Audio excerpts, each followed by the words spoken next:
Good afternoon, everyone. Joe Seals live here from the RSBN studio in Auburn, Alabama. We are looking live at the scene in Jacksonville, Florida, where we once again enter the Sunshine State for some late September campaigning. This is going to be a huge event. Wait till you see the crowd. We also have a special guest with us today who will be reporting live alongside our own Liz Willis. We'll be in Atlanta tomorrow, Virginia tomorrow, Pennsylvania on Saturday, and a slew of events are scheduled for next week. You don't want to miss it. Now we're going to go live to the scene in Jacksonville, Florida with our very own Liz Willis, who is with our special guest host today, Father Frank Pavone. Guys, take it away whenever you're ready.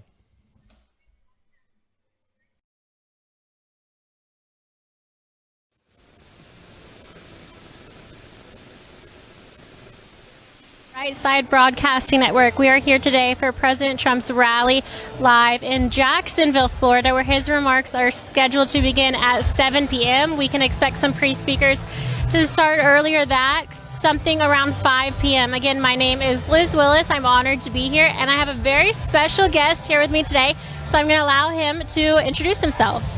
Liz, it's great to be with you. Hi, friends. Father Frank Pavone here, National Director of Priests for Life. One of the nation's largest pro-life organizations, and we are 100% with President Trump, working to activate the churches, working to inform our fellow citizens about how he is not only the most pro-life president we've ever had, but one of the best presidents we've ever had, if not the best, because he's proving it by his accomplishments. You know, Liz, it's not just words, it's not just rhetoric, it's what he has done. And as he's mentioned at these rallies, he has done more in 47 months than Joe Biden has done in 47 years. And we're going to hear more about that tonight. We're going to hear him, as he usually does at these events, give us the hard evidence of the accomplishments he has made. This is not just a man who makes promises so we're so used to hearing so many politicians make promises, and then not only do they not fulfill them, but we don't even hear anything about it anymore. This man not only fulfills his promises, he fulfills more than he promised. And this is one of the reasons that we, together with the great American patriots who are gathering here right now, are so delighted to be here and so delighted to bring this to you. I have been so grateful and so impressed by the work of Right Side Broadcasting. I just want to say to the whole team, starting with Joe and Liz and everybody else that works in this team, thank you on behalf of countless Americans for bringing us the president, mic to mic, no interruption, no spin, and no apology. So it's great to be here with you. Father, you really are a natural. I love it. This is awesome. You have to come around more often. Before we jump more into our broadcast, I do want to announce that we have a special partner today, and that is iTarget Pro. We wouldn't be here without them, so we do have a big thank you, and you guys should all check them out. If you're like us and you just love watching the news, then you've noticed that innocent people are falling victim to crime now more than ever. There's intimidation, and people are being forced to fend for themselves because Democrats and the left are successfully defunding the police. When the government can't or won't protect your family, self-defense is the only option. Most of us don't have time to consistently train, plus ammo is very expensive. That's why iTarget Pro was invented. Using their proprietary app and laser bullet, you can now train safely in the convenience of your own home with your actual firearm. Our iTarget Pro comes in all major calibers, so you can stay sharp with almost any firearm. Today, you can get 10% off plus free shipping with the offer code SAVE10. This is the smart iTargetPro.com, iTargetPro.com. Use offer code SAVE10, that's SAVE10 at checkout for percentage off and free shipping. We're going to be announcing this a little bit more throughout tonight's broadcast, but for those of you who want to get a head start, go ahead and check that out. Now back to our regularly scheduled programming. The Right Side Broadcasting Network covers all of President Trump's rallies. So if you're just now tuning in, thank you for being here. We're excited to be here. Our goal is to make it feel like you have the experience of being here with us as well in Jacksonville, Florida. So just to talk about everything that's going on, Father Frank, of course, has his notes prepared. He is going to kill it as well. But to get head started on the climate and what's going on, it's a little bit overcast in some areas and then direct sunlight in others. It's definitely humid here today in Florida. So there you can see some people hiding out with a little bit of shade. It's cooled down in the last 30 minutes or so. There must be a cloud overhead, but we are inside a hangar. All of the press is inside the hangar. All of the President Trump supporters are outside of the hangar. There are seats and then there are stands. Currently undergoing mic checks here tonight. So Father Frank, you normally watch the rallies, but is this your first one attending? No, I've been to some of the rallies before. In fact, I was privileged living here in Florida now ourselves. We're in Titusville, and we went to the kickoff of the re-election campaign, the big rally in Orlando. That was a year ago, June. Wow, what an exciting event. Raining. Yes. Did you get caught in the rain? No, we were good because we were privileged to be with the president before he came out on the stage, because Alveda King is the niece of Martin Luther King Jr. And for those that don't know, she's part of our team at Priests for Life. She's worked with me for about 15 years now. So Alveda and I went to that rally together, and boy, was it exhilarating. You know, folks know that with Right Side Broadcasting, we see the whole crowd. Even for the cameras that don't move, our friends over here in some of these other media outlets, you can still hear the crowd. But when you're here in person, there's one other dimension of how you experience this. You feel the crowd. When there are those cheers, when there are those chants, USA, USA, or Build the Wall, or the most recent chant, which I'm going to comment on a little bit tonight, We love you. Yeah. That is very significant, and I want to talk about that a little bit. But when you hear these things, when you're present at these rallies, it goes right through you, and it lifts you up, and it exhilarates you. And, you know, that's one of the really exciting things about being here. You know, folks, I want to talk to you about something that is so real here. You're not just watching. We know that you're tuning into these rallies because you, like the people that are gathering here and filling in all, there's not a frown in this crowd. These people are smiling, these people are laughing, these people are already, they're singing, they're jumping up and down.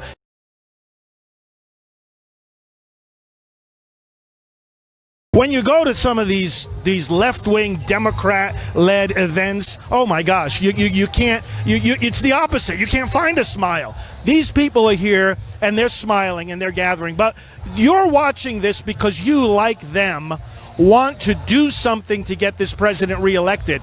And that's why I want to urge you right from the beginning of this broadcast, start sharing it now. We've got a few hours before the president is actually taking the mic here in Jacksonville. You have a great and tremendous opportunity to let your friends, your followers, your email list, your social media presence, everybody you can reach right now. Let's do this actively. It's not just a passive thing that, oh, we're going to watch the rally. No, there's no such thing as watching a Trump rally. We participate in it wherever we are. You're watching from California. You're watching from Alaska. You're watching from other parts of the world, perhaps. Let's all participate in the rally. You know, the reason the president does all these rallies is multiple reasons. And but one of the big ones, and this is a way we all participate, is that it's voter education. When you think about it, you know, how are people supposed to know what candidate to vote for? How are they going to know that they should choose the president rather than Biden? How are they going to know what that means for America, what that means for their families, what that means for their children, their grandchildren, their churches, their businesses, their future? Well, they're not going to know unless they listen to the things that the president says. And when we listen to him directly, we don't have to suffer the negative spin and the deceitful spin of the fake news. So getting other people to watch this is a key method of voter education. You're doing an act of tremendous service to your neighbors and your friends, your fellow believers, when you say, hey, tune in right now to this Trump rally. Watch this with us at Right Side, because you're going to be informed. You're going to say, wow, I didn't know that the president did that. I didn't know he accomplished that. I never heard of this other thing. And we're going to talk about some of those accomplishments here today. And you're educating others without having to be an expert yourself. You just say, hey, tune in. All you have to be an expert in is how to turn on that feed wherever you're watching watching from, YouTube or any other platform, and get your friends and your acquaintances to do the same. Then they have access to all this great information. Secondly, for those of us that we know full well who we're going to vote for, nevertheless, I mean, I don't get tired of watching every single rally, because you know why? You get fired up. First of all, you deepen your understanding of the differences here between the Democrats and the Republicans, the differences between this historic Trump presidency and the bankrupt, and when I say bankrupt, I mean the bottom of the barrel, bankrupt Democrat platform. It's morally bankrupt. It's bankrupt in terms of the ideas and principles of America, which it has rejected, and just in so many other ways. It's dispiriting. It's not encouraging like these rallies are. The Democrat vision is dispiriting and discouraging. So for those of us who already know what side we're on the right side after all, we get fired up by these rallies. And that's a big difference, isn't it, between this Trump campaign and the Biden campaign. It's a big difference between the Republicans and the Democrats. We have got the edge on enthusiasm. You see it here. You feel it here. You hear it here. Where's the enthusiasm on the other side? Where's the last rally that they had of this size and this intensity and all these people hours before the candidate arrives? Where is it? I haven't seen it. It's nowhere. And the enthusiasm gap does this for a campaign. The most unenthusiastic voter gets one vote, and the most enthusiastic voter gets one vote. So the level of enthusiasm doesn't increase how many times you can vote, but you know what it does? It helps the enthusiastic voter get tens or dozens or hundreds or even thousands of other votes. And that brings me back to what I started saying, that you are not only going to exercise your vote, and maybe some of you already have voted because early voting has begun in many states. You know, by the end of this month, it's estimated that some 8 million people will have already cast their vote, or at least had the opportunity to do so, in 16 different states just by the end of next week when September finishes. So voting is underway. We no longer have one day of voting. We've got a whole season of voting. We've got a month and a half of voting. But not only are you going to cast your vote, you're going to be able to influence countless others to vote. And that's what it's all about for each of us between now and November 3rd. From when we get up in the morning to when we go to bed at night, let's be asking one simple question. How can I reach more voters today? How can I inform them through these rallies? And if they're not watching live, go to RSBNetwork.com and let them watch the rally from yesterday, the day before. They're all there. They're all there the rest of this whole election season for you to be pointing others to them and say, sit down and watch. Just, especially if voters are on the fence, hey, listen, you have an open mind, sit down and watch. Listen to the man himself. And then you can judge for yourself what you want to do. So, Liz, that's why I'm so excited to be here at these rallies all the time. I mean, this is a tool for winning this election. Well, very well said. We can tell you're enthusiastic, and we're just as excited to have you here, especially me. It's fantastic. But you're doing great. We're jumping in the chat room to say hi in just a second. So Gage is going to pan that crowd. And we're going to give you a little update first on what to expect today. So in just a few moments, we actually will be cutting our stream. Don't go anywhere. It's because President Trump is actually headed to Charlotte, North Carolina right now to deliver remarks on the America First healthcare vision. Again, these remarks will be brought to you here live from Charlotte, North Carolina, and that is scheduled to begin at 4:28 p.m. So go ahead and jot that down. If you see the screen, go to President Trump. He's not coming here this early. He just has North Carolina first and then Jacksonville, Florida at 7 p.m. Busy day for President Trump, unlike Biden, who I believe called a lid this morning as well around 8 a.m., as he's been doing. For those of you who are unfamiliar with Right Side Broadcasting Network, well, for starters, I look at our phone a lot. We both do. And the reason is we are talking to headquarters. We're reading your questions, reading your donations, and just interacting as much as we can for this broadcast. We're not trying to ignore you guys. So if you see us looking down, we're really just trying to talk to you guys. Secondly, keep in mind we're almost entirely viewer funded. So we rely on your donations to allow us to continue to stay in business and to go from rally to rally. This week alone, we have 3 in the next 72 hours. Tonight is Jacksonville, Florida. Tomorrow is Newport News, Virginia. Following that is Philadelphia, Pennsylvania. So 3 nights in a row, and we are going to be bringing these to you live. So from across the country, this is where your donations are going: flights, travel, booking, lodging, talent, equipment.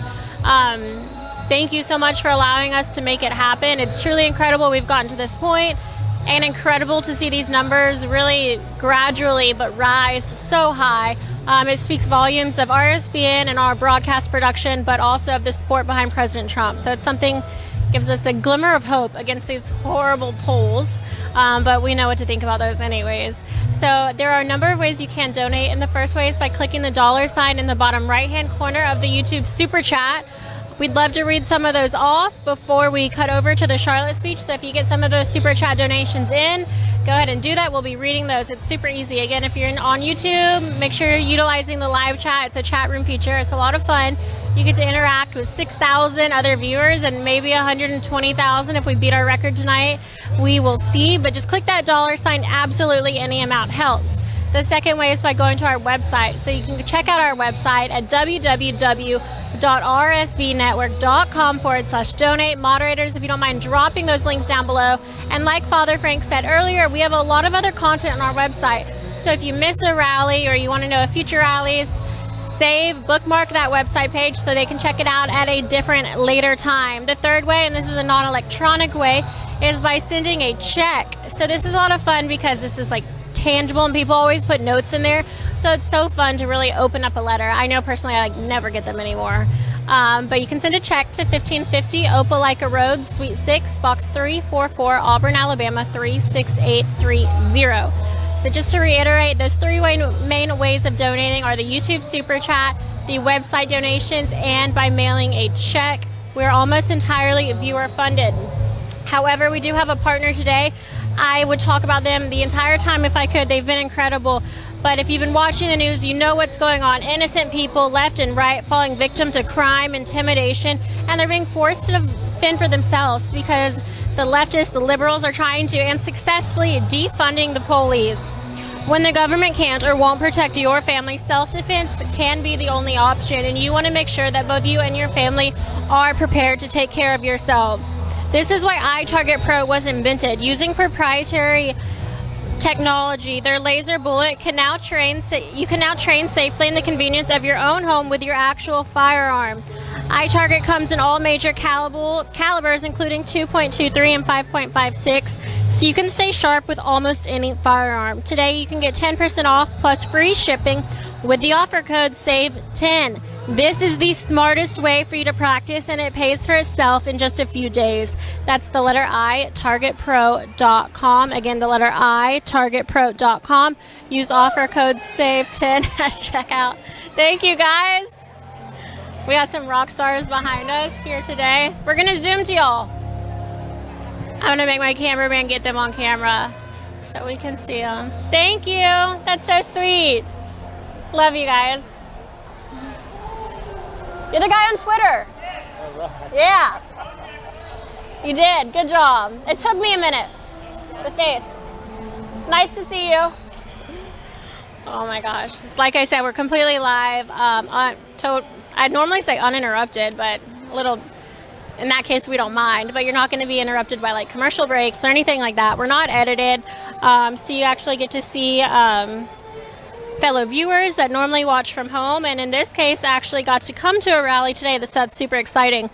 And just to rewind, you guys, make sure you check out itargetpro.com. They've been incredible to work with, and it's really cool. They actually you put a laser bullet in your gun. It doesn't actually discharge or anything like that, but that laser is going to shoot towards a target. You're going to have an app on your phone that is going to sit there watching the target, and when that laser beams to it, it registers on the app on your phone. So at the end of your practice, you can actually see via the app that it calculates the data. You have your spreadsheet of your accuracy. It's a really cool way to practice target shooting, especially safely in the comfort of your own home.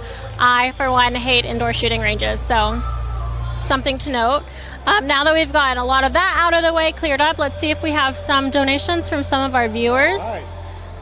Hopefully we do. I hadn't seen any in the YouTube Super Chat earlier. It's still not up there. Oh, you guys are killing it. Looks like we have some. So $45 from Franklin and Genesis's mom, who said, Trump 2020, keep up the good fight. I love this channel. God bless you.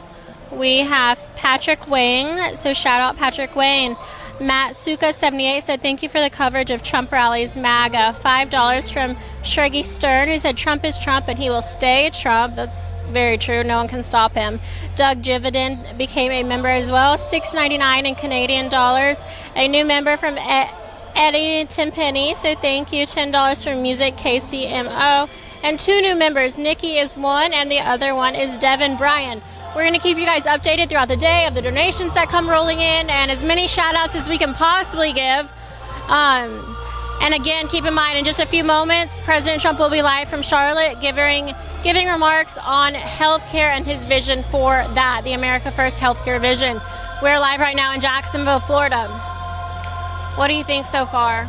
It's wonderful. You know, I think sometimes when we hear from viewers and donors from other countries, this is something important to keep in mind, brothers and sisters. President Trump is not just leading the United States of America. Of course, he always says, hey, I'm not the president of the world. I'm the president of the United States. And that's why America First as a philosophy, as a governing philosophy, makes a lot of sense. However, when you put America first, you're also helping all the other nations of the world. And, you know, I have through my ministry a lot of international contacts. And I hear from so many of you brothers and sisters as well in other countries who appreciate the leadership of President Trump. And he appreciates you. He is leading, for example, in defending religious freedom throughout the world. That's a value that we all who are watching now share very deeply. Well, do you know that the president has taken here in the United States unprecedented steps to train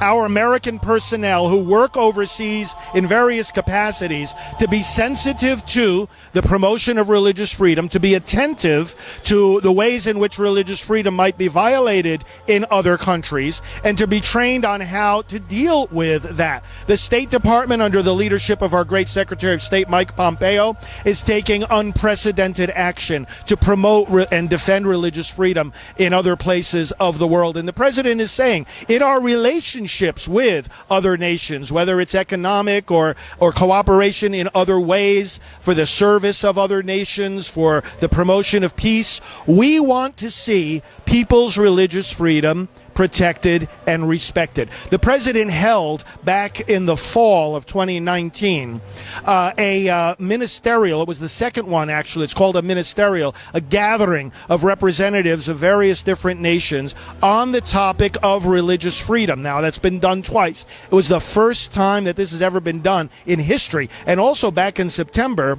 he addressed the United Nations, and addressing that body of, again, people from all different countries, he spoke about this right that we all have of religious freedom. It flows from our human dignity. You know, we all seek God in one way or another. We seek to know his truth, and that seeking and holding to his truth and then living it out in our daily decisions has to be done freely. We don't want government either forcing people to believe or live in a particular way in regard to religion, nor do we want them interfering with it. And that, of course, is one of the great things about the United States of America, is that right from the beginning, our founding fathers made it clear that government would not either establish a state religion nor interfere with the exercise of religion. And President Trump has done so well with that. He's also, you know, in the international arena, been promoting peace. Look at what has happened just in these recent weeks with the first peace accord with Israel and other nations there in the Middle East. In 25 years, there have been 2 other accords going back to the 1990s and before that to the 1970s that Israel has been able to enter into with surrounding nations. But this is the first one in 25 years, and President Trump brokered that arrangement with the United Arab Emirates and with Bahrain. And now there are other countries lining up that want to get in on the action. This means recognizing Israel, exchanging diplomatic relationships, cooperating in things like trade and education and security and health care. You know, this is a path to peace. And the president is a man of peace. Blessed are the peacemakers, the Lord said, and he is certainly one of them. He's doing things that other presidents have talked about and they've promised and they've even tried, but they haven't been able to do it like he has been able to do. And we're going to see more of what we saw just the other day of these representatives from those Middle Eastern nations coming to the White House, shaking hands, signing documents, looking and expressing their desire for peace on earth. The president is doing this.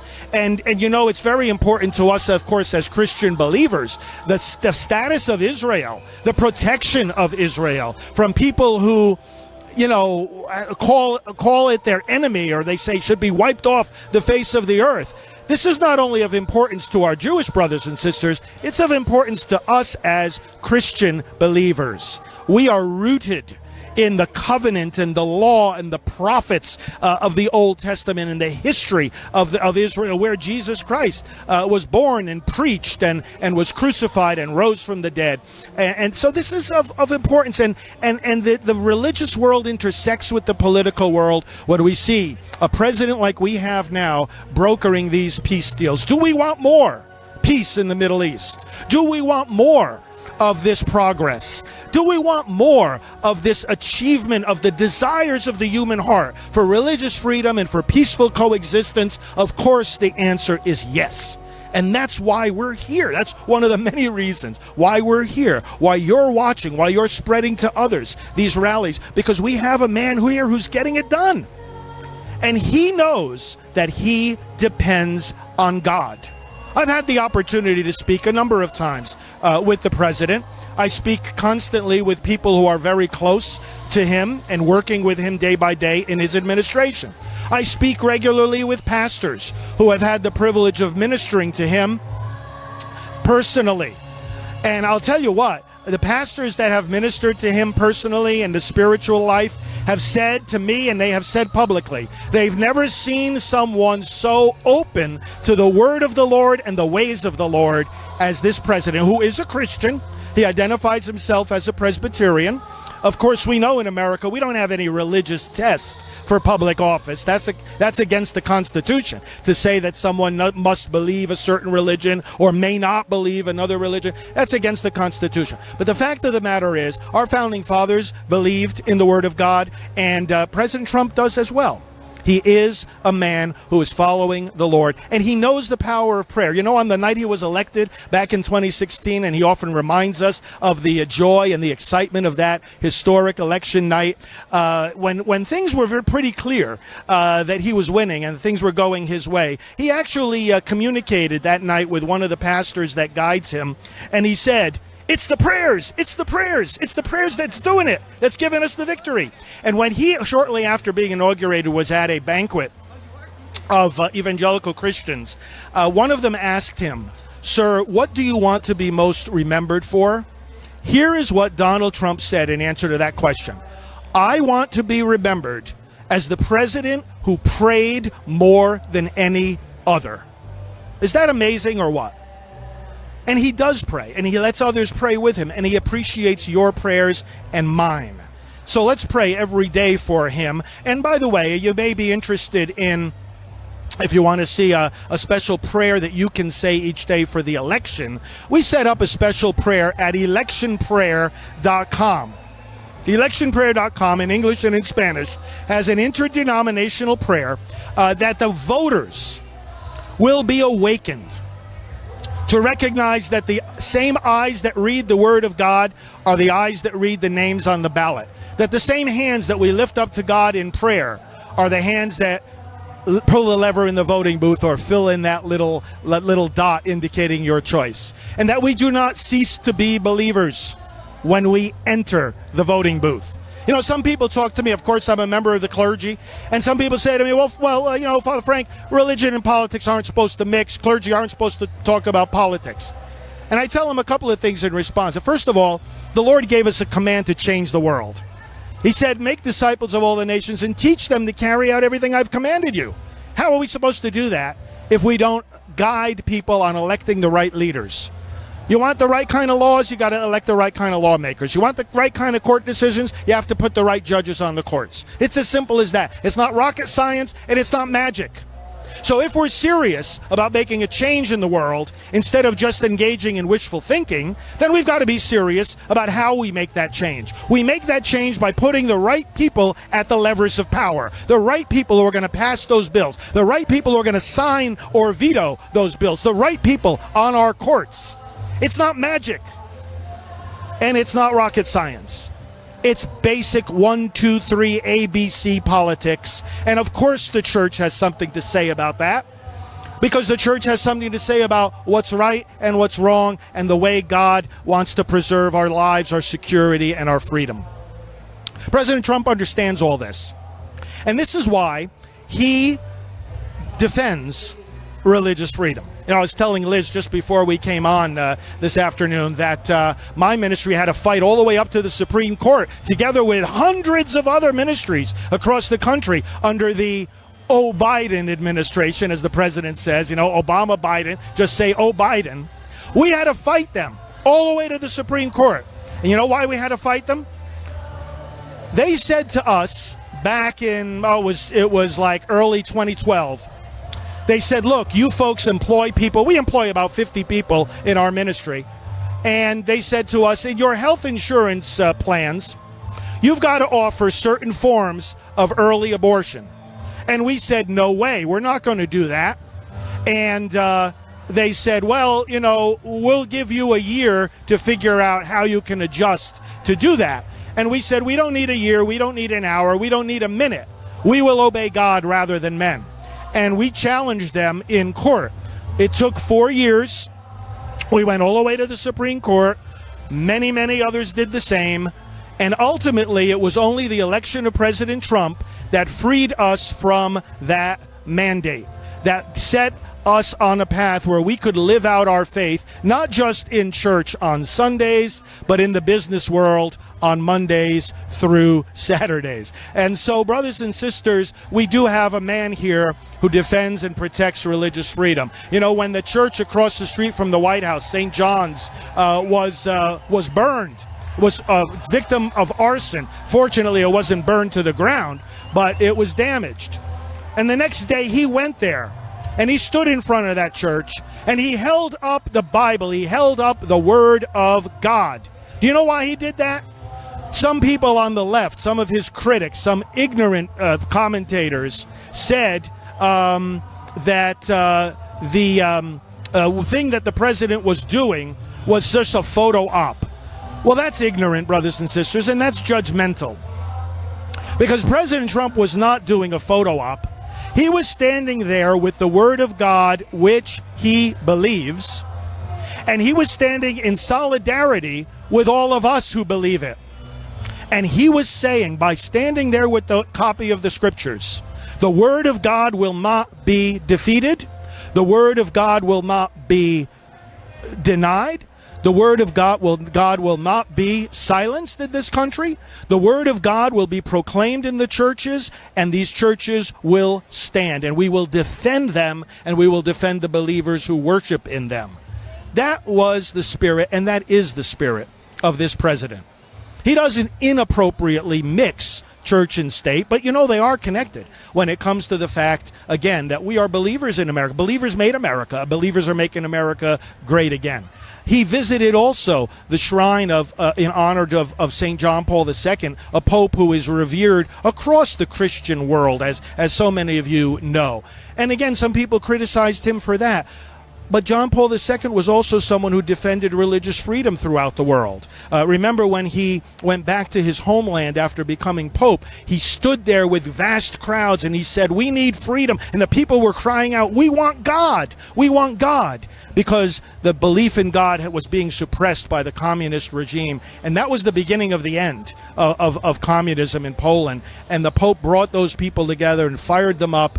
And President Trump gave a stirring address in Warsaw. He gave a stirring address there where John Paul II had also spoken, and he spoke. Go back and look up that Warsaw speech. It is so awesome, and it shows again, as I was speaking to our international friends, the regard that he has for the whole world, the regard that he has for the very principles of Western civilization.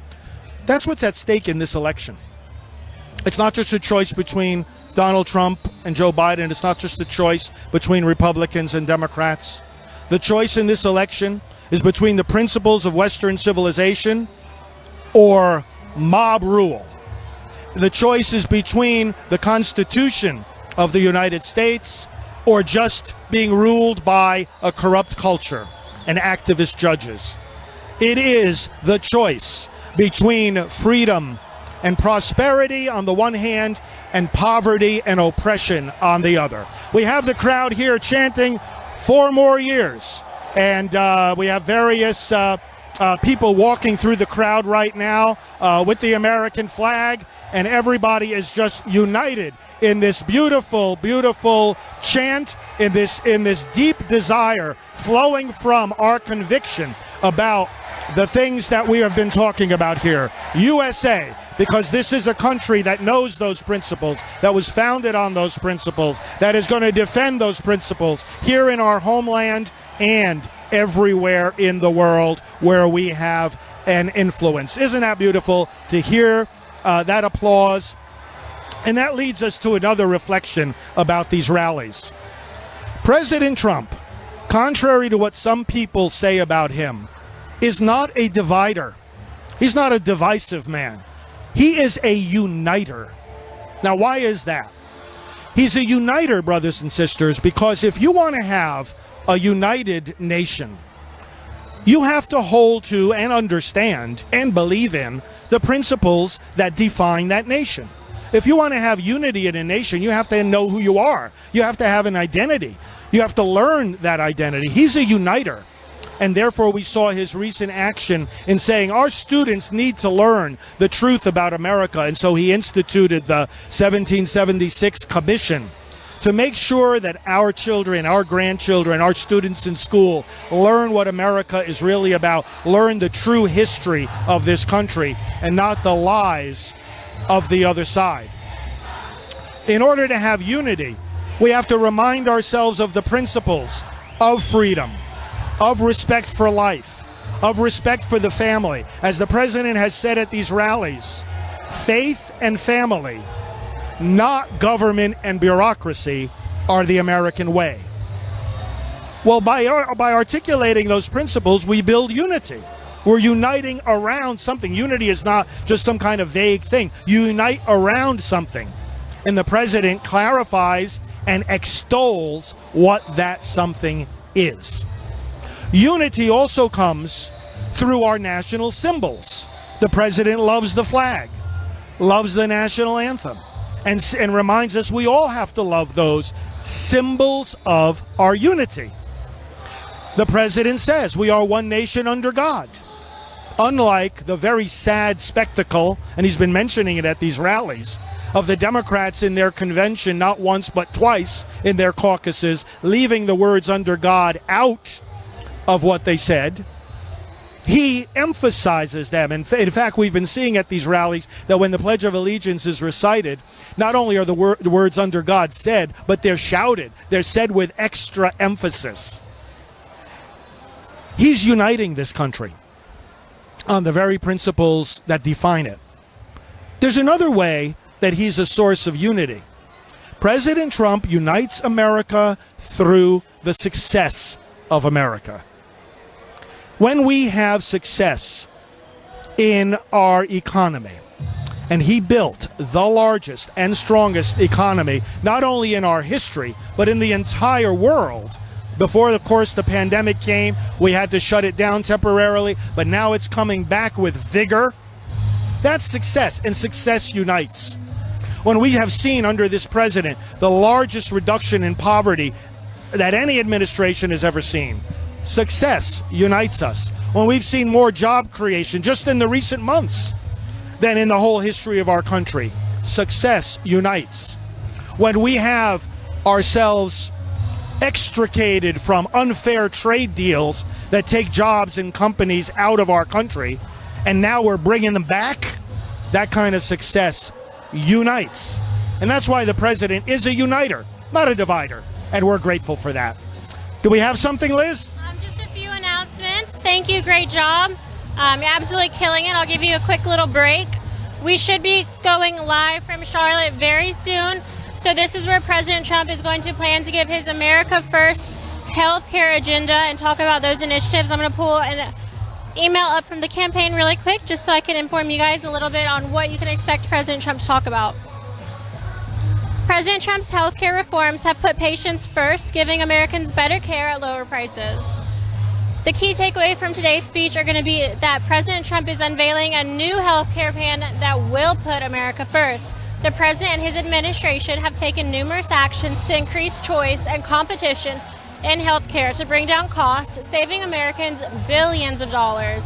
The Trump administration has expanded the use of short-term, limited-duration health insurance STLD plans, which offer more choices at lower costs to consumers. Thankfully, the Trump administration has expanded access to association health plans, which make it easier for small businesses to band together to offer better insurance and lower premiums for their workers. The Trump administration extended health reimbursement arrangements, allowing employees to use money from their employer to buy the insurance of their choice. President Trump has taken a number of actions to dismantle Obamacare, and his administration's policies have lowered Obamacare premiums for the first time. The Trump tax cuts repealed Obamacare's unpopular individual mandate, which primarily hurt middle-class and lower-income Americans. President Trump signed legislation to repeal the unpopular Obamacare. Over the last 2 years, the premiums for Obamacare plans are declining for the very first time. The Trump administration is working to protect the most vulnerable in our healthcare system. President Trump is committed to protecting Americans with pre-existing conditions. President Trump signed the historic Right to Try legislation, giving terminally ill patients hope and the ability to try new and experimental drugs. President Trump signed the Childhood Cancer STAR Act, investing $30 million a year for child cancer research. President Trump has taken action to expand the availability of organ donations. President Trump is working to set ambitious healthcare goals. President Trump put forward principles to stop surprise medical billing. In 2019, President Trump set a goal to end the HIV/AIDS epidemic in the United States within a decade. President Trump is aggressively fighting to bring down drug prices, and the American people are seeing the results.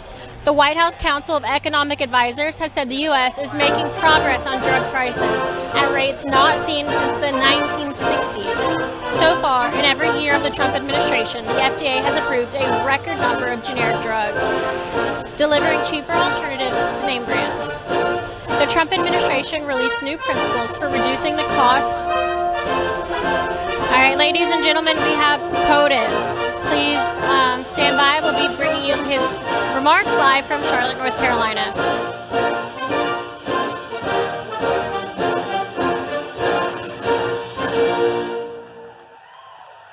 Well, thank you very much.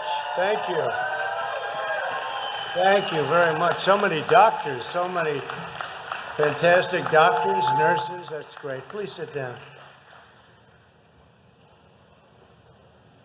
I'm thrilled to be here in North Carolina with so many of these unbelievable professionals, doctors, nurses, and amazing healthcare workers. Really an honor of mine.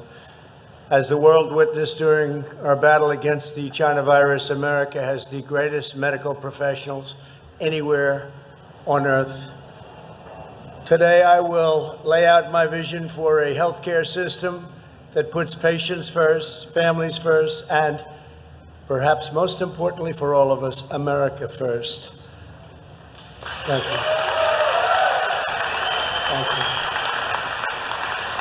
Under the America First healthcare plan, we will ensure the highest standard of care anywhere in the world, cutting-edge treatment, state-of-the-art medicine, groundbreaking cures, and true health security for you and your loved ones. And we will do it rapidly, and it's in very good order, and some of it has already been implemented. In short, we're delivering better care with more choice at a much lower cost and working to ensure Americans have access to the care they need. My plan expands affordable insurance options, reduces the cost of prescription drugs, will end surprise medical billing, increases fairness through price transparency, streamlines bureaucracy, accelerates innovation, strongly protects Medicare, and always protects patients with pre-existing conditions.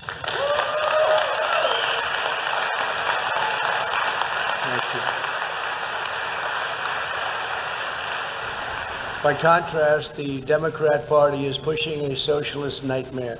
Their plans will result in rationing care, denying choice, putting Americans on wait lists, driving the best doctors out of medicine permanently, and delaying life-saving cures. Over 130 Democrats in Congress, including Senator Harris, have endorsed legislation to outlaw the private health plans of 180 million Americans. On top of it all, former Vice President Joe Biden promised to give free federal health care to anyone in the world who illegally crosses our border. His plan to provide government health care to illegal immigrants would bankrupt our health care system, collapse our hospitals, and destroy Medicare, while bringing millions and millions of people lured into our country. As long as I am president, we will safeguard our borders and our seniors. We are pleased to be joined today by Secretary of Health and Human Services, done a great job, Alex Azar. Alex, hi Alex. Thank you. And very importantly, CMS Administrator Seema Verma. Thank you, Seema. A great friend of mine and a great friend of healthcare, frankly, Senator Bill Cassidy. Bill. Representatives Michael Burgess and Greg Murphy, so instrumental. Thank you, folks. And many, many state and local officials are here with us. Thank you very much. Since the plague arrived from China, we have seen our doctors, nurses, first responders, scientists, and researchers at their very best. We slashed red tape to accelerate the development of life-saving treatments, reducing the fatality rate by 85% since April. Incredible. Overall, Europe has seen an almost 50% greater excess mortality rate than that of the United States. And despite Europe's punishing lockdowns, they are now seeing a huge surge, very sadly, in cases. Under Operation Warp Speed, my administration is developing a vaccine in record time. It will be distributed before the end of the year and maybe quite a bit sooner than that. 4 vaccines are now in the final stage of clinical trials. They're just about at the end, and a lot of things are looking very good. It is the most ambitious vaccine program in U.S. history, probably in any history. The vaccines are being mass-produced in advance so they can be delivered within 24 hours of approval. The vaccine will be safe and it will be effective. It will defeat the virus and it will end the pandemic. The economy will surge to record highs. You see what's happening with the numbers that are coming out, records all. Normal life will fully resume. That will be great. And next year will be one of the greatest years in the history of our country from an economic and hopefully in many other ways. When I was elected, I inherited a thing called Obamacare. Has anybody heard of Obamacare? It was terrible. That's the way I feel too. It was terrible and very, very expensive. Hurt a lot of people. Premiums were too high. Deductibles were a disaster. Patients had no choice. You couldn't keep your doctor. But by far the worst part of Obamacare was this thing called the individual mandate. As part of our largest ever tax cut in the history of the United States, we put in a provision to kill this worst provision of Obamacare, the individual mandate. It was a disaster, and it was really the essence of Obamacare. It made you pay a tremendous amount of money in order to not have to pay for health insurance. Think of that. You had to pay a fortune in order not to have health insurance. It was really terrible and so unfair to so many, destroyed families. We were able to terminate the individual mandate, but kept the provision protecting patients with pre-existing conditions. It would not have been, that particular law would never have been signed if it were otherwise. Obamacare is no longer Obamacare. As we worked on it and managed it very well, we stabilized it and got premiums down very substantially. That was Alex and that was Seema, and you did a fantastic job. But it's still unacceptable to me because it's too expensive and doesn't really do the job as well as we could have. So what we have now is a much better plan. It is no longer Obamacare because we've gotten rid of the worst part of it, the individual mandate, and made it much less expensive. A lot of that was through good management. We manage it properly. We have tremendous people working on it. Simultaneously with all of this, we are joining in a lawsuit to end this ill-conceived plan. I'm in court to terminate this really, really terrible situation. If we win, we will have a better and less expensive plan that will always protect individuals with pre-existing conditions. If we lose, what we have now is better than the original version of Obamacare by far. Much better, much better. Again, we will always protect patients with pre-existing conditions. So today I'm laying out my vision for the future of American healthcare with the America First healthcare plan.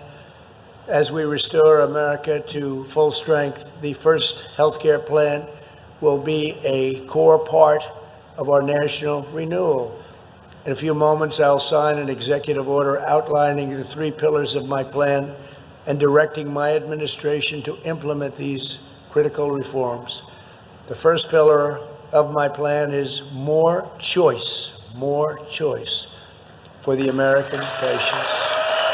Very important.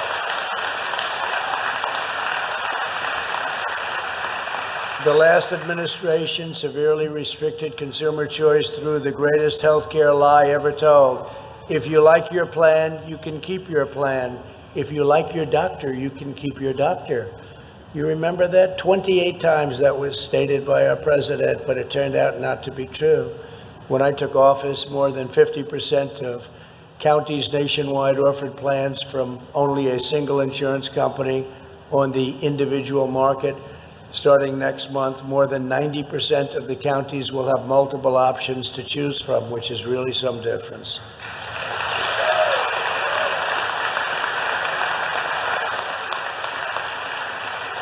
Under our plan, you'll have the freedom to shop for the option that is right for you and your family. These options include new affordable choices that cost up to 60% less than Obamacare. Think of that, 60% less. For example, we're opening up short-term plans that are much cheaper than Obamacare and that can be customized to your individual needs. We're also offering association health plans that allow small businesses to pool together and offer more affordable policies to their employees. These are tremendous options that didn't exist before we came into office. And through a massive expansion of health reimbursement arrangements, millions of Americans will be able to shop for a plan of their choice on the individual market and then have their employer cover the full cost. Furthermore, I'll work to make individual health care premiums fully tax deductible. That will be a big difference. Right?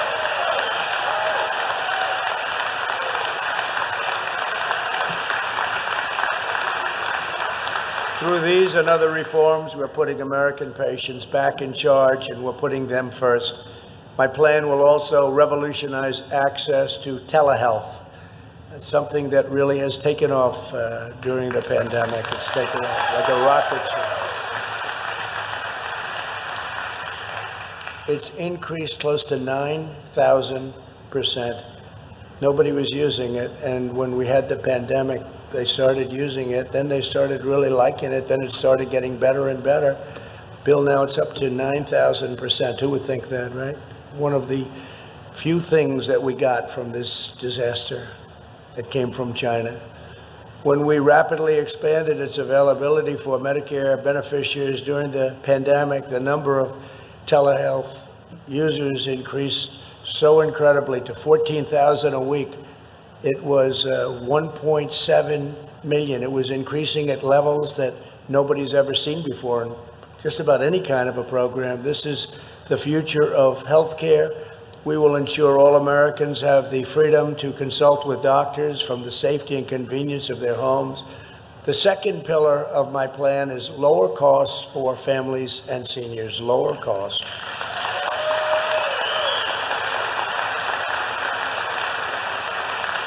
For years, patients have been shocked to receive unexpected bills for thousands of dollars in medical services they never agreed to.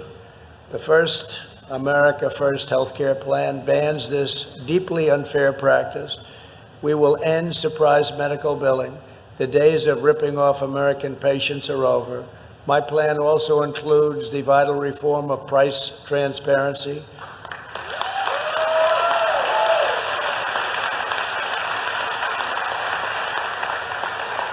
And price transparency is great for the great doctors, the good doctors, and it's also great for the great and good hospitals. That's where it's really fantastic for them too, in addition, obviously, to the patients.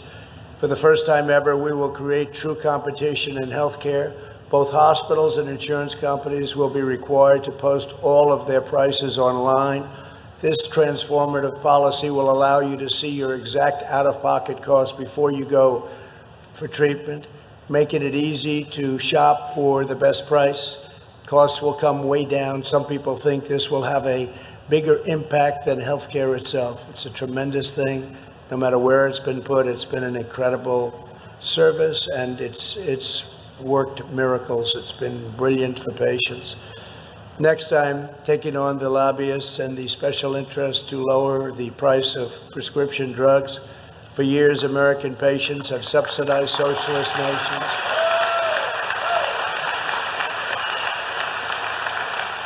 And you know that we talk about it all the time. Congress, they come over. We've been talking about it for a long time. They've been talking about it for years. They know the problem, but we've been subsidizing socialist nations and others by paying the highest drug prices in the world by far, and yet we're the largest purchaser of prescription drugs by far.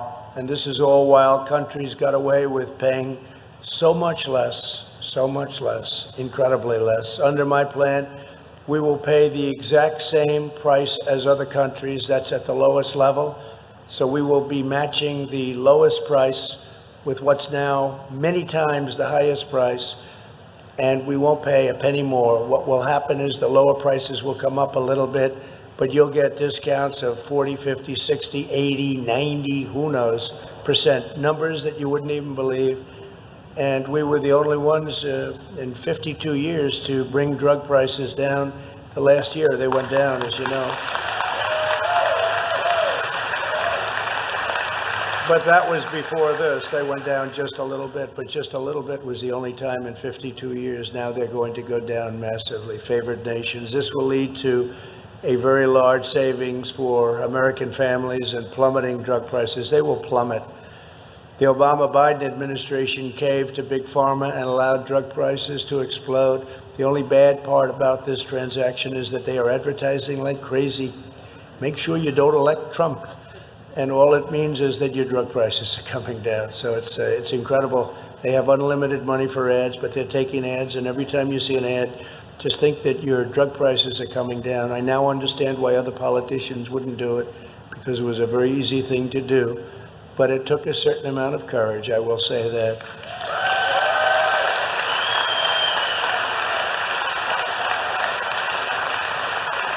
So it means that I'm taking on Big Pharma like never before. Nobody's done this before. They understood favored nations. Favored nations is you get the best price as the lowest, no matter where it is, anywhere in the world.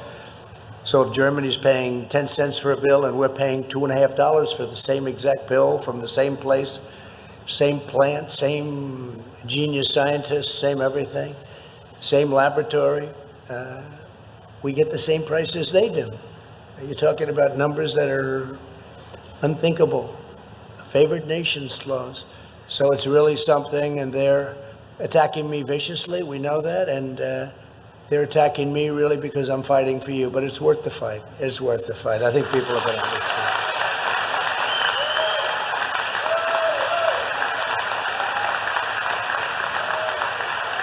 And I can say this, I think. I don't think it's confidential. Our chief of staff is here, Mark Meadows, from a very great state known as North Carolina. Yeah, happens to come from North Carolina. That's good stuff. He wanted to be here for that reason, probably more than even listening to this because you've heard it. But Mark will tell you that Big Pharma is calling and negotiating, and they want to make a deal. And there's a deal somewhere, but it's something that's taking place right now. So they're negotiating, but this is where we are, and they're negotiating for one reason. Before that, they wouldn't even think about negotiating with any other administration. They cannot believe this is actually happening. And if we can make a deal, we will. But Mark, you're negotiating literally as we speak, right? So if he doesn't make a great deal, we'll blame North Carolina, okay? So that's great. Now, Mark is a real pro at this, understands it. Complicated business, but he understands it very well. Today, my administration's taking action on every piece of the executive order I signed on prescription drug importation in July. The American people pay an average of over, listen to this, 3 times more for medicine than Canadians. So you could be 2 feet away on each side of the border, 3 times more. And that's the way it is. Canada is far more than many other countries. My plan will allow states, wholesalers, and pharmacies to do something career politicians have promised for decades, because it was very simple as an idea, but never delivered. We will finally allow the safe and legal importation of prescription drugs from Canada. So this means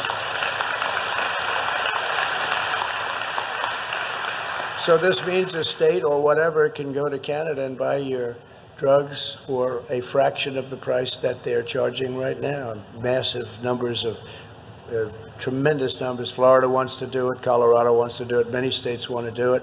And they will be doing it, but that's still higher than the favored nations. So as favored nations kicks in, I think that probably beats everybody, no matter where you are, no matter where you're trying to buy. This will be a game changer for American seniors, and by allowing you to do this through Canada, we're doing it very, very quickly, so it goes very fast. And the new rule goes into effect as of today. Is that fast enough? I think so. What do you think? Congressman. The America First healthcare plan includes another historic provision to benefit our great seniors. Under my plan, 33 million Medicare beneficiaries will soon receive a card in the mail containing $200 that they can use to help pay for prescription drugs. Nobody's seen this before. These cards are incredible. The cards will be mailed out in coming weeks. I will always take care of our wonderful senior citizens.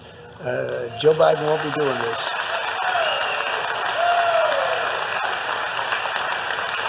And this is also partially because of the tremendous money that we're going to be saving with the favored nations and various other things that we've done. We've approved more affordable generic drugs than any administration in history. I had no idea, but I have had many doctors who I have great respect for, by the way, come to me and I said, well, what's the difference between this and this? One is a very well-known name. One is just a pill in a bottle with no tag on it. And they said, zero. I said, must be a little bit better, right? The name zero. And yet the name brand will cost 5 and even 10 times more money than the generic. So we've approved more generic drugs than anybody at a rapid pace too. We're also requiring that low-income patients receive the benefits of government discounts on insulin and the EpiPen. And that, you know, that is a big deal. That is a big deal. Insulin is one of the most common medicines for seniors. And this is something that SEMA worked on so hard. Insulin prices soared under the last administration, like you wouldn't believe, right, SEMA? Under my plan, hundreds of thousands of Medicare patients will see their insulin costs capped at just $35 a month. That's a 66% cost reduction. And this feature will be available on over 1,600 Medicare plans that seniors can begin signing up for starting October 1st. And under certain circumstances, SEMA, it's literally almost free. this insulin, which they were just ripping you on, is close to being free, even lower than the $35 a month. So you did a fantastic job in that. Thank you very much. And Seema would come to my office, sir, I have something so exciting. She worked on that for a long time and getting that done, but it is exciting. If you need insulin, a lot of people were going without it. They just couldn't afford it. Now they can definitely afford it. We'll accelerate our relentless effort to save seniors money on their premiums. Since I took office, we reduced Medicare Part D premiums by 12%. Medicare Advantage premiums are also down dramatically, a 44% reduction in North Carolina. That's good. 43% lower in Pennsylvania, and a 54% lower price in Michigan. So that's something, and we have them all over the country. All over the country, there are numbers just like that. We'll ensure that all seniors pay the same price for the same service, whether at a hospital, a surgery center, or a doctor's office. This will save seniors billions and billions of dollars a year. We're talking about the billions. And it also saves our government a lot of money, but will save our senior citizens billions of dollars a year. Fantastic job. We're putting into place the largest package of saving for seniors of any administration in history. No administration is even close to what we've done. And I've said it, having to do much more than even health care. There's no administration in its first 3.5 years that's done anywhere close to the things we've done. And I never even get criticized for saying it. That must mean it's true, right, my congressman and my great senator? Under the Democrat plan, costs will skyrocket. Our seniors will lose the benefits they paid into their entire, they've been paying for their entire lives, tremendous amounts of money, all to finance socialism and open borders. We're just helping other countries that aren't even friends of ours. But we help our friends, and we help socialism all over the world, and we hurt our people, and we're not doing that any longer.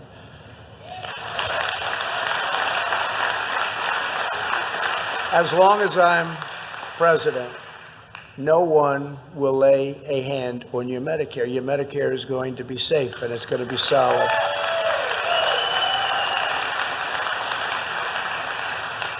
The final pillar of America First healthcare plan is better care. That's better care for American patients. The historic action I'm taking today includes the first ever executive order to affirm it is the official policy of the United States government to protect patients with pre-existing conditions. So we're making that official. We're putting it down in a stamp because our opponents, the Democrats, like to constantly talk about it, and yet pre-existing conditions are much safer with us than they are with them, and now we have it affirmed. This is affirmed, signed, and done, so we can put that to rest. They'll say it anyway because it's disinformation. Disinformation. Same thing goes for Social Security. You remember during the last campaign 4 years ago, they kept saying I was going to destroy Social Security. I made Social Security stronger, better. They will be the ones that destroy Social Security because they're going to destroy our country. They will destroy our economy. So Social Security, nothing happened. I keep saying, whatever happened to Social Security? Remember, he is going to immediately attack. No, just the opposite. Your Social Security is 100% with me, but it's not 100% with them. Any health care reform legislation that comes to my desk from Congress must protect the pre-existing conditions or I won't sign it. And I made that pledge, last week, but now I'm making it in writing. We're putting it down, and we have it signed, and we have it sealed.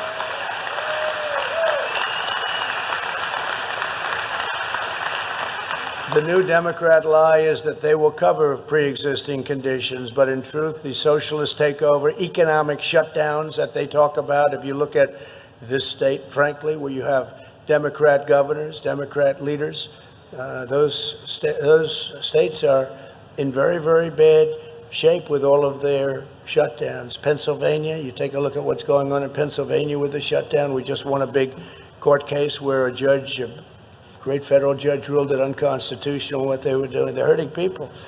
There's damage on the other side of a shutdown. People don't realize, with suicides and drug use and all of the alcohol. It's a terrible thing that happens. And Michigan's another state. The shutdown is very severe. By the way, on November 4th, I'm sure everything will be open. They'll announce on the evening of November 3rd that we're opening up, unless these unsolicited ballots don't come in for weeks and weeks and weeks. You know, they want them to come in over a long period of time. It's going to be a very interesting day. November 3rd, it's going to be a very interesting day. And coverage for illegal immigrants will collapse. Our economy will collapse under their system and make your healthcare system totally insolvent. You know that as great doctors and people that do this, you know that. What they're doing is socialized medicine, and it's not acceptable. It's going to be a disaster in terms of quality and cost. It'll ruin our country. Under their plan, you'll lose your doctor again, and you will lose your coverage. You will lose everything having to do with what we're talking about on my watch. I will never let the radical left take away your health care. You'll always have health care.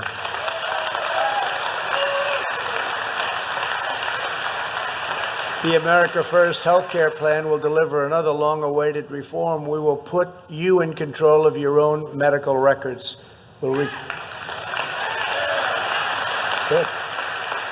require doctors to make your records available electronically, and you'll own them and you'll control them, and they will be portable, and you'll be able to work seamlessly with all of your medical providers. It'll make your life a lot easier, much, much easier. The previous administration, led by Sleepy Joe Biden, spent $35 billion and failed to get it done. You know that $35 billion. Where they failed, we are delivering to give critically ill patients access to life-saving treatment. I also signed Right to Try. You know what Right to Try is. To me, Right to Try is so great. It's so great. And what I think I'd like to do, I'll do it really quickly. I'm going to run through just a quick list of accomplishments that we've done. And, you know, we've really become the healthcare party, the Republican Party, and nobody knows that. The news doesn't talk about it. But I'm going to just say, it's a list of things that we've done, and it'll go quickly, but I just thought I'd take it out. I said, you know, I'd like to read that to the audience of professionals today. And this is just a partial list. We repealed the individual mandate, eliminated Obamacare's health insurance, medical device, and the Cadillac taxes. That's a big deal. People forget all of this. They say, I wonder who did that. Could it have been Joe Biden? He doesn't know what it is. Expanded association health plans, increased availability of short-term limited duration plans, expanded health reimbursement arrangements, big deal, lowered prescription drug prices, and you will see them at a level that you'll never see this again. They will go down so low. And as I said, we had the largest annual decrease. We had the only decrease over a 52-year period. More generic prescriptions approved, saving America an estimated $2.6 billion in the first 18 months of the administration alone. So in 18 months, we saved $2.6 billion with generic drugs. Signed 4 executive orders to lower prescription drug prices. Signed legislation banning pharmacy gag clauses. Does that make sense to you? I mean, what people were under and what even the pharmacists had to do was it was embarrassing to them. Took executive action to ensure price transparency in healthcare. That'll be one of the biggest things, and most people have no idea what it means.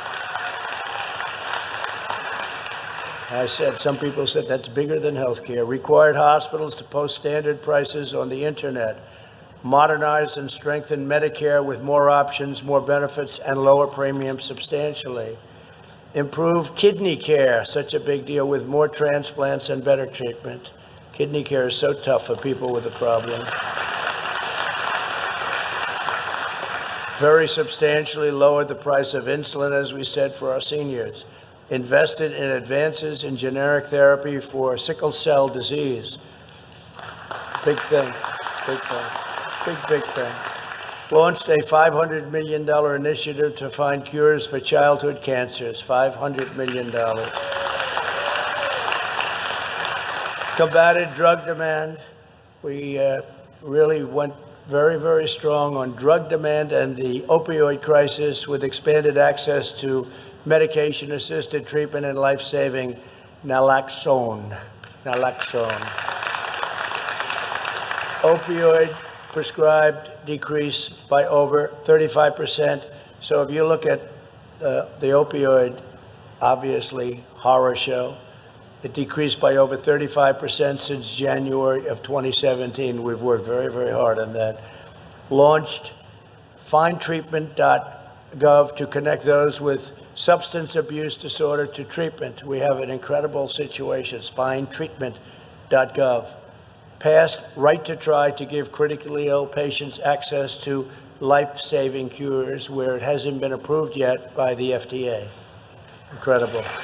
And by the way, many of you know what that has meant. We have had some examples of success that on Right to Try that have been amazing. Launched an initiative to end AIDS, HIV/AIDS in America. We think in 6 years it will be largely eradicated. Who would have ever thought? And this could have started 2 years before I got there, but they chose not to do it. But we have, and we've launched the initiative. It's into its almost 4th year. And at the time we did it, it was going to be 10 years. At the end of 10 years, now 6 years, we're already down to 6. It will largely eradicate AIDS, HIV/AIDS in America. Who would have thought that? It's incredible. When I first heard about it, I said, why wouldn't they have started it early? But they didn't. Expanded access to telehealth, especially in rural and underserved areas, telehealth. Signed historic VA choice legislation. That's a big deal. That's a big deal. And it's the real choice, not the weak choice, the very, very weak, the choice that didn't mean anything. But it's been a tremendous success, and we just got a 91% approval rating from our vets, the highest we've ever had by a lot, the highest. And we also, while we're at it, we signed accountability, VA accountability. That's where if people don't love our vets, if they don't take care of our vets, you couldn't do anything about it. They'd have to live in hell with these vets, with the people that we're supposed to be taking care of them. And we have a thing called VA accountability. They're accountable now. If they don't treat our vets great, if they don't take care of our vets, if they don't love our vets, our country, we can fire them. We can say, you're fired. We can fire them. VA accountability. That's a big thing. So VA choice, VA accountability. Took executive action to prevent veteran suicide and launched the 24-hour veteran hotline for suicide. And it's really working. And signed the largest ever increase in child care development block grants. Those are just some of the things that we've done. We've done actually a lot more than that, but we have to get back to business here, right? Those are things that we've done, and nobody has any idea when you look at a list like that. Democrats have never done anything like that. Under the Democrat socialist agenda, an avalanche of regulation would extinguish the flame of excellence that makes America the center of scientific discovery, groundbreaking treatment, and life-saving cures. In our all-out war against the virus, we've lifted bureaucratic barriers and marshaled America's scientific, industrial, and technical brilliance, and we do have total brilliance. Some of it's in this room, by the way, in case you don't know. I will apply, it really is some of the people, right? Right, Bill? Some incredible people in this room. I'll apply the same determination to accelerate medical breakthroughs in all areas, including for Alzheimer's, diabetes, generic treatments for sickle cell disease, early detection of cancer, and much, much more. Already to improve care for Americans with kidney disease, we enable patients to receive at-home dialysis, and we're investing in the creation of an artificial kidney. We're getting very close. and we introduced critical incentives to make more kidneys available for transplant, a change that will save tens of thousands of lives. What people have to go through with kidney disease is incredible. It's incredible. They work so hard. I said, how do? They can live a long life, but it's so much work to do it that they literally, one doctor told me that they die of hard work. It's such a job to go and I guess dialysis, etc. It's such a hard job that they die of literally, they die of just hard work. It's incredible what we've done there and what we're doing, and especially with some of the research that's been done, what we're coming up with. You'll be seeing it very soon, I believe.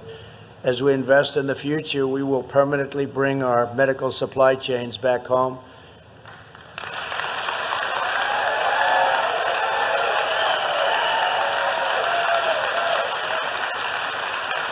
We will produce our medical supplies, pharmaceuticals, and treatments right here in the United States, right here in North Carolina.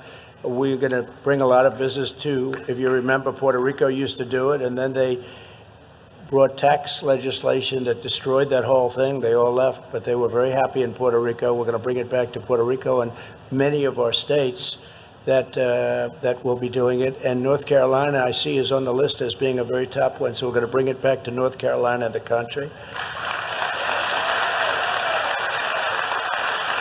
And we'll reverse the disastrous and heartless decision Joe Biden made in 1996 to shut down the pharmaceutical industry in Puerto Rico. It took place in 1996. Biden shut down the whole Puerto Rico industry. This was a very good industry. They were doing a fantastic job, and one day it was just literally gone. Biden shut it down with what he did with taxes, and it was a disgrace, but we will bring it back. Under our leadership, American medicine will make the biggest breakthroughs, the largest leaps, the most exciting strides, and the most outstanding discoveries. Before I sign a historic executive order implementing this ambitious agenda, let me introduce two Americans, great Americans, who will benefit from our policies. Julia Strathopoulos was born in Freeman-Sheldon syndrome, with the Freeman-Sheldon syndrome, which is tough, an extremely rare muscle and bone disorder. Under the previous administration, Julia's family saw their premiums on the individual market skyrocket to $3,000 a month and more. Her parents had to go without a health insurance just to afford coverage for their children. Since I was elected, their family's premiums have been slashed by more than 40%, and we're going down further. And everyone is now covered, and Julia always has access to the doctor she needs. Julia, we are with you. I don't know where you are, Julia. Where is Julia? Wow, thank you. Thank you. You look great, Julia. Thank you. That's great. Thank you, Julia. It's a great story, but we're inspired by your courage. Thank you very much. Also with us is Sharon Leader, a financial planner from nearby Concord. After spending less than 24 hours in the hospital and receiving a few basic tests, she received surprise bills that added up to $4,000. That's a lot of money, despite having insurance. Sharon, those days will soon be over because we'll end surprise medical billing once and for all. Where is Sharon? Hi, Sharon.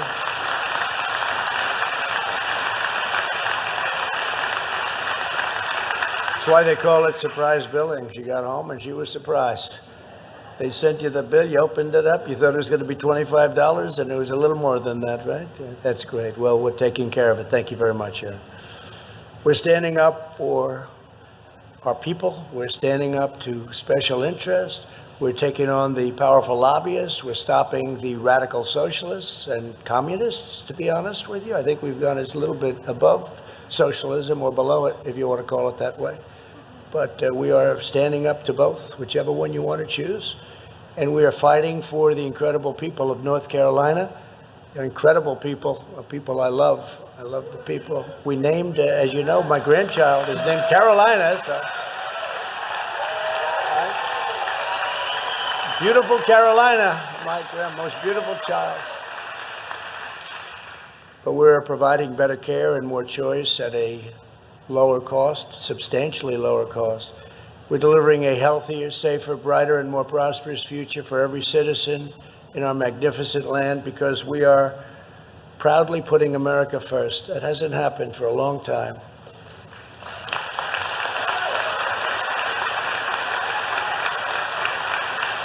On behalf of all Americans, I will now sign the executive order. I want to thank you all for being here. God bless you, God bless North Carolina, and God bless America. Thank you very much.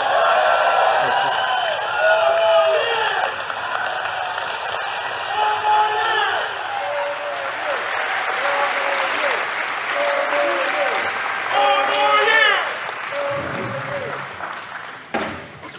you. That's a lot of work. That's great. Hi, Julia.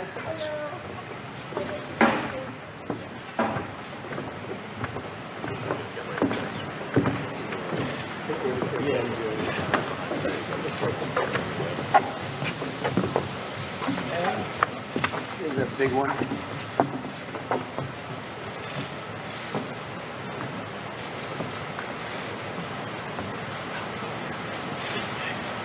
So, Julia, that's for you. You have the first one.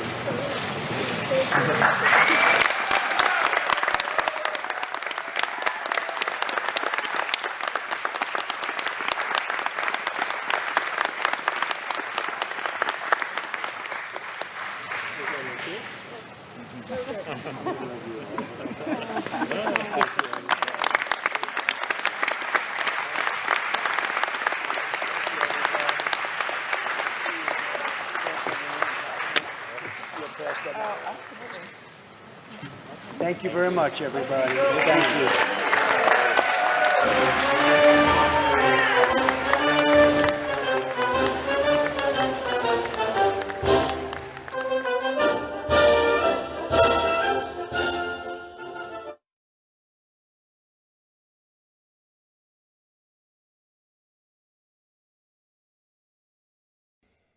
President of the United States wrapping up remarks in Charlotte. He will now be heading to this location in Jacksonville, Florida, for a huge Make America Great Again event, peaceful protest, whatever you want to call it. There are so many people here, you wouldn't believe it. We are live here. Liz Willis, Father Frank Pavone, live. We'll bring you live coverage.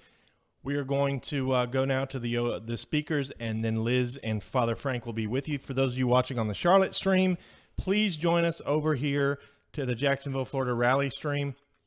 We'll be broadcasting all night long. Sorry for the audio issues earlier on the Charlotte stream. We will join this event now in progress. Clear message that if you come to Florida to burn our cities, to destroy our monuments, to try to erase who we are and harm our people, you're not going to the CHOP or the Chaz or the Woketopia, you're going to jail.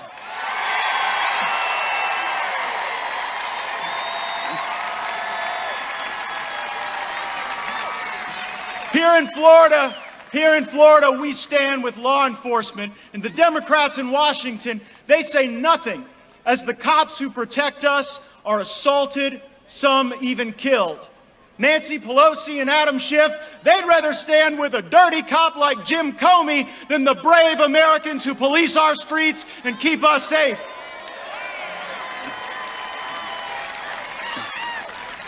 I'll leave you with this. The other side, they go and riot in the streets. They go march in the streets because they want to shame America. But we got a different kind of march in mind. We're going to be marching to the polls on Election Day and send the message that Donald Trump is going to stay the president. So don't believe the media. Don't believe these suppression polls. There are people all over this great country. They might not come to rallies like this. They might not speak out like all of us do on social media and in support of our transformational president, but they can speak with their vote, and they're coming to vote. It is the honor of my life to fight alongside this president, this governor, all of you. Let's go shock the world again. Let's go get them.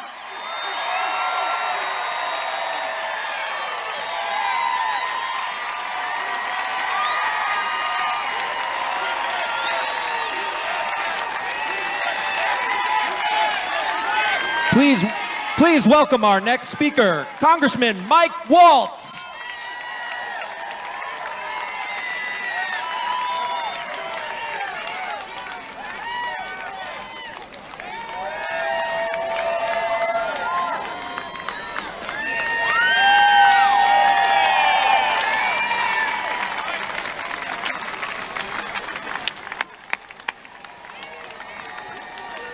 My boy.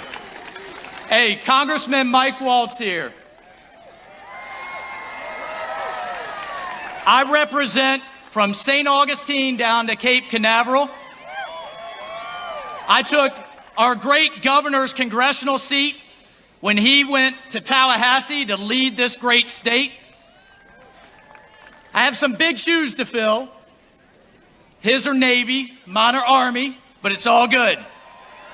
Now, honestly, I might represent a little south of here, but I grew up right down the street on the west side of Jacksonville, 103rd Avenue. So you know what that means. Where did I grow up? I got to get one. Duval.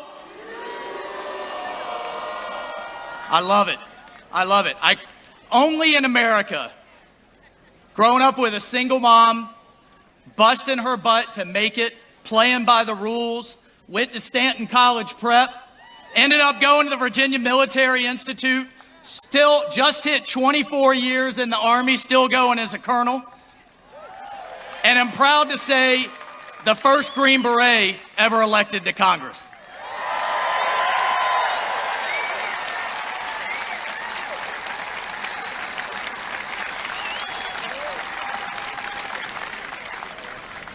But only in this country can that happen.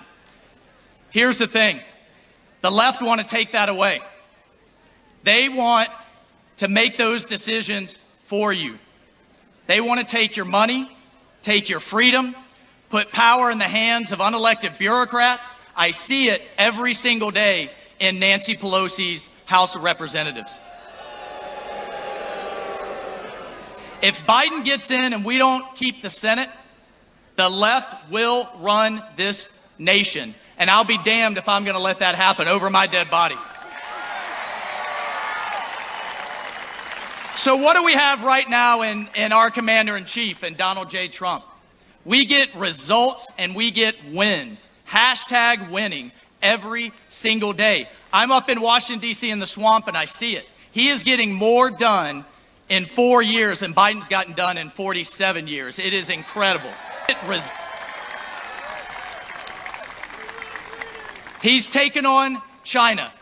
Now, who do you think is going to take on China? Trump or Biden? Trump. Who do you think gave us veterans reform and gave veterans choice? Who do you think gave us tax reform for the first time in 30 years? Who do you think gave us justice reform that Democrats have been asking for 40 years? Who gave us a brand new branch of the military, the Space Force, that is going to lead the way right here in Florida? And finally, with the announcement coming Saturday, who is going to give us the next conservative Supreme Court justice in the United States? Donald J. Trump, that's who's going to give it to us.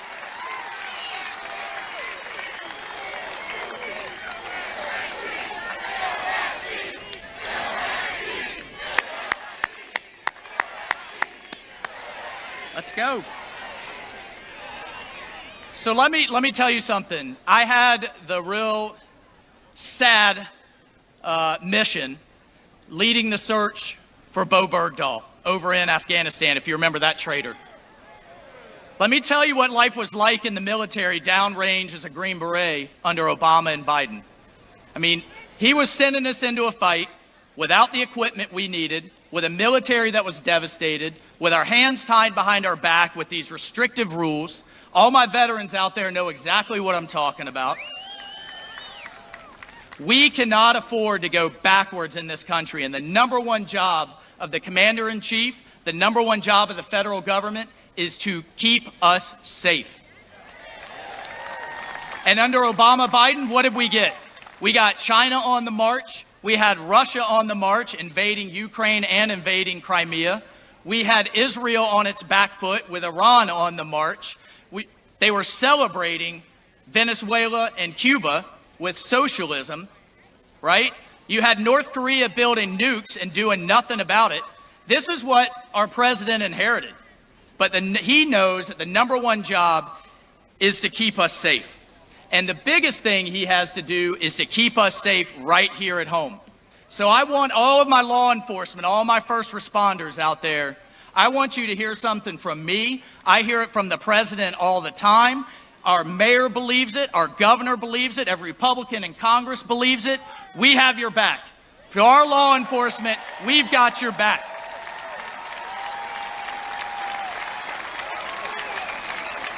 And any politician who's afraid to say that, vote them out. Get them out. Thank you. Thank you every day that you wake up and you put on that blue uniform, you put on that badge, and you get between my family, us, and the bad guys. And the least thing we should do is have your back and give you the funding that you need. Refund the police, not defund the police. That's right.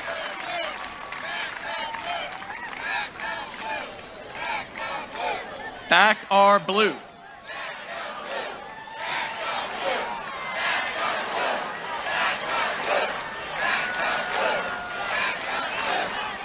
Let me tell you something. I just want to tell you about someone who's near and dear to my heart.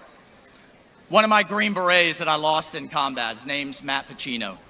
Matt volunteered to go on point every single mission. Every single time. One day I stopped him right before the mission and said, Matt, what are you thinking, brother? And he said, I'd rather, if they get us, I'd rather them get me than my brothers, my fellow Green Berets. And he kept going. Well, one night, God took him. I think about him every day. I wear a bracelet on my right wrist to remind me of all of those men and women that are no longer with us, but that are out there as we speak, keeping all of us safe. My message to every American is be worthy. Be worthy of that sacrifice. I look in the mirror every day thinking about Matt, thinking about all of them, to say, be worthy.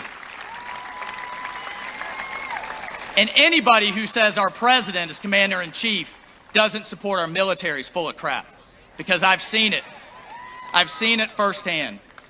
Let me just leave you with this. We had a deal on our Special Forces team that if one of us didn't make it back, we would take care of the kids. The ones who made it back would take care of the kids of those who didn't. Part of my duty to Matt and the others that I didn't bring home as their commander is to take care of their kids and to take care of their future. And I'll be damned if those kids grow up in a country led by democratic socialists or a world led by Chinese communists. This is a fight for our future. You are the ground soldiers. Get out and vote. Drag everybody you know to get out and vote. Support this president. Support our governor. Support your mayor. Yelling at the television, posting on Facebook, arguing with your liberal relatives at Thanksgiving ain't good enough. Step up and be part of the solution. God bless you all. I salute you. Keep up the fight.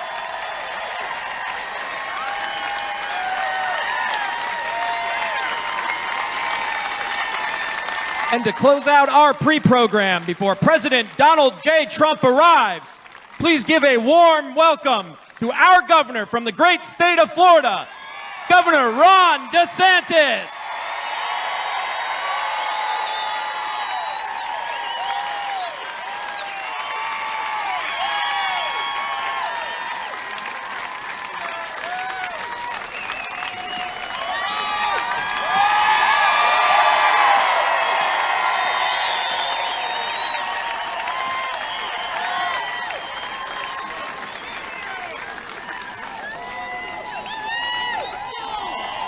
Don't you thank God you live in Florida instead of New York or California?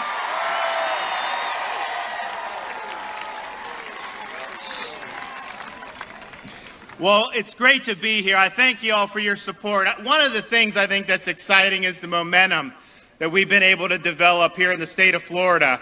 When the president ran for election in 2016, We had a gap between Democrats and Republicans in voter registration. They were almost 350,000 more Democrats than Republicans. That actually was an improvement on where we were 4 or 8 years ago from there. This has been a mission of ours here in the state of Florida to register more Republicans.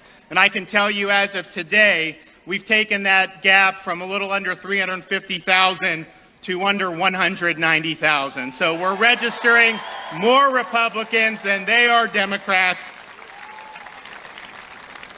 And I think that's because the contrast has been so clear now. As important as 2016 was, I got to tell you, this is an important election. You've never seen a political party radicalized so much as we've seen of this Democrat Party over the last 4 years. And just look at the contrast between the president and Joe Biden. Donald Trump is the first president in a long time to stand up to China and to put America first.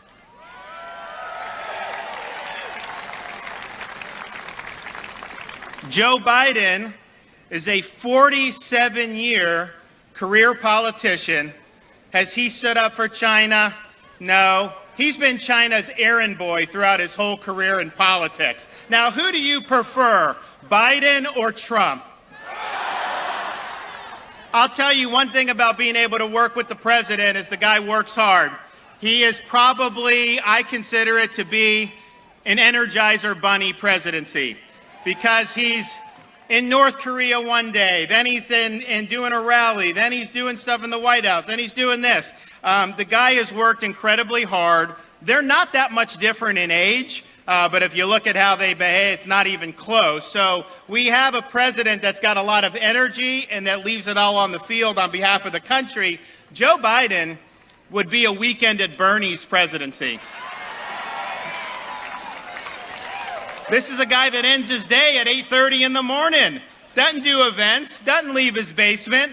And here's the thing, it would be one thing if he were just going to be asleep at the switch. That's bad enough. But the people that are going to have control of that White House are going to be these radical left people. The people that are going to control these agencies, like the DOJ, are going to be the radical left. And so we cannot afford a Joe Biden weekend at Bernie's presidency. And I don't know, do you want a Trump or do you want a Biden?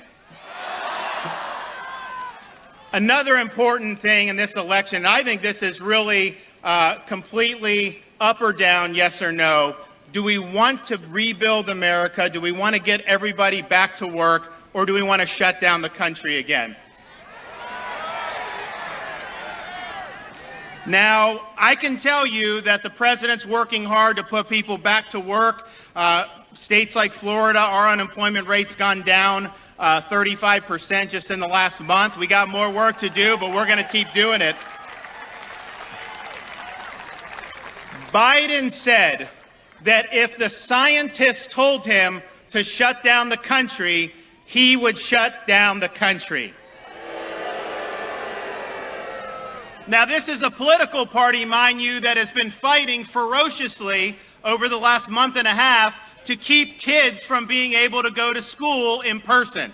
They don't want you to be able to go to work. They want to be able to do that. And I'll tell you, if he does that, the country will not be able to recover. So we have the ability to keep moving forward with Trump or a disastrous lockdown under Biden. What do you choose, Trump or Biden?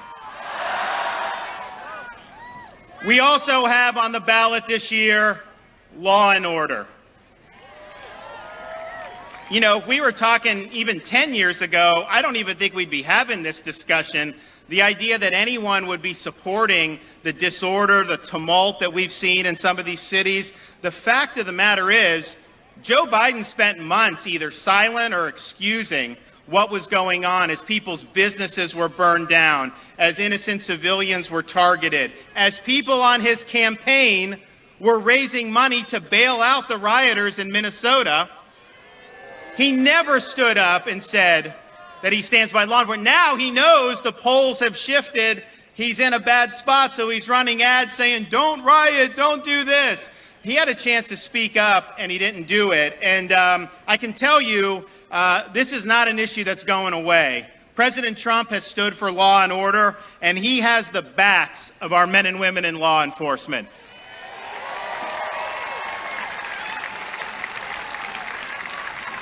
So I ask you, when it comes to law and order, who do you prefer, Trump or Biden? And oh, by the way, it's not just the president's responsibility. We all need to do it at every level of government.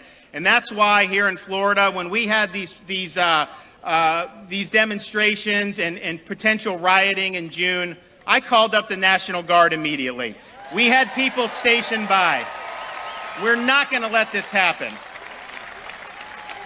But you know what? It's not enough to just play whack-a-mole, to say anytime anyone gets upset, they just get to go out and cause ruckus somewhere. So I introduced on Monday the strongest piece of anti-mob violence, pro-police legislation in the country.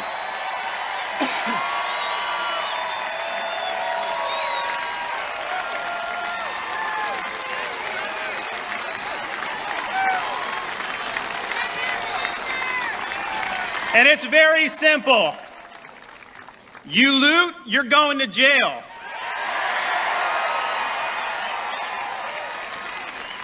You throw a brick at a police officer, you're going to jail.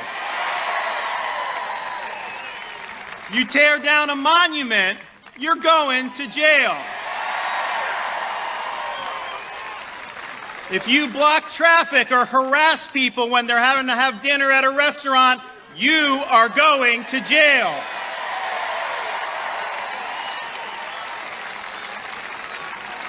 And if you have local governments that want to defund the police, well, guess what? Under our legislation, the state of Florida is going to defund you.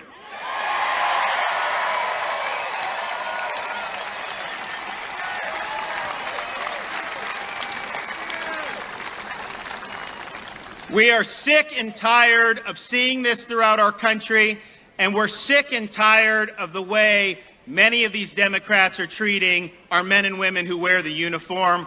We're going to stand by our law enforcement personnel, and we're going to be there every step of the way. And so this election, that's on the ballot, but we're going to be working hard in Florida in the meantime because we know how important it is. I also think there's a big contrast for how both candidates view the judiciary and judges. You know, Donald Trump has appointed more conservative judges than any president probably in history, certainly since Reagan. Biden was the leading person in the Senate when he was there to smear conservative judges like Robert Bork and Clarence Thomas. And he assassinated their character. He kept a good man in Judge Bork off the bench. He almost kept the great Clarence Thomas off the bench. And so on that, the contrast couldn't be clearer. Who do you like on judges, Biden or Trump? So now we have a SCOTUS fight, and we got to thank the president for moving forward without delay. And we pledge to support his nominee. And this will be a nominee who's going to side with justices like Alito and Thomas and not with justices like Roberts.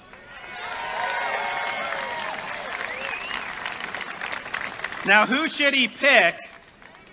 Who wants Amy Barrett? I guess in Florida there may be, but we'll see what happens. I got a pretty good idea. And here's the thing. The nominee is going to be somebody that's going to be strong. President will have done his duty. The Senate needs to confirm before the election. Don't dilly-dally. Confirm the judge. Confirm the judge. Fill the seat. Fill the seat.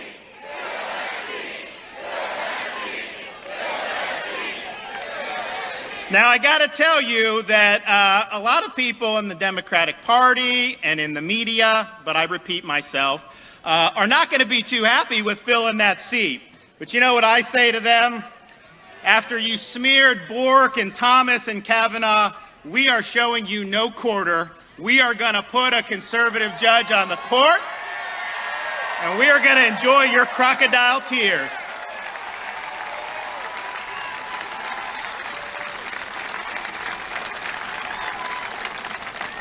final thing I'd say is just this from a personal perspective. If I was just a Florida civilian, if I wasn't holding the governorship, I would obviously be supporting the president. But as governor, I can tell you, whenever the state has needed something over my less than 2 years in office, the president's been right there to deliver, whether it's for hurricane victims, whether it's for senior citizens with prescription drugs, whether it's saving military installations like Tyndall Air Force Base, whether it's helping us build things that we need in Lake Okeechobee, whether it's supporting our coastlines. Every single time Florida has called, the president has answered. And in fact, in less than 2 years as governor, I can say the president's done more for Florida than any president in our history.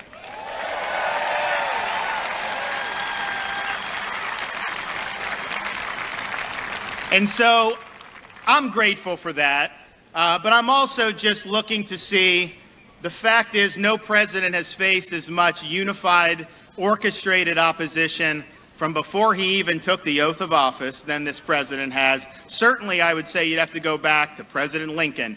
This is a president who, the day after he wins the election, the media's #1 job was to get him out of office. That's what they wanted to do. The Democrats' job, they wanted him out of office. The bureaucracy wanted him out of office. He has had to stand up against the corporate media, against big tech, against all these massively powerful institutions, and he's had to take more abuse than anybody that's probably held that office in quite some time. And he does it with good cheer. I bet you there's a lot of people in his position wouldn't be able to handle it. I know that's the truth. And so I just want to say, I appreciate him fighting for us. I appreciate what he's had to go through. And just imagine how great it'll be to turn on CNN on election night and watch everyone be so sad that he was reelected. God bless you guys. Thank you.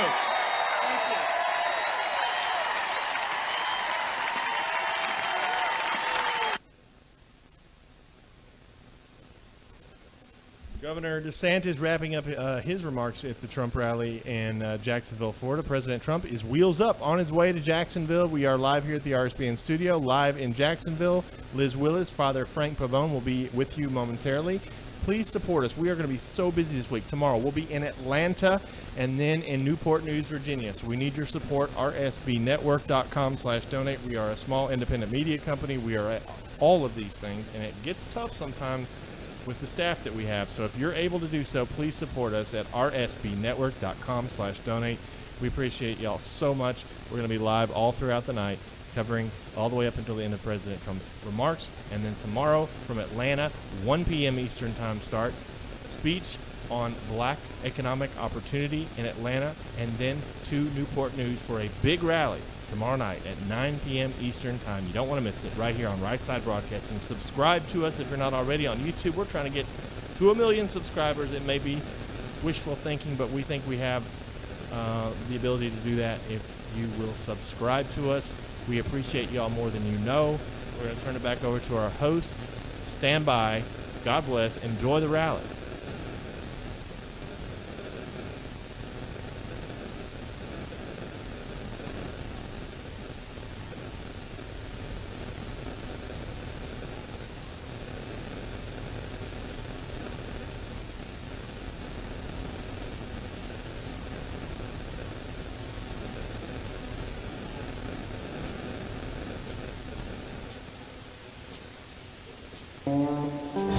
Hi, everyone, and welcome back to Right Side Broadcasting Network. We are live from Jacksonville, Florida, where President Trump is scheduled to give remarks in just less than an hour. It is an absolutely packed venue here today. We are at an airport hangar. The crowd is outdoors and loving every minute of it. Lots of smiles, and of course, the sea of red hats that comes with being at a Trump rally. We want to say thank you to everyone for tuning in, and we are going to be addressing exactly what's going on, what we're doing here, and what you can expect to see in the next few moments. But first, I want to say thank you to iTarget Pro and talk to you guys a little bit about them. We've gotten so many questions about this incredible product. If you've seen the news, you know lately that innocent people have been falling victim to crime, intimidation. They're being forced to fend for themselves, and that's because The Democrats and the left are successfully defunding the police. When the government can't or won't protect your family, self-defense is the only option.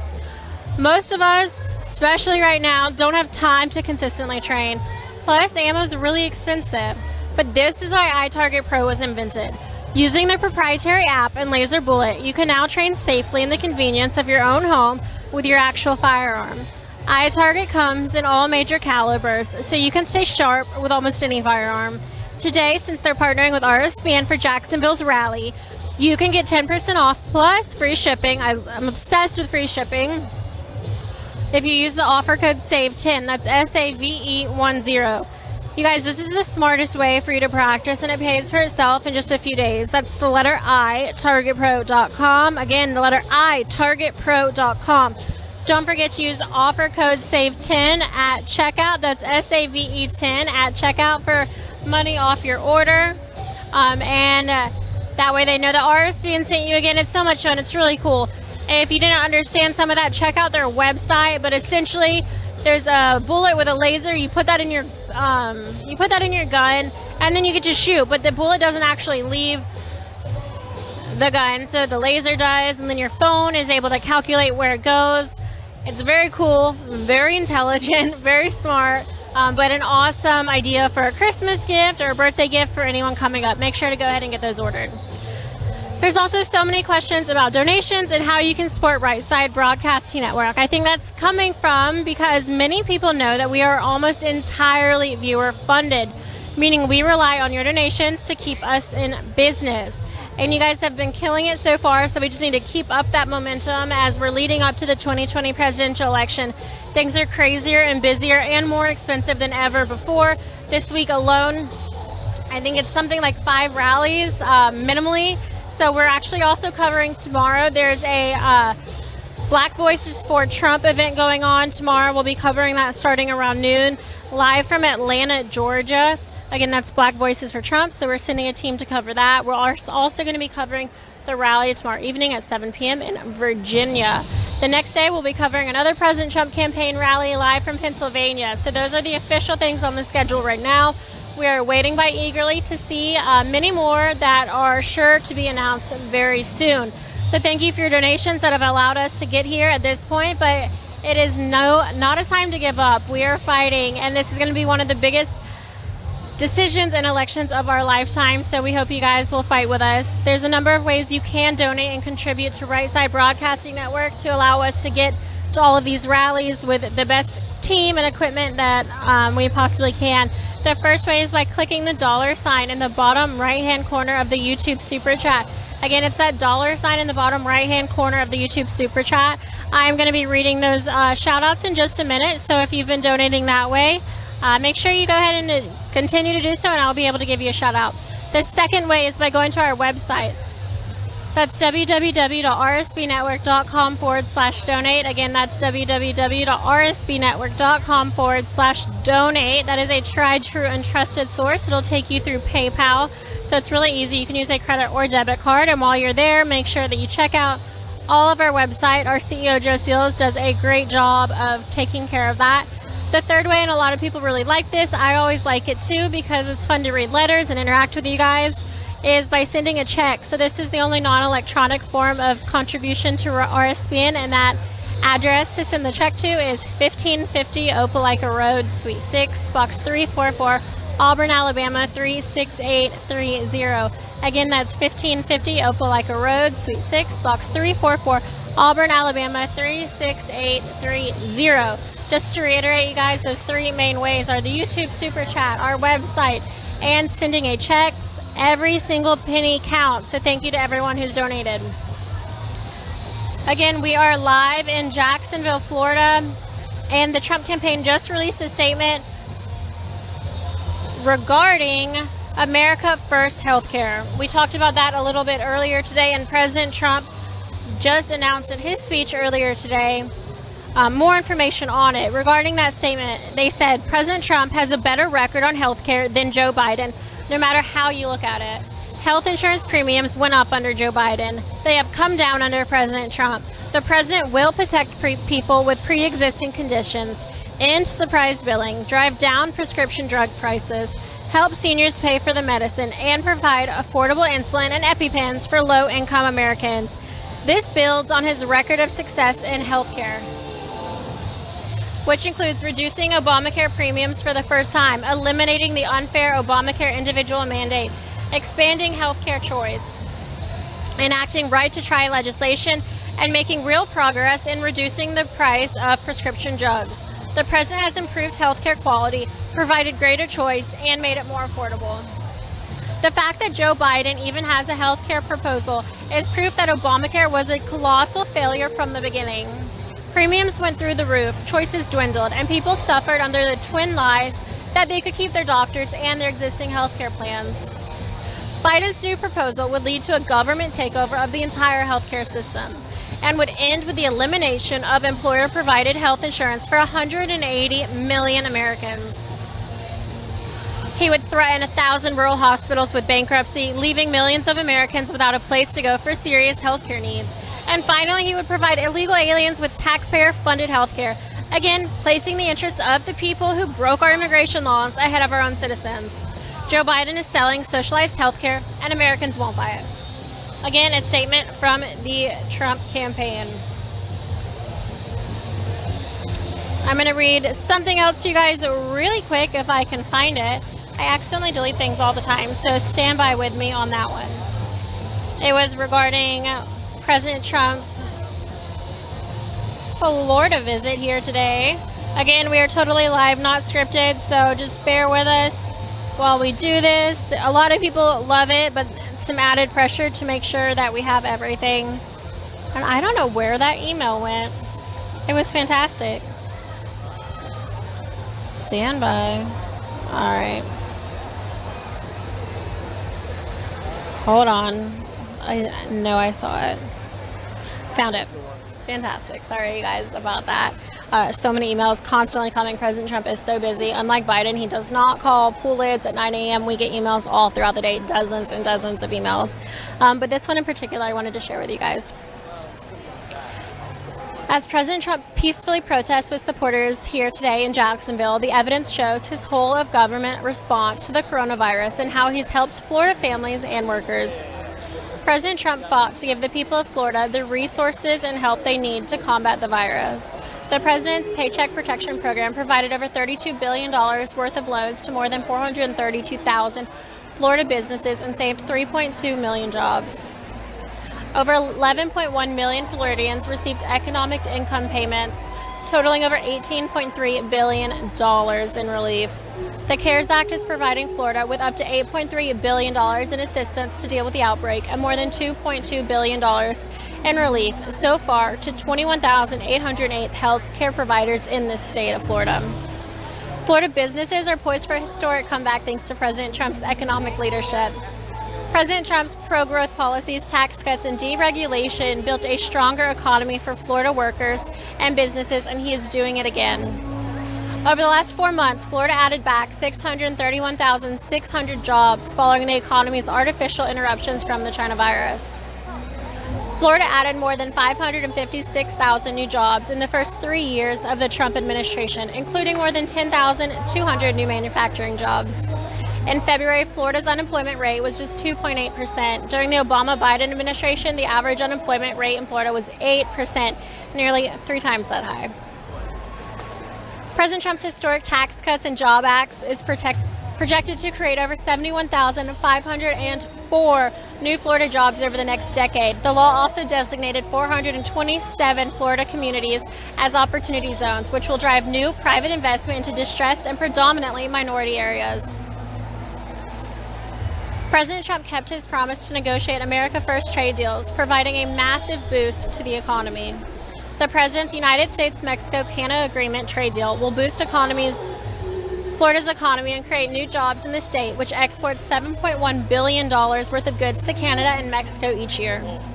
Trade with Canada and Mexico support over 750,400 jobs. The USMCA will boost Florida's agricultural exports, helping the state's farmers and agricultural producers. President Trump is defending Florida's farmers and agricultural producers from China by providing $24.9 million in direct USDA payments to offset the damage of China's tariffs. But Joe Biden's disastrous agenda will decimate Florida's recovering economy and undo President Trump's policy that helped Floridians the most. The horrible trade deals that Joe Biden supported throughout his 44 years in office killed Florida jobs. Florida lost 28,800 jobs due to higher trade deficits with Mexico under NAFTA. Florida lost 115,200 manufacturing jobs between when NAFTA took effect in '94 and when President Trump was elected. Biden voted to normalize trade relations with China, which killed 125,500 Florida jobs due to higher trade deficits. Biden's radical energy policies would devastate Florida workers and their businesses. The oil, natural gas, and coal industries support more than 273,000 Florida jobs and contribute nearly $23 billion to the state's economy each year. Biden's government-run healthcare proposal endangers the private health insurance that 10.4 million Floridians rely on. Biden's government-run public policy option plan would ultimately kill health insurance plans. Under Biden's government-run public option plan, 15 of Florida's rural hospitals would be at high risk of closing. This would ultimately limit patients' access to health care. Meanwhile, President Trump is fighting to give Floridians the best health care in the world at lower prices. In 2020, the average Obamacare premium in Florida decreased. Biden pledged that charter schools will be gone if he is elected president. More than 300,000 students are currently enrolled in 650 charter schools in the state of Florida. Absolutely incredible numbers. The list goes on and on. That sums up a lot of it, but just another reason to vote red come November. We have so many donations coming in, so thank you. Let's keep that energy up. We have Michael Swan who said, "Keep America great, donate to RSBN." Wendy Gallarday said, "Liz, you're awesome. Keep up the reporting. Republicans love the network giving us the truth and news coverage." To RSB, Wendy. Jim said, "Biden." Gail said, "Supporting this great network." We have Kimberly Towan who donated. Clifford and Karen Prince are praying for President Trump. Susan Parrish is excited for 2020. Rowan and Ron Stein said, "Thank you, Right Side Broadcasting. As Americans residing in Canada, we greatly appreciate the ability to watch all the Trump rallies and love seeing the entire events without missing a beat. God bless President Trump and his entire family, and God bless the United States of America 4 more years." We have Diane Quaylar, Debbie Maddox, Ralph Sasomo, thank you, Castixa, Michael Walters, Ray and Jean Pike, Mohan Aaron, and those are just some of them to name a few. I'm getting Twitter messages again for that code for iTarget Pro. So just to reiterate, iTarget Pro uses a proprietary app. It's so cool. It's a kind of a software and a bullet, but that never actually comes out of your out of your gun. So they are our partner for today's rally. It's incredible. When you order an iTarget Pro, they come in all different sizes. So you'll just match it to whichever type of gun you have. You put the bullet in your gun, and you're going to shoot a laser to a target.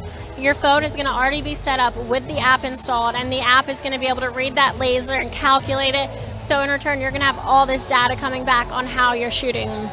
Again, that code is SAVE10, SAVE10. Go to itargetpro.com to check it out, itargetpro.com. It is going to be the perfect Christmas gift.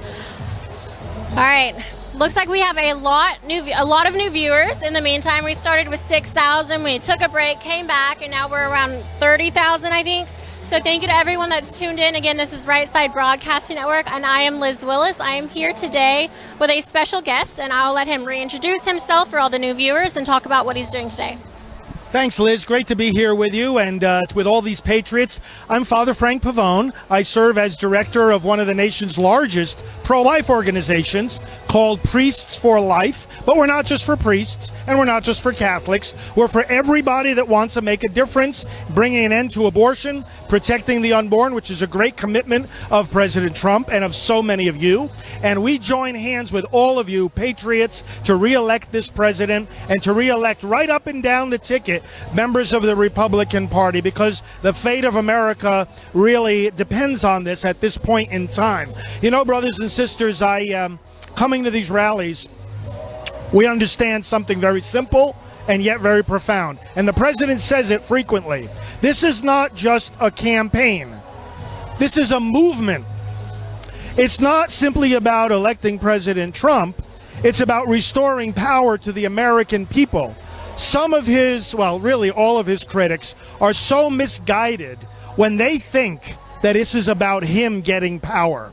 He said from day one of his first campaign, this is about bringing power back to you, the American people. And he has shown that in so many ways. You've heard, and we'll hear again from him shortly here, a litany of his accomplishments, and all of them bring power back to us, whether it's freedom to worship the way that we want, freedom of parents to send their children to the school of their choice, freedom of the children in the womb to be born instead of being ripped apart by the violence of abortion, freedom to grow one's business without these burdens of government regulations, freedom to live our lives in security, knowing that he has taken 500,000 criminals and gotten them out of our country, and 20,000 gang members and gotten them out of our communities and out of our country, and that he insists on vetting the people that come into our country. He doesn't want to keep people out of our country. He wants to make sure the ones who come in love our country, respect our freedom and our values, and aren't out to kill us. That's what he wants to do. And by the way, as a Catholic priest, I can say his policy on immigration is very consistent with what our catechism says, because it says, yes, welcome the immigrant, but make sure that the immigrant follows the laws of the country that they want to come into. And the president is doing this. He's working in every possible way to restore power to you. Power to grow in your businesses, power to grow your families, power to be the self-governing people that we were meant to be. The Second Amendment, the right to keep and bear arms. Again, it's about power being restored to the American people. It is such a misguided idea when some people say, oh, Trump, he's a king, he's a dictator. It's exactly the opposite. You want to hear about what narcissism looks like in politics? You want to hear about what a self-absorbed maniac in politics looks like? Look at communist China, where the communist ruler there said not long ago, and has said before, that Christians, even in their homes, have to take the images of Christ off the walls and replace them with an image of the communist leader. That is being self-centered in politics. Not a man under whom the median household income has risen higher than it has ever risen before. You see the statistics, $400 and some odd dollars under President Trump, and $975 through all the years of President Obama was the increase in median household income. And just in the first 3 years of President Trump, $10,000, close to $10,000. What a difference. I mean, this is a man who in every way is restoring power to you, the American people. Now, that's why he says this is a movement, and why he says about his reelection, he says, look, it's not just about me getting back into office. He says, and I love this when he says it, and we'll hear him say it again tonight, we are going to win reelection. We. He constantly identifies himself in union with us as a people. We are getting back into power. And you see the other side of the coin, too. He knows that when his enemies attack him, when 5 days after his election in 2016, I don't know if everybody knows this, 5 days after he was elected, a meeting was held to create the resistance. Numerous organizations, well-funded, got together and plotted and schemed on how to undo that election, how to undermine the presidency, how to do these fake hoaxes, and how to spy on the campaign, and how to conduct endless investigations that went nowhere because they were based on lies. We see the history of this. And by the way, there are a lot of good books that trace the history of this. I want to urge you, friends, because these rallies are meant to help us do something, to do more in preparation for the election.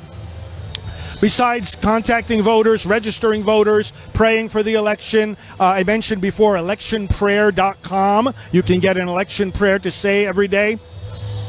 But reading, good reading, so that you'll know. Books like Blitz. Have you read the book Blitz by David Horowitz? It's an excellent book, not very long, but very well worth reading prior to Election Day. And you'll be more equipped than ever to talk to people about, as I'm saying, this effort of the resistance to actually undermine the presidency, actually to conduct a coup. It is no exaggeration to say that this has been an effort at a coup against the duly elected president, and that's why there was the fake impeachment.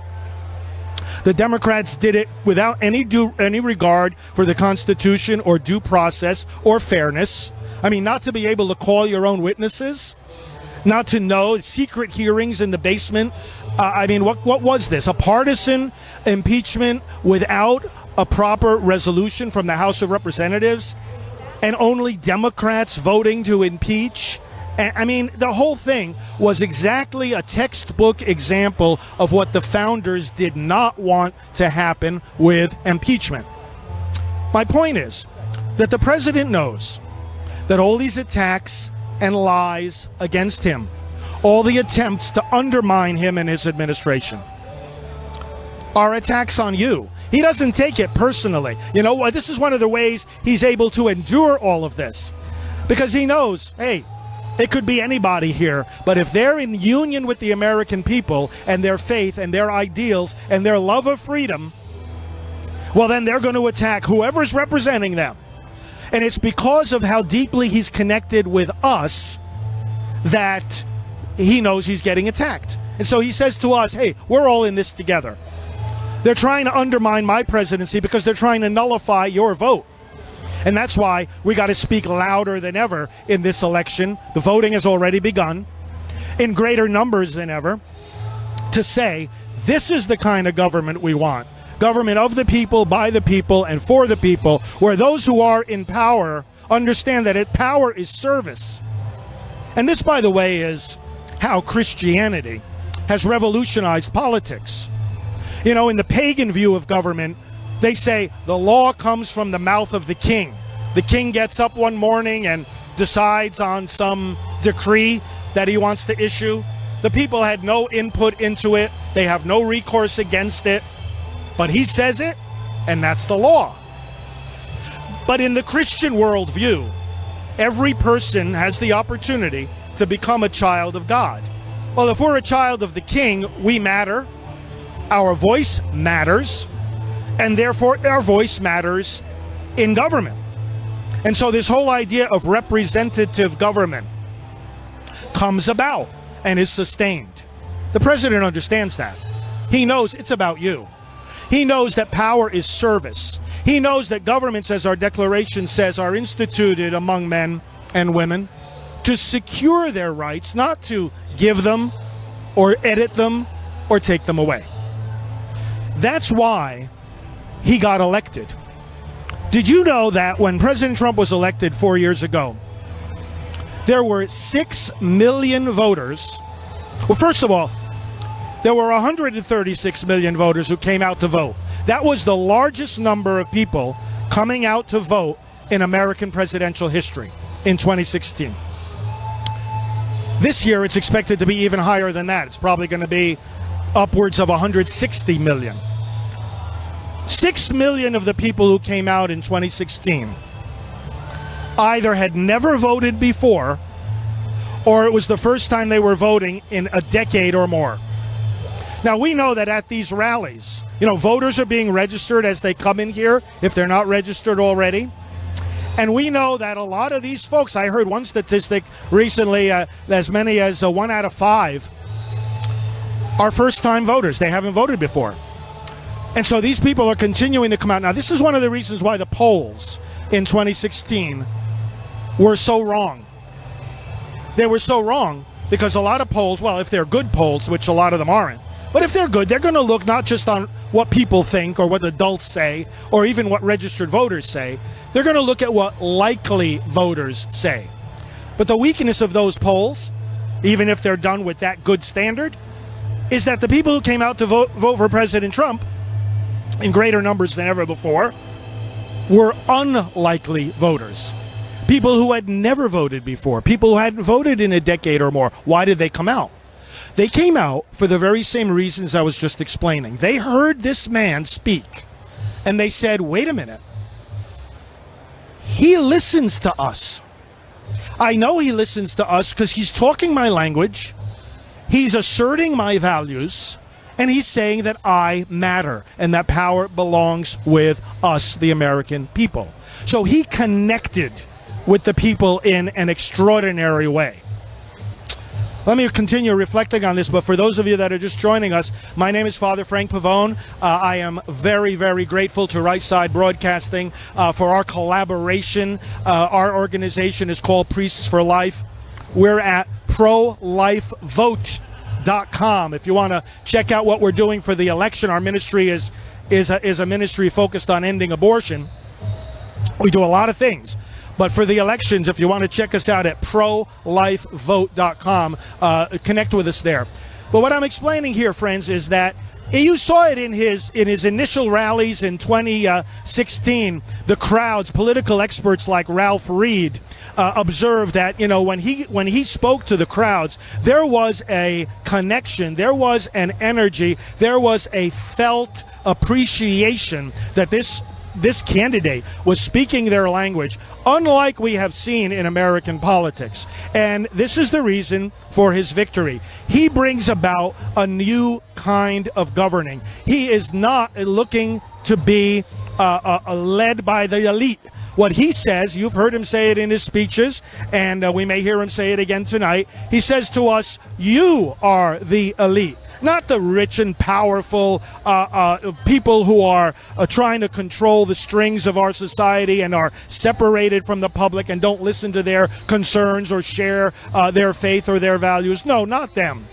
He says you are the elite, the hardworking, patriotic Americans. And, we look at this crowd as we're panning the crowd now, and we see babies, and we see people in wheelchairs, and we see people of every age in between. We see people of every ethnic background. We see people representing the grassroots of America. It is marvelous. And these are the people that President Trump listens to and speaks for and fights for. Two differences between him and a lot of our other politicians on the federal level. Certainly a difference between him and Joe Biden, but a difference between him and even many of our past Republican presidents. And it's this, brothers and sisters, that he is fighting for and listening to the grassroots rather than the establishment. Not only does he listen to us, but he fights in a way that others have failed to fight. It's not enough that a president shares our position on issues or our values or even our faith. Listen, that's not enough, because you can have a nice guy get elected. You can have a person get elected and you say, hey, I agree with them and they agree with me on everything. But is that enough? Or do we need the person who agrees with us and shares our values and occupies the highest office in the land? Do we not need that to be a person that fights for us, fights vigorously, fights proactively, fights, and when he gets attacked, he goes back twice as strong, standing for our values and for our freedom and for our church and for our faith? That's what he does. That's what President Trump does. He'll push back twice as hard against those who push on him. That makes the difference. That's what gets people excited. That's why the enthusiasm gap between President Trump's campaign, one manifestation of which we are looking at right now with our very eyes, that's why this campaign has so much more enthusiasm than the Biden campaign. We know he's fighting for us. It's not enough just to say, oh yeah, this is my position on this issue. It's way, way beyond that. Now, Phyllis Schlafly, many of you I'm sure know that name. She has since passed on, but she was one of the people who founded the conservative movement in America. I was privileged to know Phyllis pretty well, and we got together and met in strategy meetings and had many conversations about the direction of American politics and conservative values. Phyllis was one of the early endorsers of Donald Trump, to the surprise of many in the conservative movement. Do you know what her reasoning was in supporting Donald Trump? Here's what she said. She said, you know, he might not know everything about the various issues that we're going to be urging him to support, but you know what? That's not the main question. The main question is, who's he listening to? And she said, because he listens to the grassroots rather than to the establishment, we can teach him on the issues what he needs to learn because we know he's with us. That, for Phyllis, was the deciding factor. That needs to be the deciding factor, brothers and sisters, for all of us. As we watch this rally, we know that we're part of this rally. Wherever we are in America right now, you and I are called by this rally to do more. By the way, of course, it's a peaceful protest. I love what the president said the other day. It's a protest against stupidity, because so many of the attacks that we get, that the president gets, so many of the positions of the Democrat Party, it really can only be described in that way. And we protest the stupidity that doesn't realize that unless you have borders, you don't have a country. That doesn't realize that, you know, you have to let people pray the way that they want and can send their children to the schools that they want, and up and down the list of issues we can go. But we're called by this rally to do something more. Voter registration deadlines are coming up in a few weeks. At the beginning of October, they're going to start kicking in from state to state. We've got a small window of time, my friends, right now to register as many voters as we can. And there's a special website, by the way, checkyourvoterregistration.com, where you can go and make sure that your voter registration is up to date. And this is a simple thing you can do for your friends, for like-minded people you know, fellow worshipers. Checkyourvoterregistration.com. Go there. Checkyourvoterregistration.com. Make sure it's up to date. You may have registered in the past. Your friend may have registered in the past. But maybe something happened to the voter file, or there's an error, or maybe there was some change that happened in their life, a change of residence or of name, or their signature changed dramatically, or whatever it might be, that necessitates updating the voter file. No harm in checking. Make sure you're equipped and ready to go for voting day, whether you vote early or on November 3rd. We have here an opportunity from morning to night, every day now, the next 40 days, to do as much as we can, not only to register voters, but also to get people to the polls. Because remember, early voting is starting up now in many states. And like I said, our election website, ProLifeVote.com, gives you you can find, for example, the dates where the voter registration deadlines are kicking in and where early voting is beginning, and this is meant to help us to mobilize. Now, I want to say something, friends, about the different signs that you're going to see during this rally. You might see there's a couple of people here holding up signs that say Latinos for Trump. In fact, there was a woman running through the crowd a moment ago. Latinos for Trump, Latinos for Trump. Everybody was cheering. You're going to see signs for Black voices for Trump, cops for Trump, veterans for Trump. What you're seeing here are some of the various coalitions that the Trump campaign has put together. And I want to read a list of these coalitions. It's not exhaustive, but it'll show you what the campaign is doing. And you can find all of these, by the way. I hope you go regularly to the campaign website, DonaldJTrump.com. When you go to DonaldJTrump.com, you'll see a button that says Coalitions. Click on there and make sure you are a member of at least one of these coalitions. As you'll see on the signs, and I'll read the names of the coalitions, as you'll see on the signs of the various coalitions represented here, to join, you text to the number 88022 a particular word that identifies that coalition. And for example, for Latinos for Trump, the word is vamos. Let's go, vamos. And you'll see this pro-life voices for Trump. Now, I served for a while as the national co-chair of that coalition. I was very privileged to be asked by the campaign to do that, as well as serving on the advisory board of Catholics for Trump. And what a great honor it is to help the campaign.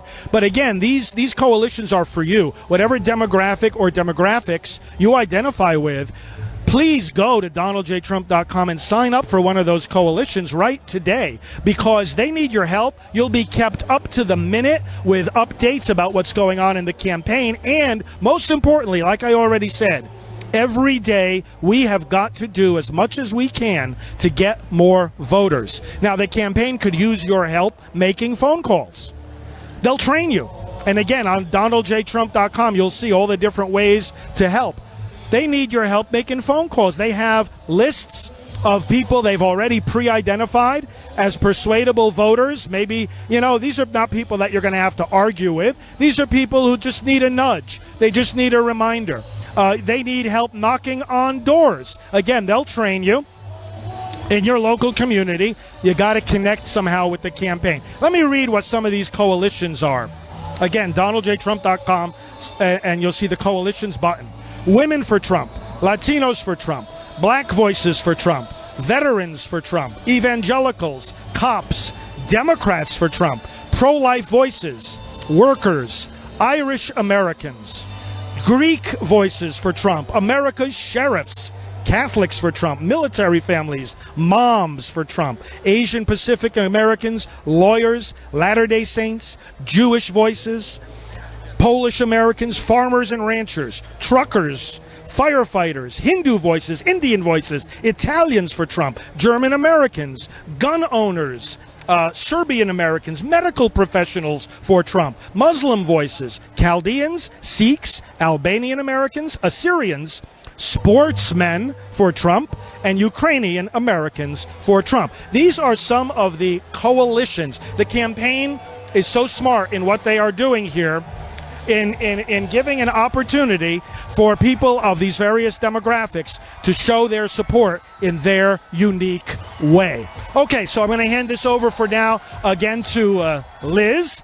And what do we have to update our people about? Awesome. Thank you, Father. We are expecting Air Force One to land in about 15 minutes. So again, plus or minus 15 minutes away from Air Force One's arrival.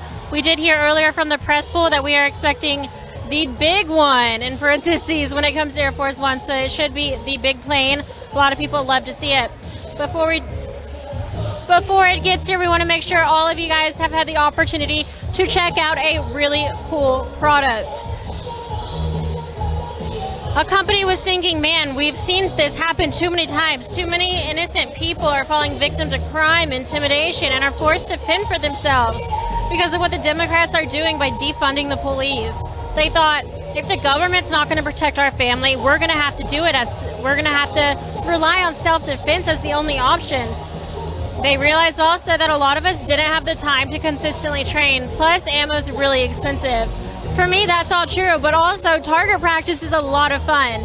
This is exactly why iTarget Pro was invented. This is a proprietary app and a laser bullet combined that allow you to train safely in the convenience of your own home with your own actual firearm. iTarget comes in all major calibers, so you can stay sharp with almost any firearm. Today, you can get 10% off plus free shipping with the offer code SAVE10. That's SAVE10. This is the smartest way for you to practice, and it pays for itself in just a few days. That's the letter I, targetpro.com, itargetpro.com, offer code SAVE10. That's SAVE10. This is going to make the best Christmas gift for anyone that is a fan of Second Amendment rights. So my brothers already have requested it, and they're hopefully will act surprised when they get it for Christmas this year. We have a lot of donations coming in. I'm going to take a moment to start reading all of those. So make sure you get that in right now if you want to have a donation in just a minute. Before I do that, there's also questions about how you can donate. And there's a number of ways you can donate with RSBN. The first way is one of the easiest, and that's simply by the Super Chat. So to begin with that one, if you're not familiar, you don't know what Super Chat is, we'll start with YouTube. And if you're watching a live video, which is what we're doing here today, we are completely live with Right Side Broadcasting in Jacksonville, Florida. So you'll be able to use the live chat function, which essentially becomes a chat room during a live video broadcast on YouTube. You're able to chat in there. It's a lot of fun, but you can also donate by clicking that $sign. It is in the bottom right-hand corner of the live chat. Make sure you're signed in so you can utilize that function. Absolutely every penny helps RSBN get to all these different rallies all across this great country. and your name comes up highlighted. So it's a lot of fun for others to see and for you to get a shout out as well. Again, when I'm done with this announcement, I'm going to be jumping in on my phone to give those shout outs. So make sure you get your donation in now or as soon as possible. The second way is really easy as well. And we actually get to keep the majority of these proceeds as compared to YouTube, which only gives us 70. We get to keep 90% of the proceeds on our website. So you can donate via our website, and that'll be gone through PayPal. If you go through www.rsbnetwork.com/donate. Again, that's www.rsbnetwork.com/donate. The third way is a non-electronic way. It's a lot of fun. You can send a check to 1550 Opelika Road, Suite 6, Box 344, Auburn, Alabama 36830. So just to reiterate those three ways, it's the YouTube Super Chat, sending a check, or by going to our website. Moderators, thank you for being here today. We always appreciate it. We know y'all work so hard behind the scenes, but we do appreciate it. So thank you. And if you don't mind dropping some of those links down below. Reading the chat. You guys help us make sure that you're subscribed to our YouTube channel, please. We are live, for those of you who are new, at almost every single President Trump rally. So if it's possible, if it's physically possible at all, we will be here. We have been to almost every rally, I think, since 2016. It's been a blessing, an honor, and a joy for us. We absolutely love it. We have a couple more this week. We will be in a Newport News tomorrow, live from Virginia. That's going to be a 9 p.m. rally, so it's going to be a rather late one, but we're excited for it. And then the next day we will be live from Pennsylvania. So lots coming up. Again, we are going to be live at all of them. We're sending our crew, we're sending our talent, our equipment, everything we can to make sure President Trump gets the fair coverage that he deserves. I'm going to hop into the YouTube Super Chat. 46,000 people watching right now, so thank you to everyone who's tuned in. Looks like we have Dorinda T, who said, great work, RSBN, go President Trump. 99.99 from Jimmy Lee, who said, where we go one, we go all. We want to unite all as one. Left or right, the more they fight, the more they need help to wake up. Love all from Tampa, Florida. $17 from Frank, who said, I am having magnificent withdrawal. RSBN rocks. Me too. I really thought he'd be here in Florida, but he'll be back soon, don't worry. $100 donation from Miss Lynn Jean, who said, thank you, Father Frank Pavone and RSBN. God wins. Thank you very much. And then Sharon Bergstein said, thank you, Father Frank, for speaking out for the right to life. He is a true man of God and doesn't bow to politicians, but stands for God's word. God bless RSBN and Father Frank. Yes, he does. A very good man. And we have $49.99 from Anti-Constitution. That is most of the super chats that I can see on my screen, as y'all can see with me. And then just to jump into the website donations, because I get those as well, we'll catch up on a few of those shout outs. Alex Hablitzel said, just discovered your channel and you're amazing. Watching now on YouTube, Patriot for Life, Trump 2020. So thank you so much. Really glad you were able to find us. Hopefully it wasn't too difficult. Sometimes we are. And see what Joe said? Yeah, thank you. Everyone loves Father Frank. I know, me too. What was I saying? Sorry, someone almost just fell down. I got distracted. Okay, I don't know what I was saying before that happened. Anyways, Janet Springer said, great job, Father Frank, and love and enthusiastic. Your love and enthusiasm for God and President Trump comes through every day. God wins. Rosalind Iapo said, Trump 2020, make America great. Lynn Sweddle said, love RSBN coverage. President Trump is the greatest president of my time. Like Father Frank Pavone too. Joe Marie and Tony said, great job bringing us the Trump rallies without MSM spin. CAG 2020. Ramper Cash, Sobhog donated. Sarah Mariano said, my whole family loves Trump. Ralph Campanella said, God bless Donald J. Trump. Bobby Moore said as well, thank you to Right Side Crew. We have Elizabeth who gave her thanks as well and donated. Raymond Pike said, praise the Lord and Father Pavone for President 2024. As long as I'm like your press lead or something, we can make it happen. Janovec said, thank you for all we do for all family. As my mom said when I was young, birds of a feather stick together. Bonnie Curran said, as a senior citizen, it gives me hope for the future to see such fine young people working at Right Side Broadcasting. Thank you all you do. I never miss a rally. We have Tina for Music, Suresh Chanmugam from Canada. We have Clyde Wells. Georgine says she watches as many rallies as she can, and she always depends on RSBN to be Johnny on the spot. Thank you so much. Thank you, Doreen Cobb, Lisa Coelho, Cheryl Craig, RNL VIP. And that rounds us up to all of those announcements right now. So lots of donations coming in. Again, if you're curious about how you can donate, there's a number of ways. I'll say them really fast. The first way is by clicking that $ in the bottom right-hand corner of the YouTube Super Chat. The second way is by going to our website. That's www.rsbnetwork.com/donate. The third way is by sending a check, and that you can send a check to 1550 Opelika Road, Suite 6, Box 344, Auburn, Alabama. We are mostly viewer funded, so we do rely on your donations. Sometimes we do have partners, and today is that case. We are partnering with iTarget Pro, so RSBN family, make sure you show them some love, blow up their website, check out everything they have. It's very cool. Whether you think you're in the market for this or not, I would go ahead and check it out. But this is a proprietary app and laser bullet that'll allow you to now train safely in the convenience of your own home with your actual firearm. It's going to come in all major calibers, so you can stay shape with almost any firearm. Today, because they're partnering with RSBN, you're able to get free shipping and 10% off. Again, today you can get 10% off plus free shipping with the offer code SAVE10. This is a very cool gift. It's a proprietary app and laser bullet that'll be mailed to you, and it'll allow you to set it up and train safely in the convenience of your own home with your actual firearm. This is going to be the smartest and safest way for you to practice. It's going to pay for itself in just a few days. It's the letter I, targetpro.com. Again, the letter I, targetpro.com.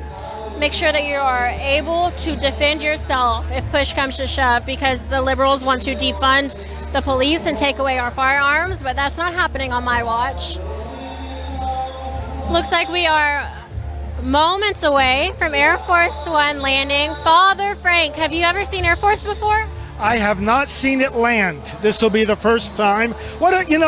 God always brings good out of evil. We had these great rallies on these big indoor arenas, but we didn't get a chance to see the plane land. And now this is my favorite part. It's awesome, isn't it? It's so great. I wanted also to mention to our listeners and viewers, they should connect with the campaign also on Twitter. I know you encourage them to connect with you on Twitter.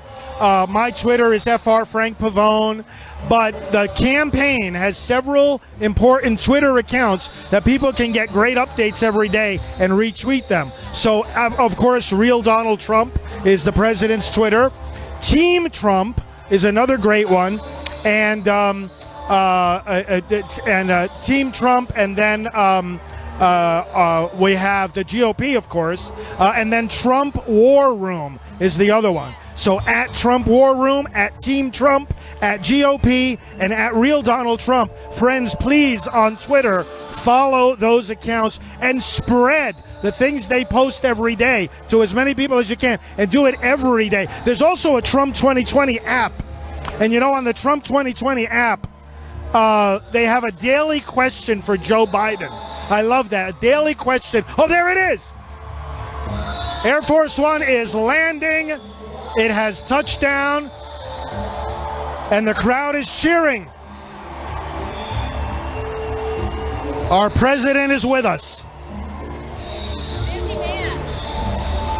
Quick reminder, we are going to be live from Atlanta, Georgia tomorrow around noon for Black Voices for Trump, another great coalition that the Trump campaign is spearheading. President Trump will be there live to give remarks on the economy and other situations that are affecting different minorities, specifically in Atlanta, so you don't want to miss that one. Very busy man. He just came from a healthcare speech that he gave in Charlotte, North Carolina. We are just talking about social medias and the different way to interact.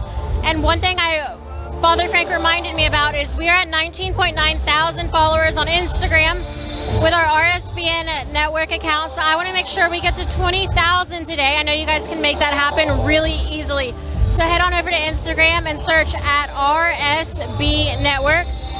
Again, that's at RSB Network. Give us a follow and a shout out. If you give us a shout out on your story, we will repost it so all of our followers can see your page as well. Don't forget to follow us on Twitter as well at RSB Network.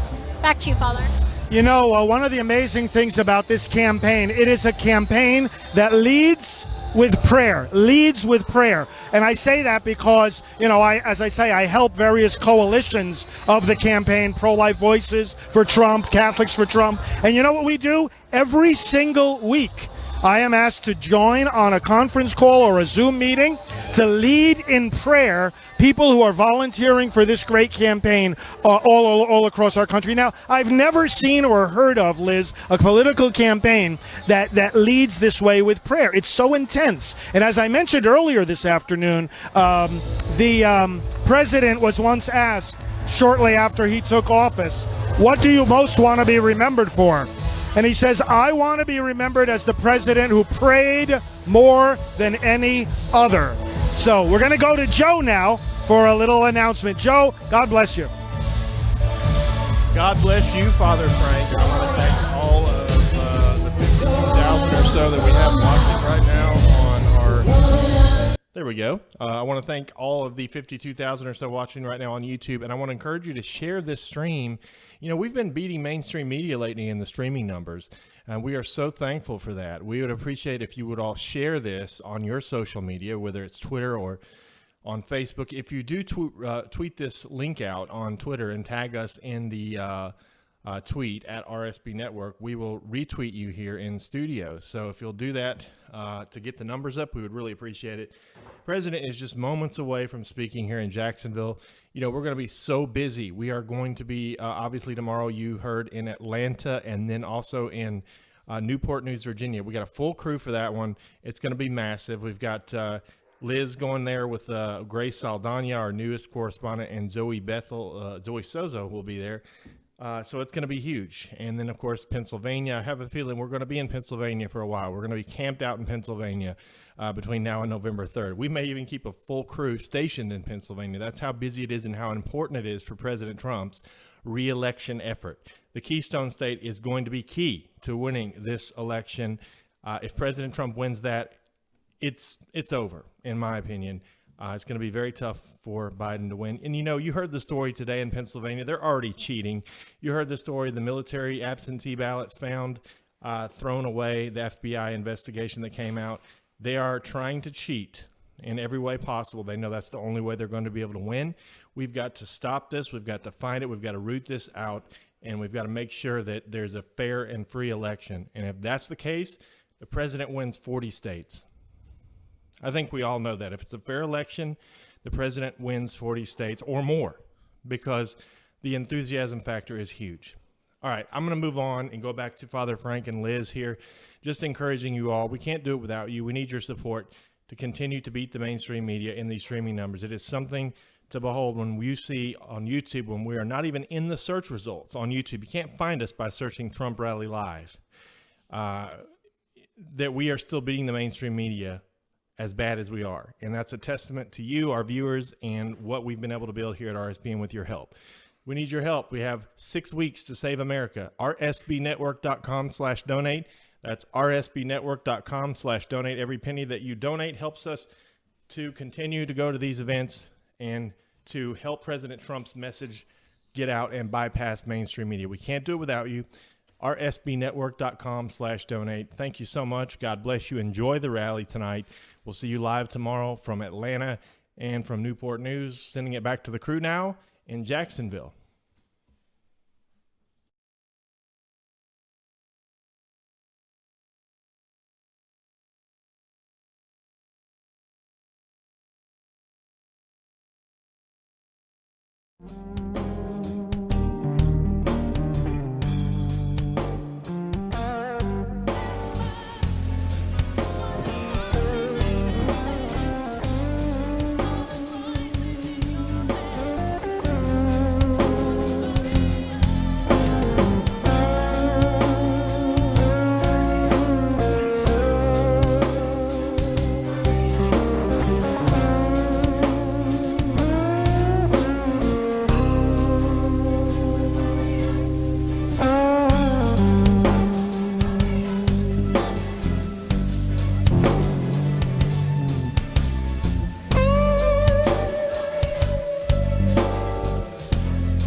4 more years. We hear that in every presidential re-election campaign. But we love you really expresses what I was explaining to you before, that the success of this president is that he fights for the American people. He doesn't need to be part of or want to be part of the establishment. And one of the reasons we have to give him 4 more years is that it takes time to expose and cleanse and drain the swamp in Washington, D.C. We've got to give him more time to do that. He's been doing it. He exposed all the ugliness of them spying on his first campaign, and he's rooting out people from Washington. Look what he did with the VA. He allowed for transparency and accountability in the VA, where there were bad apples in there. There were people that were working in there that shouldn't have been working there, that were doing so much damage.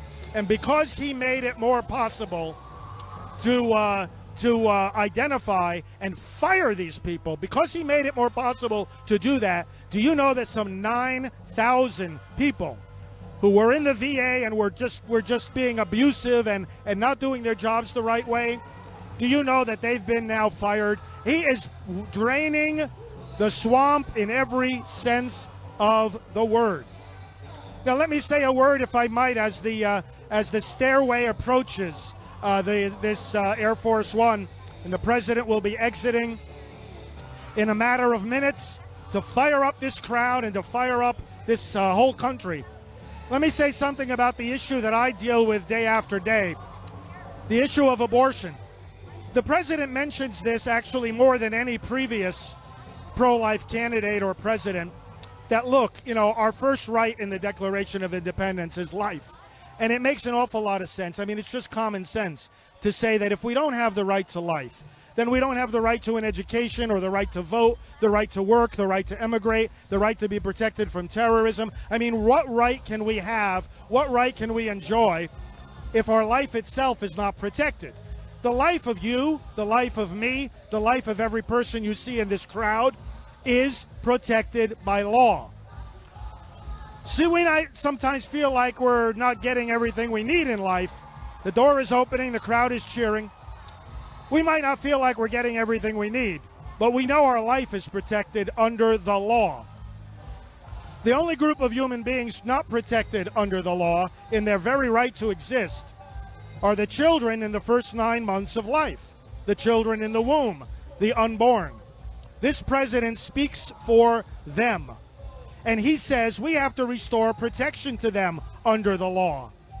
Every child, he said it in his State of the Union address, he says it all the time. Every child, born and unborn, is made in the holy image of God. And this is a biblical teaching. This is a teaching rooted in our Declaration of Independence. This is a truth rooted in our human nature. My friends, one of the key talking points you and I need to convey to the public in this campaign is that one of the big differences between Trump and Biden, between the Republicans and the Democrats, is that the Democrats actually hold that abortion should be legal throughout pregnancy, as it is, in fact, legal throughout pregnancy, and that there should be no limit, no restriction whatsoever, even an abortion on a healthy mother carrying a healthy baby in the 7th, 8th, and 9th months of pregnancy. There is no law on the federal level prohibiting that. And Biden doesn't think there should be. As a matter of fact, he thinks you and I should be paying for the destruction of these babies. Now, here's my challenge to the Democrats. Why don't you're defending abortion all the time, even in the last stages of pregnancy. And friends, if you don't think it's happening, go to exposeabortion.net and you'll hear phone calls that we placed to abortion clinics, setting up appointments for healthy moms carrying healthy babies in the very final months of pregnancy, and you'll hear them say, sure, come on in for an appointment. Listen, the Democrats defend this, and my challenge to them, and I want it also to invite you for it to be your challenge, to every single candidate for president, for House, for Senate, for every office. Why don't you describe what you defend? If you look at the medical textbooks that tell how abortions are done, you'll see some pretty gruesome terminology talking about dismemberment and decapitation. That's how they describe abortion, the medical textbook. So we say to Joe Biden and the Democrats, if you're going to defend it, why don't you describe it? Because in their talks, if they mention abortion, they're not going to talk about those words.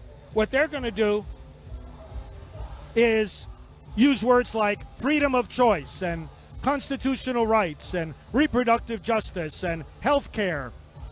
Well, listen, we believe in health care and as much as anybody else and the Constitution, but describe what you defend. They're not honest about what abortion is. This is a president that wants honesty and wants transparency. Remember his third debate with Hillary Clinton in the last campaign? He brought this right to her, and this is what we have to do to all of them, and I bet he'll do it again to Joe Biden in the debates. The first one, by the way, coming up this coming Tuesday night. He'll challenge him like he challenged Hillary Clinton. You think that a baby should be able to be ripped from the womb even in the 9th month? That might be okay with you, but it's not okay with me. It's not okay with the Republican Party. It's not okay with the Declaration of Independence. And friends, it's not okay with this crowd gathered here to now greet in a matter of moments the 45th President of the United States, who is going to get 4 more years, not because he's got 47 years experience as a politician like Joe Biden. By the way, Joe Biden was elected to the Senate. I wasn't even in high school yet. It was 1972. This guy has been around the block quite a few times. What I want to know is why doesn't he have more accomplishments? President Trump has a list of accomplishments that it's hard for us to even keep up on. And by the way, go to promiseskept.com to see them. He blows Biden out of the water. And you would think that if Biden has served in the federal government for 47 years, that his list of accomplishments, if you do the math, should be 10 times longer than that of Donald Trump. Well, I'll tell you what, it's 10 times shorter. And why do we think that year 48 is going to be any different from the previous 47? And when you look at the long list of accomplishments of President Trump, and again, go to his website, promiseskept.com, use that in your discussions, you will see that this list of accomplishments is longer than any other administration. And we have no reason to think that year number 5 and 6 and 7 and 8 are going to be any less productive. This man works from morning to night. He works creatively, and he doesn't only fulfill his promises, he fulfills more than his promises. The Space Force, for example, he didn't even think of that during the campaign. He saw a need once he took office, and he filled that need. Now, I want to remind you, friends, this election has got to be about policies, not personalities. It's got to be about accomplishments, not accusations. People who are superficial, they're going to say, oh, I don't like the president's way of speaking, or many people, even folks that are on our side, will often say, oh, well, I don't like his tweets. Listen, I would rather have a president whose tweets I don't like than whose judges I don't like. Ladies and gentlemen, please welcome the 45th President of the United States, Donald J. Trump. And I'm proud to be an American, where at least I know I'm free. And I won't forget the men who died, who gave that right to me. And I gladly stand up next to you and defend her still today. 'Cause there ain't no doubt I love this land. God bless the USA.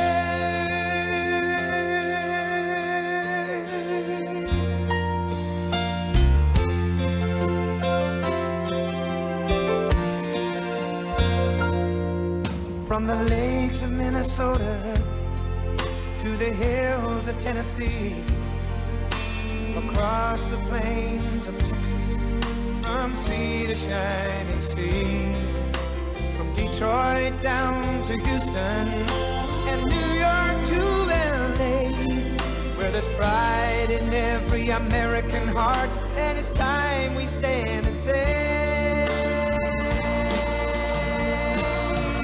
that I'm proud to be an American, where at least I know I'm free, and I won't forget the men who died, who gave that right to me, and I gladly stand up next to you and defend her still today, 'cause there ain't no doubt I love this land.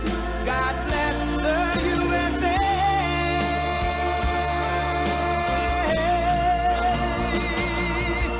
And I'm proud to be an American, where at least I know I'm free, and I won't forget the men who died, who gave that right to me, and I gladly stand up next to you and defend her still today, 'cause there ain't no doubt I love this land.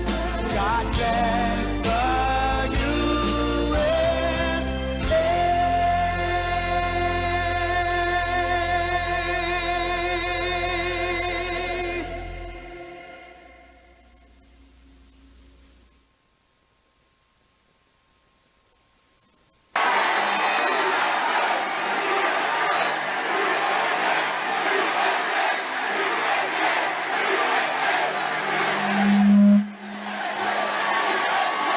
Oh, hello, Jacksonville. We love Jacksonville. I love Jacksonville. I'm thrilled to be back in my home state of Florida with thousands of loyal, hardworking American patriots. This is some crowd. I just wish the cameras would show the crowd. They don't want to do that. They don't like to do that, you know. It's harder for us to win because we have fake news back there, but somehow we just keep on doing it. Isn't it crazy? Isn't it crazy? This is you know, it's interesting. When Biden comes to Florida, he'll have like 12, 13 people. You know, they do the circles. And he has a hard time filling up the circles. Here we probably have 30,000 people or something. That's a lot of people. That's a lot of people. Well, I want to thank you. 40 days from now, we're going to win Florida. We're going to win 4 more years in the White House. And this is the most important election in the history of our country. I believe that.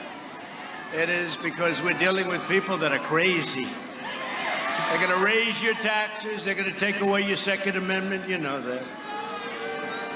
Your Second Amendment's not going anywhere with me, I can tell you that. The Democrat Party has been completely taken over by socialists, Marxists, and far-left extremists. They embrace the policies of communist Cuba, socialist Venezuela. They want to end the American dream for Hispanic Americans. We love Hispanic Americans. Wow. Did you see they released a poll today? They said Trump's doing really well with what's going on with the Hispanic. It took you so long to figure out that I love you. How long did it take? No more of that stuff. No, the Hispanic Americans are great. And you know, they released a poll today, and nobody's ever seen anything like it. The Republicans are beating the Democrats with Hispanic Americans. Think of that. No, we're doing great. We're doing great. And they never like to show those polls. Whenever you see they don't show too many polls, that's only because we're winning. We're winning by a lot. We think we're winning by like a lot. But the only poll that counts is on November 3rd, right? That's the only poll that counts, right? So get out there. Don't let them bluff you, whatever it is. Get out there and vote. The Republican Party is the party of jobs, safety, and freedom, and we will ensure that America never becomes a socialist or communist country.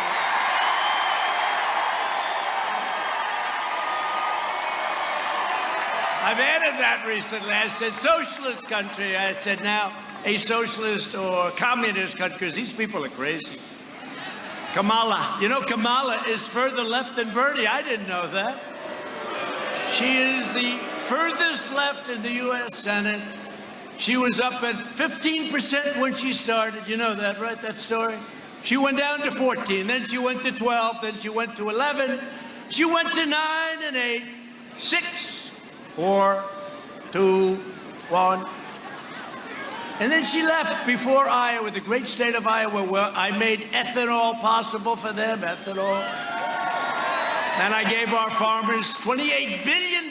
Thank you very much, China. We took it out of China because they were targeting Iowa, Nebraska, a lot of our great states, Wisconsin.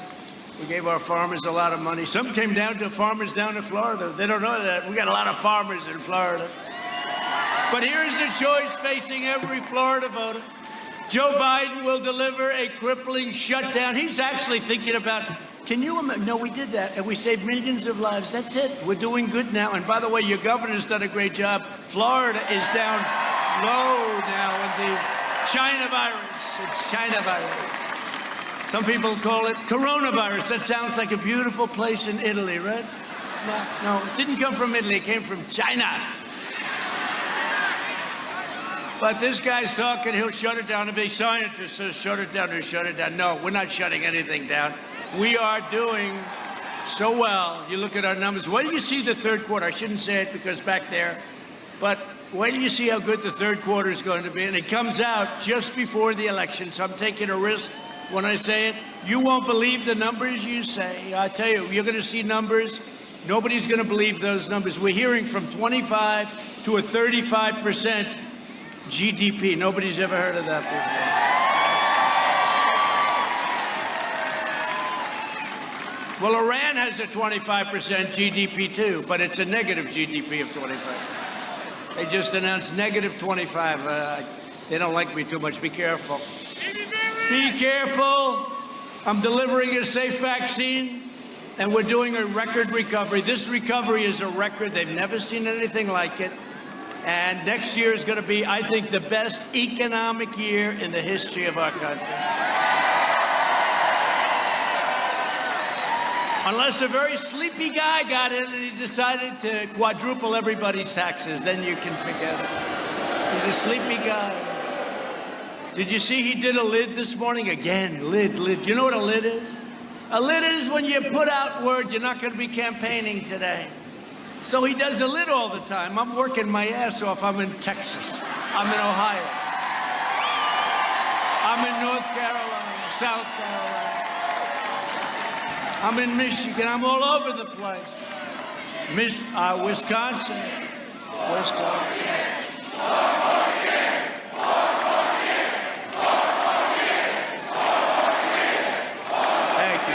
Thank you. But he puts a lid on. So a lid, I didn't know what the hell a lid was. I've only been doing this for 3.5 years, right? But a lid is, you know, you're not going to go out today. You're going to stay in your apartment, or let's put it this way, in his basement.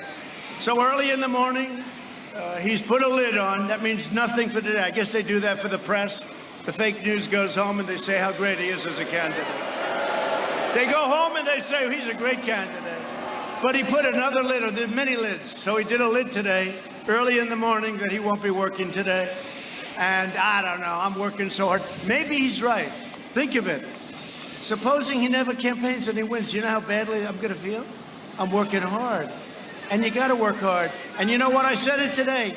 We cannot have a low energy individual as our president. We can't. And he's the lowest energy individual I've ever seen. So we'll see what happens, but he's lighting up. Maybe he's going to be great at the debate. You know, he's been doing it for 47 years. Somebody said, oh, he won't do well at the debate. I said, I think you're wrong. He'll do fine. He's going to do fine. They'll give him a big shot or something, and he'll go out there. He'll have a lot of energy. He'll have energy. He'll be like Superman for about 15 minutes. Biden's plan will crush Florida. My plan will crush the virus, and we're doing it. We're rounding the turn. We're rounding the turn. Under my leadership, prosperity will surge. Normal life. Oh, I love normal life. We want to get back to normal life. We'll fully resume. The Florida tourism and hospitality industries will reach record highs. That's what's going to happen. You see it. And next year will be one of the greatest years we are going to have. I'm telling you, mark it down. And if I'm wrong, you'll say I was wrong. I'll say sorry about that. But we're going to have a great year. We're going to have a great everything. Our country is doing great. Our military has never been stronger. We've taken out so many bad ones, and hopefully it's so strong that we'll never have to use it. You understand that? You want to make it so strong. We've never had weapons like this. No country in the world ever possessed the power, the weaponry. What we have is so incredible. Nobody's ever possessed it before. Not Russia, not China, not anybody. We're the envy of the world. Hope to God we never have to use them. That's all I can tell you. This election is about jobs. And by the way, speaking of jobs, it's all made in the USA, everything we have. And this election is also about law and order. You know, they said, oh, don't say law and order. That's too tough a term. They say, sir, say law and order very lightly, and then say, and safety and liberty and this. And I said, no, it's about law and order. We have to have law and order, right? And these Democrat-run states are a disaster. They're a disaster. You look at what's happening all over the country, and many of them. Look at Portland. How bad is that? I mean, how bad is that? And I will say, last night in Kentucky, I spoke to the governor. He's a Democrat. We had a great talk, and he pulled out his National Guard, and he's doing it good, and I give him credit. But mostly they don't want to do that. I say, let us send the National Guard. I did it in, remember? Minnesota. We're going to win Minnesota. So I did it in Minneapolis, Minnesota. They were having a hard time. And it took a little longer than we wanted, but we got the okay to get in. We solved that problem in about 25 minutes, I think it took. They formed the line. That was the hard part. The easy part was just walking straight ahead. They never flinched. They were not socially distanced. They were right next to each other. They had $250,000 apiece uniforms. They had more stuff on their head. I'm trying to figure out what is it. They had computers. They had infrared goggles. They had everything. And they walked forward with their canisters of tear gas and pepper spray. And it was, remember the CNN reporter, he went down. He got hit on the knee with a can of, what? Yeah, that's right, he got hit. He said, I'm down. He was down. It's too bad. I felt badly for him, though. He went down. Ali Velci, remember he was standing, and he was saying, this is a friendly protest. It's wonderful to see the lovely people that are here. You know, he's ducking. And behind him, the entire city was burning down. Do you remember that? The entire city. Why are they doing that? What's the purpose of it? I don't get it. But no, he got hit on the knee with a canister of tear gas. They say it hurts. You know. And that's only going 52 miles an hour. A bullet goes about 2,000 miles an hour. But they say it hurts. But they cleaned out that city. In a half an hour, they had no problem. Minneapolis, that's one of the reasons I'm going to win. Another reason would be Ilhan Omar. That's a reason. Omar. We're going to win because of Omar. That's a beauty. She's great. She's great. She loves our country very much. She has total disrespect for our country. And I think she has hatred for our country. But I would say Omar is a big reason that we're going to win. They're not too fond of her in Minnesota. I'll always fight for the right of all citizens to live in security and peace. So we have law and order. Joe Biden is weak as hell. He surrendered his party to flag burners, rioters, and anti-police radicals. The Democrat Party's war on police. You know, a lot of people say cops. I never liked the word. You know, my father, sit down, please. Come on, we'll be here for a while. What the hell? You'll stay. We have nothing else to do. I have nothing else to do except run a country.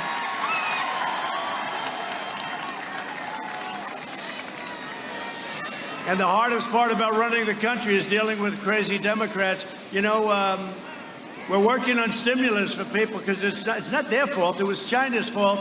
And we can't get Nancy Pelosi to approve it. She wants to wait till after the election. I said, people want their money now. not going to have any impact from that standpoint. People want their money now. The Democrat Party's war on cops is putting the lives of innocent police officers in danger. But my father had great respect, always had great respect for law enforcement, for the police. And one time I said, Dad, the cops are out there. Look at that. They look great. And he says, never use the word cops. It's police. That's the kind of respect he had. He thought, I don't want to, right? Look, I have a couple of pretty rough-looking guys. No, it's true. So I always find it a little hard. I just left an impression. It's police. He thought it was slang. And I don't think they mind. I don't think, how many? We got a lot of them here. Does anybody mind the term cops? And who's here that's a policeman or woman? Policeman. Do they mind? A lot of them. A lot of them. Do they mind that term, cops? No.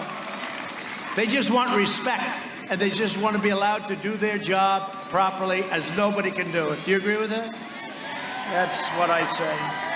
All right, now start calling them cops. He said, we don't mind, just respect us and let us do our job. Earlier this month, 2 sheriff's deputies were ambushed at close range in Los Angeles, California. I called them both, and they're okay, but they were hit. They were hit bad. Last night, as you know, 2 police officers were shot in Louisville, Kentucky. Every year, dozens of courageous police officers lay down their lives for people that they never met, people that they don't know, people they never saw in most cases, right?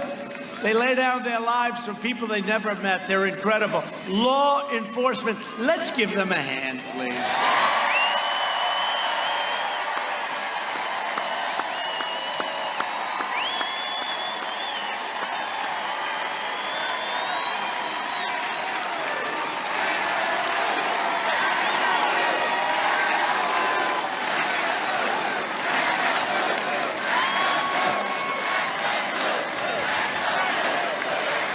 Thank you very much. That's good.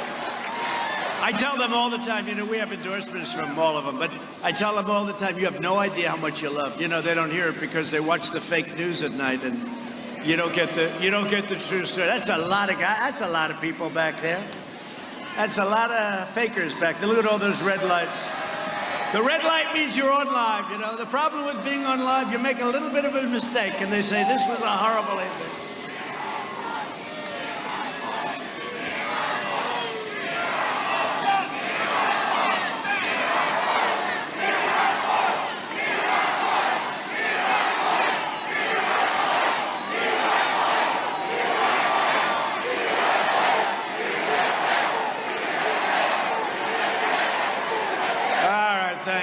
That's enough. That's enough of that. No, it's very dishonest. It's a shame. It really does hurt our country. It's so fake. They don't show the protesters. They don't show it. When you think that, cities are burning down and storefronts are being exploded, people are being killed, they would have you believe there's nothing happening. It's the most incredible thing. I don't even understand why. No matter where your philosophy is, no matter where you stand, why wouldn't you want to show the facts, show what's happening? And then we fix it. The Republican cities don't have trouble. The Republican states, they don't have trouble. You go to different states, they don't know. They find it, some of these governors, friends of mine, and I have friends on both sides, but Republican governors, red states, they look like, how is a thing like this possible? Because they have law and order. They have law and order that's what it is. For the entire summer, Joe Biden was silent as his far-left supporters assaulted police officers, harassed innocent Americans, and set fire to buildings. They were rioters, they were looters, they were anarchists. He called them peaceful protesters. He said they're peaceful protesters. Joe, they're not peaceful. Now, maybe he may believe it. Honestly, they may say they're peaceful. Okay, I'll say they're peaceful. I think he believes it. I actually do. It's the other ones that you have to worry about because they call the shots, not him. He's called for the ridiculous cutting of police funding, abolishing cash bail, if you can believe that, and the closing of our prisons. They want to close our prisons. That's a good idea. He even described law enforcement as the enemy. He said law enforcement's the enemy. Now, I assume, I'll ask the fake news, has he taken it back? I assume, because he's taken everything back. He's taken anti-fracking back.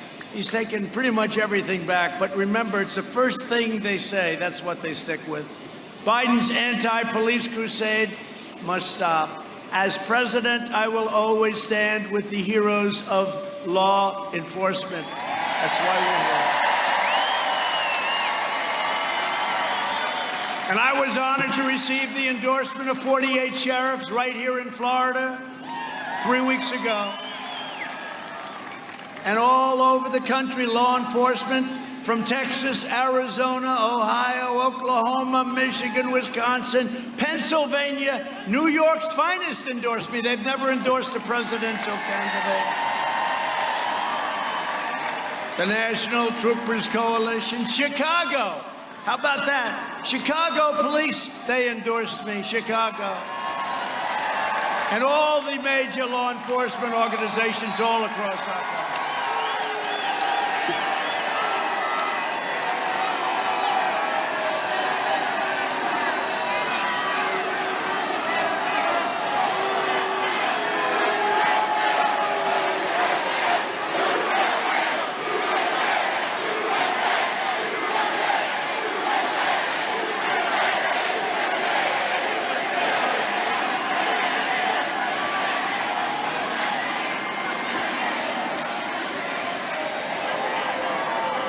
They go back home to mommy, they say, Mommy, I'm sorry. I'm sorry. You know the incredible thing about that? I didn't hear anything except our crowd. No, they have no voice. They're screaming at the top of their lungs, but their lungs are very small. And I didn't hear, all of a sudden you hear, whoa, like this right here. It's true. If you wouldn't recognize them, we wouldn't even know they're here. Now, tomorrow, the headline is, so you had one young protester. The headline will be tomorrow, Trump's rally broken up by protests. One very young girl. She's a girl. Am I allowed to say girl? She looks like she's like about 16 years old. How the hell is that happening? 250 generals and military leaders, also hundreds and hundreds of military spouses, have given their complete and total endorsement to our campaign. To uphold the laws of our land and to uphold our Constitution as written. On Saturday, I will be announcing my nominee to the United States Supreme Court.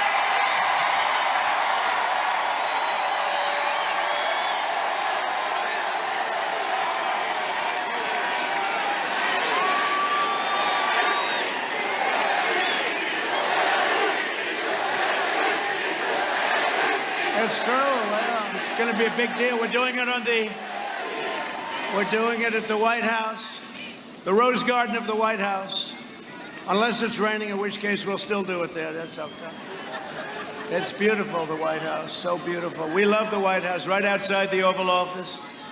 And, you know, they don't want us to do it. The Democrats say, you shouldn't do it. Why? We have a lot of time. Let me ask you the one simple question. If it was them instead of us, do you think they'd do it? I think so. Now, this will be a very talented person. It will be a woman. I'm sorry, man. It will be a woman. All right, ready? Who would rather see a man? Oh, that's trouble. Try it again. Who would rather see a man? That's not good. Who would rather see a woman?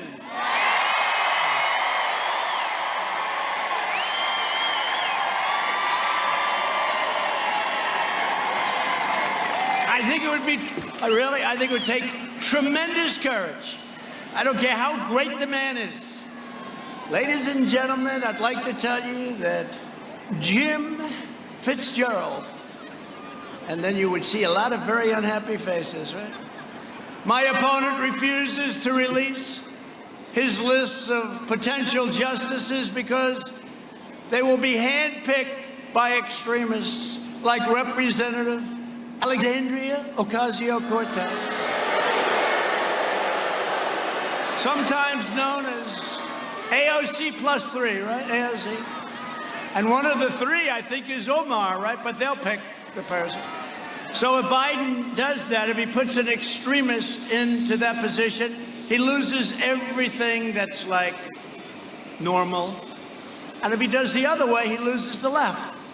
So he doesn't want to give a left. I'd love to have him put up a list. I'd like to see I could see what that list would be. I could already tell you the people on that list. It would not be good. It would not be pretty. You would not be happy. That would be the end. If given power, Biden and his supporters would pack the court. You know, they're talking about packing the court because we have won races. We have won. I'll tell you what. So this will be my 3rd, and we're in great shape. Do you see what's going on with the Republican Party? How unified the Republican Party is? Right? No, we're unified. It's a beautiful thing to say. Thank you, Mitt. Thank you. Appreciate it. Even Mitt's on board. Even Mitt's on board. No, it's a good thing to see. Having a unified party. Of course, when they did the impeachment hoax, we had 197 to nothing in the House and 52 and a half to a half. That was Mitt. But that's okay. I'm no longer angry at Mitt because he's being very nice on the Supreme Court. He's doing the right thing. I just want him to do the right thing. But they want to pack the court. You know what that means? They want to put on a lot of justices. These are things that are just horrible. I guess we could do that too, right? We could do that too. But remember, it was Harry Reid that made this all possible. You know, they're angry at us. Listen, Chuck, Crying Chuck. You know what Crying Chuck is? Chuck. Every time you complain, remember, it was Harry Reid, your person in charge. He had your job before. It was Harry Reid who made this all possible. Thank you very much, Harry. I hope you're enjoying your evening. No, they blame us. Harry Reid gave us the power. Nuclear option. Thank you, Harry, very much. But he wants to pack the court, Supreme Court, with radicals who will terminate the Second Amendment, confiscate your firearms, eliminate the right to self-defense, strike under God from the Pledge of Allegiance and all other places. Tear down crosses from public spaces and force taxpayers to fund extreme late-term abortion. These far-left justices would release violent criminals, shield foreign terrorists, impose sanctuary cities, and declare the death penalty totally unconstitutional. Hey, it will be totally unconstitutional. They want to declare it unconstitutional for even the most depraved mass murderers. And it's a tough thing. It's a tough thing. They came to my office today at the death penalty for clemency. I said, what was the crime? The crime was so horrible that I won't tell you what it was, but it's been going on for 21 years or so. The crime was so horrible that this person committed that I said, look, I just can't talk about it. It was so horrible. And that's usually the case, like the Boston bomber. And by the way, they want to give votes to prisoners, people in prison. They want to give votes. So we immediately said, remember Bernie, crazy Bernie. Bernie is, I'll tell you one thing about him. He's the greatest loser I've ever seen. No, it's true. No, I mean that in a respectful way. Because what they did to him with Hillary was bad, but this time was even worse. Elizabeth Pocahontas Warren would have left the campaign one day before Super Tuesday. Bernie, with her ideology, basically, because she's a radical left, and she was really fresh to him, but she was really fresh. How bad was Elizabeth Warren to Joe Biden? There's only one person that was worse. Who was worse? Kamala. I said, he'll never, this shows you my great instinct, my great knowledge of politics.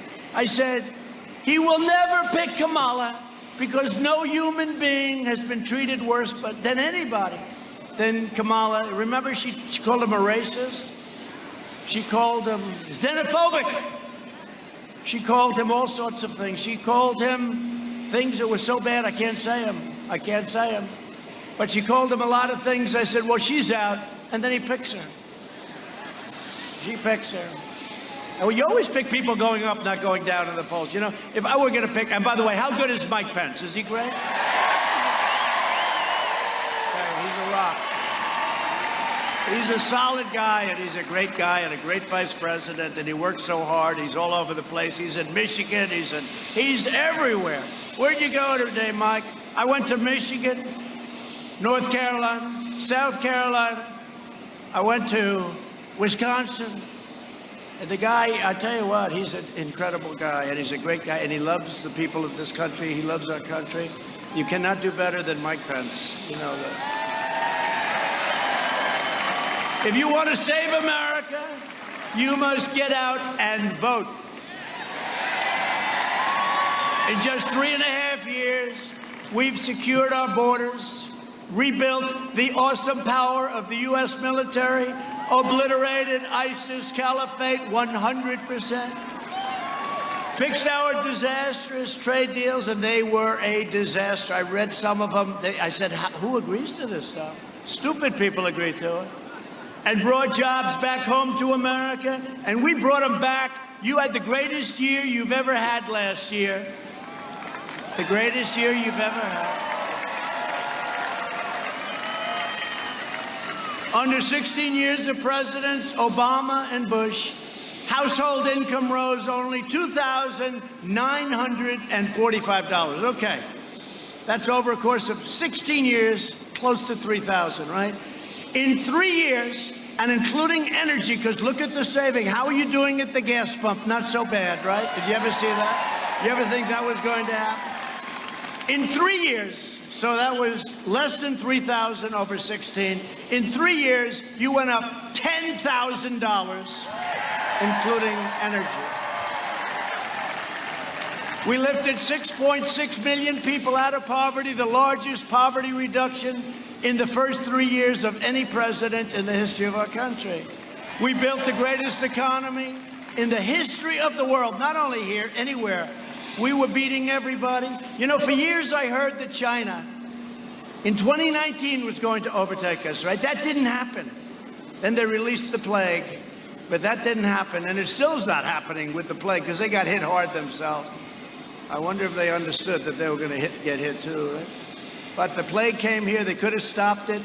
They could have stopped it from going all over the world, 188 countries all over the world, including Europe and the United States. We've added a record 10.6 million jobs in the last 4 months, including 3.3 million jobs for Hispanic Americans. That's a record. Both numbers are a record.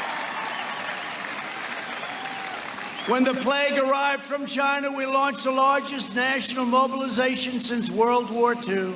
We pioneered life-saving therapies, reducing the fatality rate 85% since April. You see what's happening?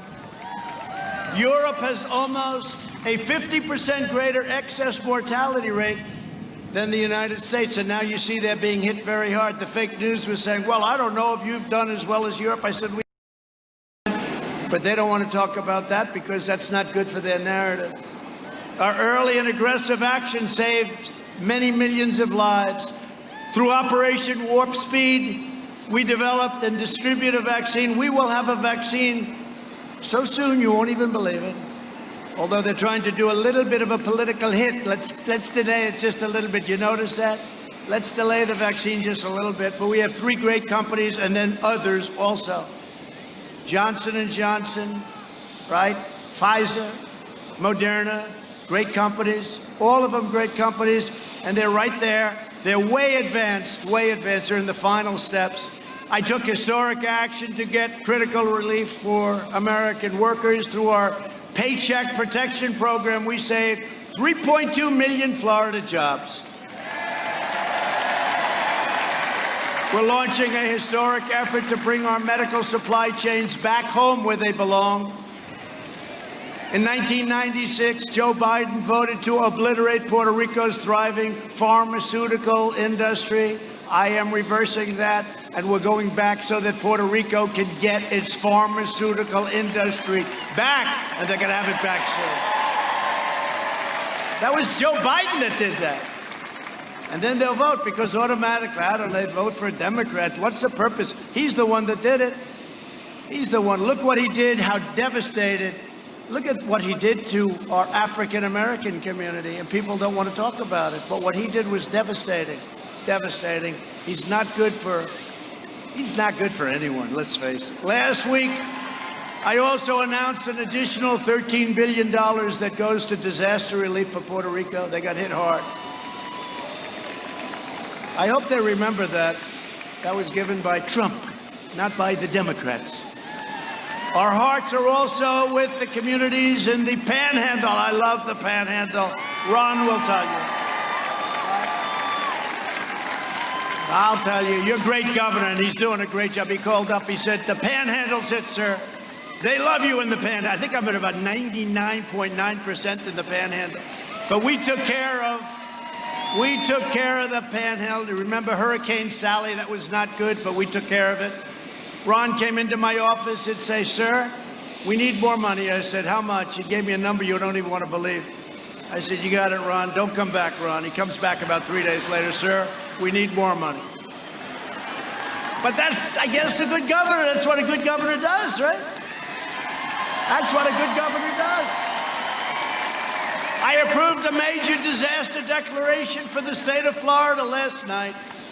And we will be with you every step of the way. Every step. You're there. We're there so fast. We sometimes, other presidents took a long time to approve them. I approve them before the storms hit shore, because we know what's going to happen. We took care of Florida. On November 3rd, Florida will decide whether we end the pandemic and return to record prosperity, or whether we allow Joe Biden to kill the recovery, delay the vaccine, impose a $4 trillion tax hike, ban American energy, which he wants to do, destroy the suburbs. He's going to destroy the suburbs. Give free health care to illegal aliens, which means millions and millions of people are going to pour into our country. And indoctrinate your children with poisonous anti-American lies in their class, in their school. To combat the toxic left-wing propaganda in our schools, I announced something last week that was very popular, that we're launching a new pro-American lesson plan for students called 1776 Commission.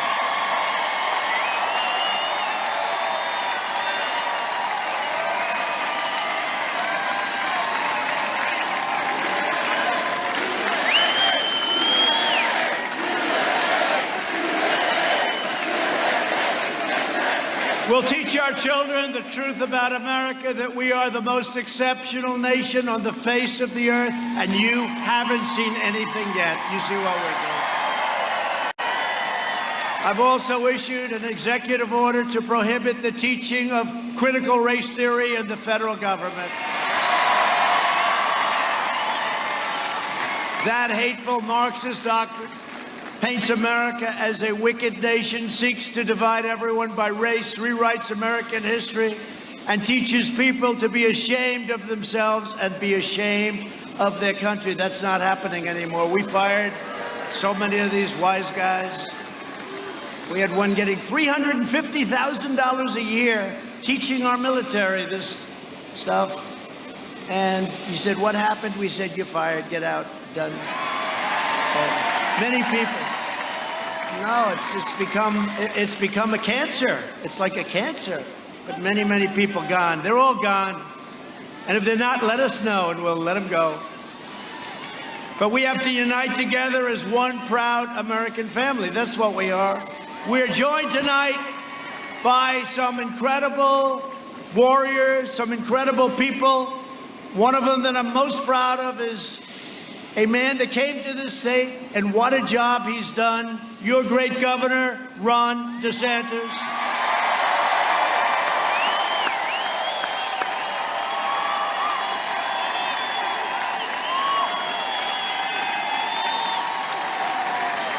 He's doing a great job. Ron is doing a great job. Ron, how are we doing in the election? How are we doing on November 3rd, Ron? Okay, he says good. We better do good. Well, he won a great primary, and then he beat a man that they said had a good future. I'm not thinking his future's looking too good right now. How's his future? I don't think it's too good right now. Ron was great, tough and strong, and he didn't choke under pressure, that's for sure. But much more important than Ron is the First Lady of Florida, Casey DeSantis.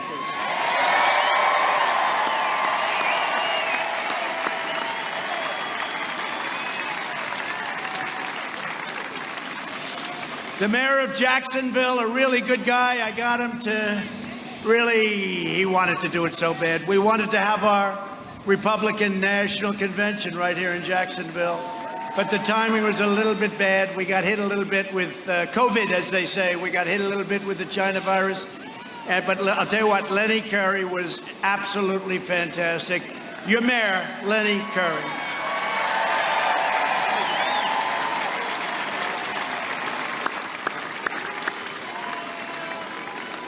All right, you ready? Some of the greatest, toughest warriors you'll ever meet during the impeachment hoax, they said this is the biggest pile of crap you've ever seen. I'm the only guy in history that got impeached for an absolutely perfect conversation. It was perfect. We sent it around. Everyone said, what's wrong with this? We sent it to the Justice Department. Please check this. Thank goodness we had people that were taking it down, right? Exact notes. Great patriots. They took it down. 2 of them. And it was perfect. We sent it to the Justice Department. Please examine this conversation. We'd like to know what you think. They called back. They said, okay, listen, what exactly are you looking for here? You know, these guys are used to looking at killings and drug dealers, and they're saying, explain to us, what are you looking for? We don't see anything, you know. This was the greatest hoax. And today, by the way, you see what happened? They caught him. They've got him cold. They got him cold. We'll talk about it in a second. They caught him. They now find out that Trump was 100% truthful. It was a hoax. They got him cold. It was just announced. Dan Scavino just said it's the biggest, it's the hottest thing on the internet.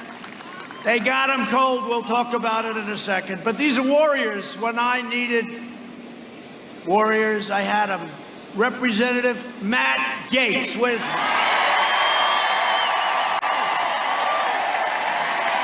my Matt? What a great guy. What a guy. Big future. Thank you, Matt. What a warrior. Thank you. But he's very shy on television, right? I noticed.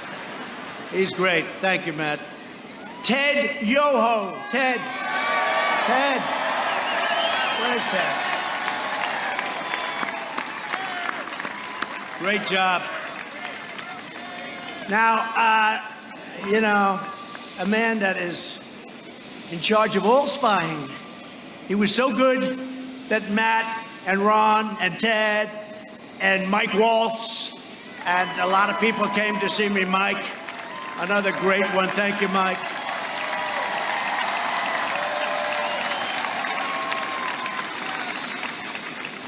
Is John Rutherford here? Where is he? Where is he?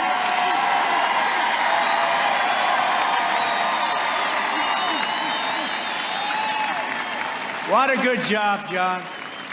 Thank you. Thank you for the help. Thank you, John. But Mike Waltz has been so great. And candidate for Congress, Kat Kamak. Kat.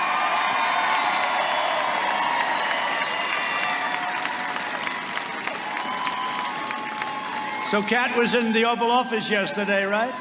And I said, how are you doing? Sir, I'm up 42. I said, 42 what? 42 points. That was a big Trump district, right? You're not in any real trouble, that's for sure. That was a great win you had. She'll be with us a long time, a long time. I really appreciate it. And we also have some others that are running for different offices in the Republican Party, and we love the Republican Party. They have been incredible. They have been incredible. We also have some of our really unbelievable undercover operatives. And if you don't mind, I won't introduce them. All right? I don't think we're going to introduce them. I want to so badly. I want to have them stand up, bring them up here. I want to hug them and kiss them, which I'm not allowed to do because of social distancing. But somehow they may lose some effectiveness if I introduce them. So they're in the crowd. I saw 2 of them. and I won't bother, but they are great, great champions of our country. Thank you. Thank you. And also, here is a woman who was she was tough. She was in charge of a great state, Michigan, and she kept asking me, come back, you're going to win. Everyone said, you know, Republicans hadn't won Michigan in many decades. And I felt I should, because I was bringing back, and I was doing so much for the business and jobs and bringing people back and recommending and telling them you're losing your business to Mexico, Canada. And they gave me, 12 years ago, they gave me the Man of the Year in Michigan. And I made this crazy speech that I said, you're losing all your jobs to Mexico. And all of a sudden, I'm running for office. And a woman who handled it was unbelievable. She'd say to me, sir, would you please come and make a speech? I said, who are you? My name is Ronna McDaniel. I'm in charge of Michigan. Where's Ronna? She said, my name is Ronna McDaniel. I'm in charge of Michigan. I said, I hear we don't have a chance. We should win Michigan, but I hear you're going to win it if you come here. So I went and made a speech. Then I went and made another speech. Then she'd call again and again. I couldn't take it.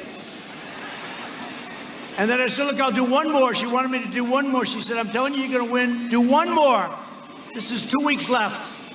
And I said, all right, this is it, though. This is it. You know, I've devoted a lot of time to Michigan, and everyone says you can't win. By the way, we just got a poll. We're 3 points up in Michigan.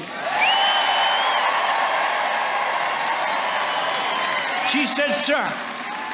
Then she used to call me Mr. Trump. I wasn't president yet. She said, sir, please, just this one time, this is it, three weeks out. I said, all right, this is it. Can't do any more. Got to go to a lot of states. That's it. This is it, sir, I promise. So I did it. Then the night before the election, she said, sir, you're going to win Michigan, but you got to make one more stop. I said, you got it. And I made it on election day. I arrived at 12:15 in the now morning. That was now election day, right? I started speaking at 1 o'clock in the morning on election day. My wife said, are you crazy? We had 32,000 people.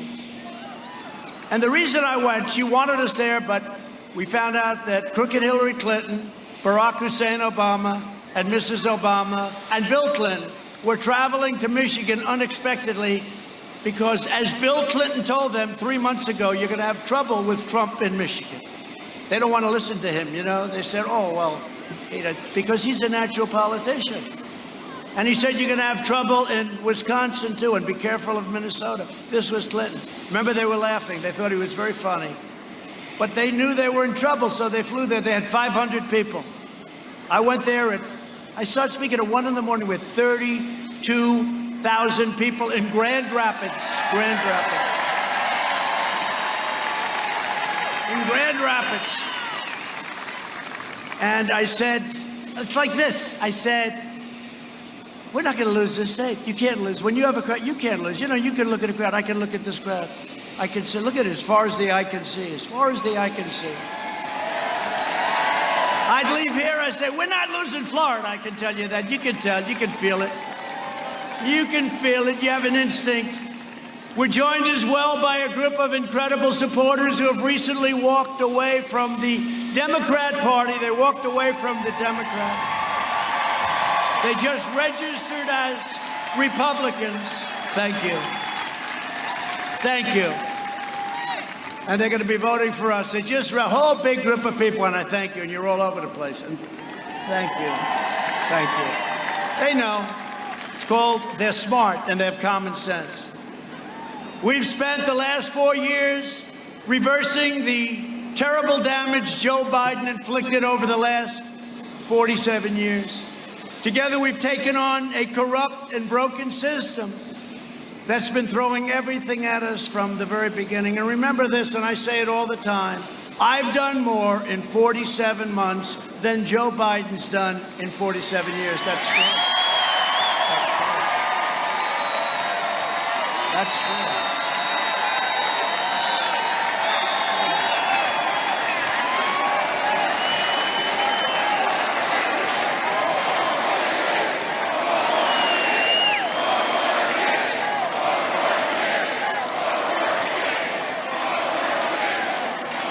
But today, a trove of text messages was released from the FBI agents involved in the Russia witch hunt. You had to see this. This is what I was talking about before. The headline from the Federalist reads, "Trump was right. Explosive new FBI texts detail internal furor over handling of the Crossfire Hurricane investigation." That was the name. We caught him. We had him before this, but this is like, remember the insurance policy? Darling, darling, oh, I love you so much, darling. She's going to win, isn't she? Yes. 100 million to 1. That's not good odds for me. They might not have been great, but they were a lot better than that. 100 million to 1, Lisa. I love you so much. But if for some reason she doesn't win, we have an insurance policy. That's what we've been living through, their insurance policy. You can't be any more obvious than that. These people are scum. They were trying to do a coup. Who would think? And we caught them before that. We caught them spying on our nation. And they've gotten caught. Let's see what happens with them now. But this was a big day. This was a big day. Never forget, they are coming after me because I am fighting for you. There's a lot of truth to that. For decades, our politicians spent trillions of dollars rebuilding foreign nations, fighting foreign wars, and defending foreign borders. But now we are finally protecting our nation, rebuilding our cities, and we are bringing our jobs, our factories, and our troops back home to the USA.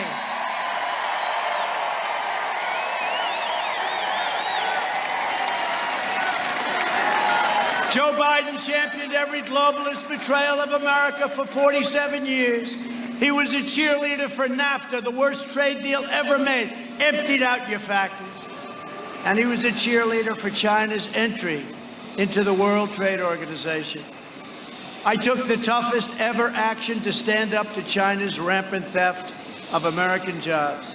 And I proudly signed a historic executive order making it official government policy to buy American and hire American.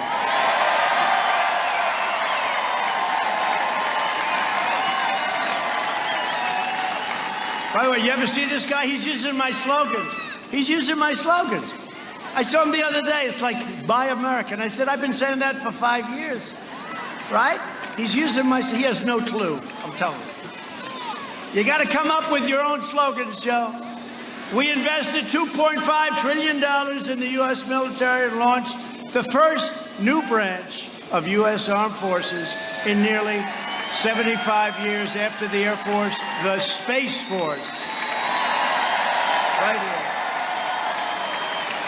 We passed VA choice and VA accountability. Nobody thought that could happen. We have a 91% approval rating in the VA, right? 91% approval rating. Highest in history, highest ever. You ever see, I don't want to say this to them because they'll find a vet. Is there an unhappy vet someplace? 91% approval. Remember, we used to always watch every night, you'd see things on the news about how badly the vets are treated. Now we have a 91% approval rating. My guys are doing a great job. And today I can announce that the VA is approving a new $46 million lease for a brand new veterans health care clinic in North Jacksonville.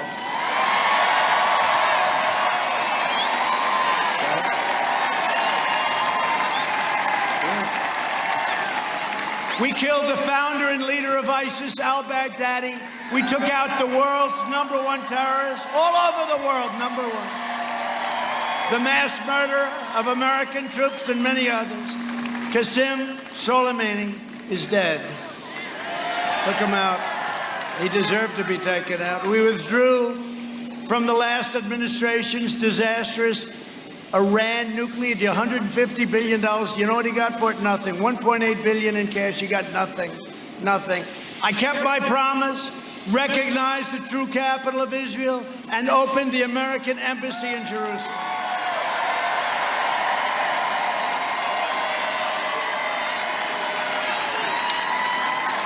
I also recognized Israeli sovereignty over the Golan Heights And instead of endless war, we are forging peace in the Middle East. You saw what is happening there.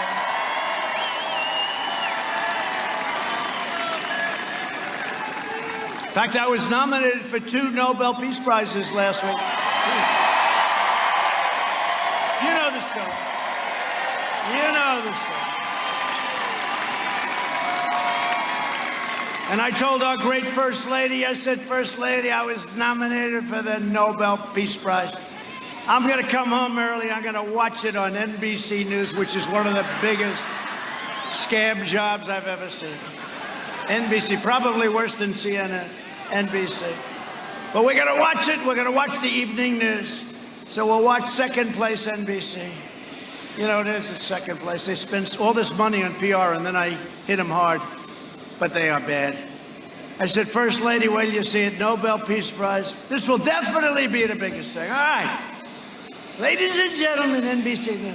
They start off with you. They said you had some heavy rain. They started off with something else, something else, something else, something else. Now the show's almost over. I said, First Lady, they're not mentioning the Nobel Peace Prize.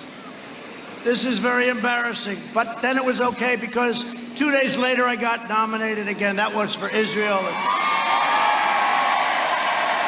I got nominated again.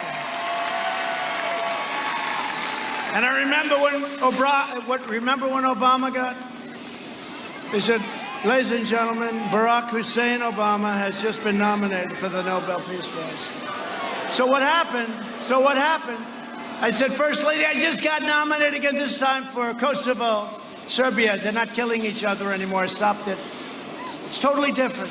The first was Israel, right? Bahrain, UAE. This one was Kosovo, totally different. I don't know if that's ever happened before. I said, First Lady, let's give it another shot. We watched the news, never even mentioned. When Barack Obama got his Nobel Prize, like immediately after he got elected, they asked him, why did you get it? He had no clue. Nobody knew.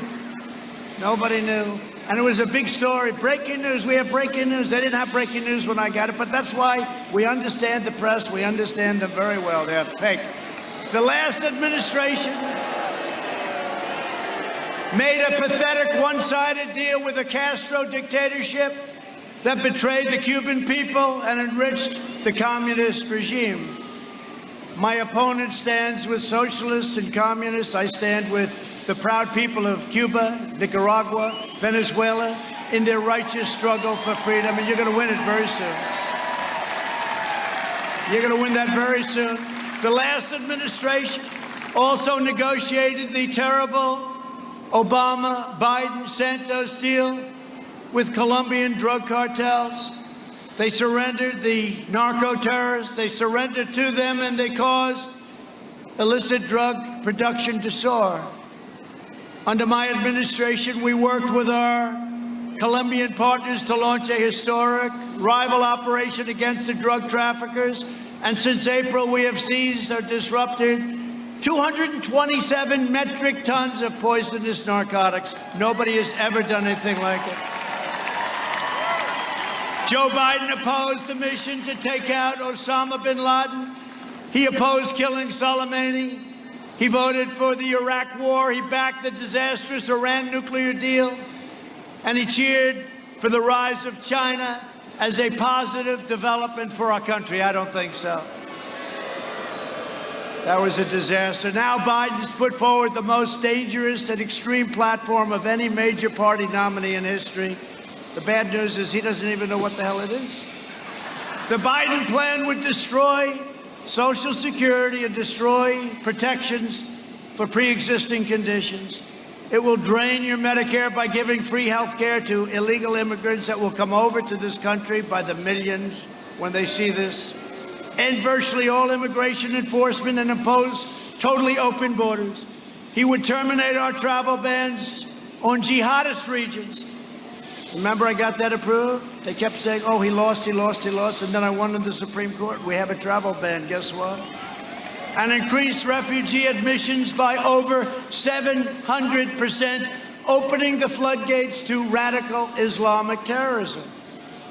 He wants to ban school choice and ban charter schools, which are absolutely imperative for our children. In a second term, I will provide school choice to every parent in America. A vote for Republicans is a vote for safe communities, great jobs, and a limitless future for all Americans.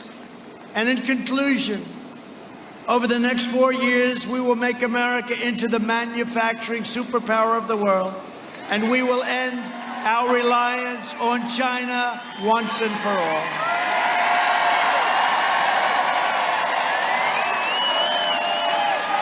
We will make our medical supplies right here in the United States. We will hire more police, increase penalties for assaults on law enforcement, and we will ban deadly sanctuary cities. We will defend the dignity of work and the sanctity of life. We will uphold religious liberty, free speech, and the right to keep and bear arms. Second Amendment. We will strike down terrorists who threaten our citizens, and we will keep out of America, of our great country. We will stay away from those ridiculous, endless foreign wars. They never end. Endless foreign wars. They're all coming home. They're all coming home. We will maintain America's unrivaled military might, and we will ensure peace through strength, and nobody has strength like we have strength. Peace through strength. We will end surprise medical billing, require price transparency, and further reduce health insurance premiums and the cost of prescription drugs. They're going to be coming down by 30, 40, 50, 60, 70%. Favored nations. Favored nations laws. We'll be paying as low as anybody in the world. It's called favored nations. Nobody had the guts to do it. And they are spending a lot of money on ads against me right now. That big pharma. They are spending a lot of money. We will strongly protect Medicare and Social Security, and we will always protect patients with pre-existing conditions. America will land the first woman on the moon, and the United States will be the first nation to land an astronaut on Mars.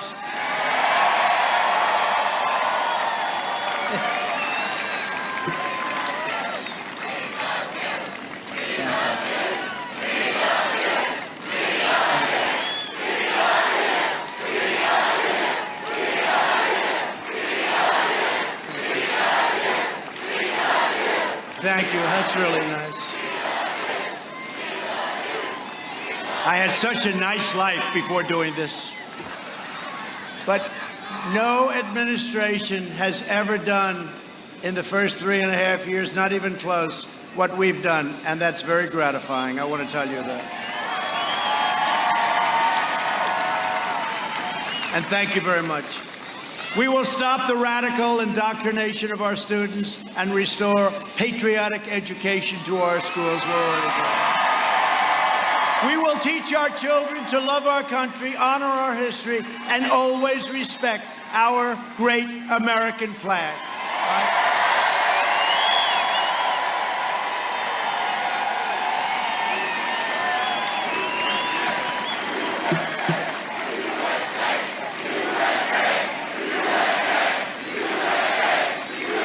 And we will live by the timeless words of our national motto, "In God we trust."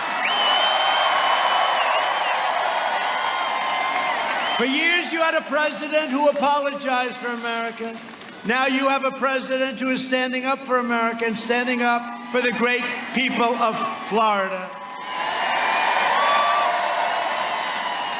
So get your friends, get your family, get your neighbors, get your co-workers, and get out and vote. We have to win this election.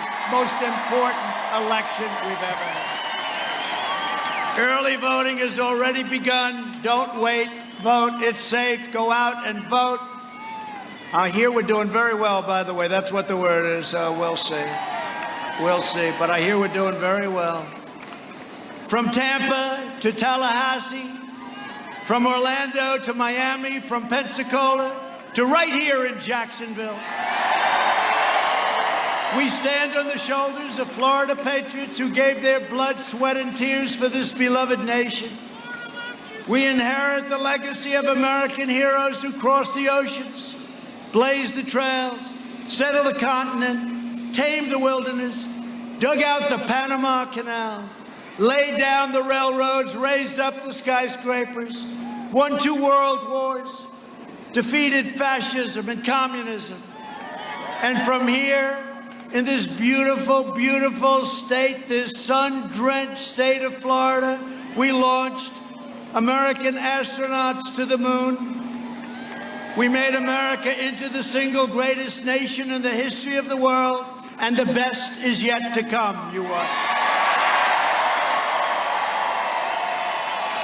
Proud citizens like you helped build this country, and together we are taking back our country. We are returning the power to you, the American people.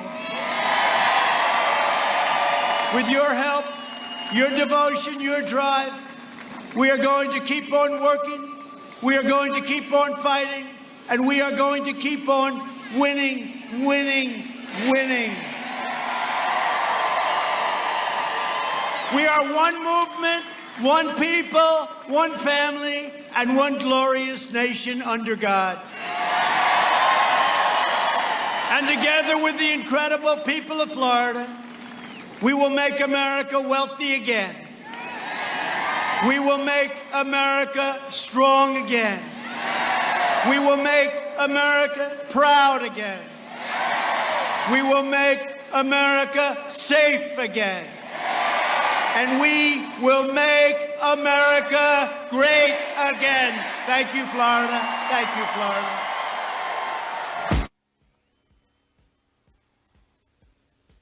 President Donald J. Trump wrapping up his remarks in Jacksonville, Florida. You heard the man, Florida. Get out and vote. This is the most important election of my lifetime and possibly ever in the history of this great nation. It is at stake, and we have 6 weeks to save her. So get out and work hard, and let's do this. If it's a free and fair election, the president wins 40 states at least. I really believe that. I've seen the enthusiasm across this country. We've been doing this now for 5 years, including 2016. The enthusiasm was high then, but never like I've seen it now. It's incredible, and the president is fired up and ready to go. If you are not subscribed to us yet, please hit that button now and subscribe, because we're going to be very, very busy. We expect to be at up to 60 to 80 campaign events between now and November 3rd. President Trump has that kind of energy, folks. You better get ready. Tomorrow we'll be in Atlanta, Georgia. Tomorrow beginning at 1 p.m.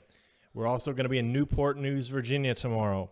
We have crews at each of those locations. We'll be live tomorrow all day long, and on Saturday back in Pennsylvania, the great state of Pennsylvania, the Keystone State, which is going to be a huge, huge key to winning this election. If we win Pennsylvania, there's not much chance we lose. So make sure you tune in to that one in Middletown on Saturday. We can't thank you enough. It's your help that gets us to these events. We are a small network from Auburn, Alabama, viewer supported. You know, we take on the big giants in the mainstream media every night.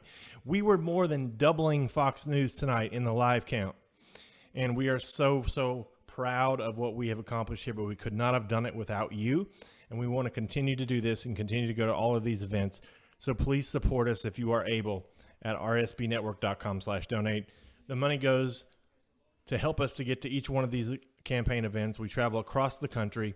We help President Trump bypass mainstream media, who, by the way, Fox News, the president even gave them a shout out right before the rally. Watch it on Fox News tonight. Well, it wasn't on Fox News. I had it on here in the studio. They opened with it and then they cut away from it. That's what they do. You will always get the full remarks here. You'll always get the full context here. We believe you are smart enough to decide what to believe. We don't take anything out of context. So we're going to go live back to Jacksonville to our correspondents on the ground, Liz Willis, and special guest host tonight, Father Frank Pavone, the president of Priests for Life and a Trump campaign surrogate.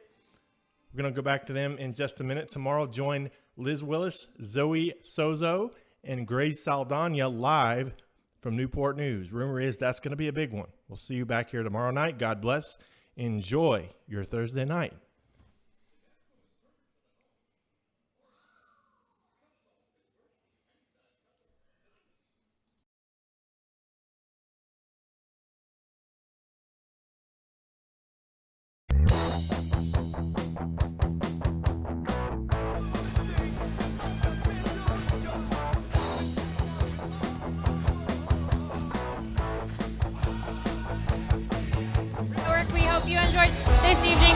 rally, and we're still panning these crowds. They're absolutely unbelievable. There's so much excitement in the audience right now. They are dancing to YMCA on their way out and smiling from ear to ear. A lot of very excited patriots here. As you can tell, we're going to continue panning those crowds like we always do.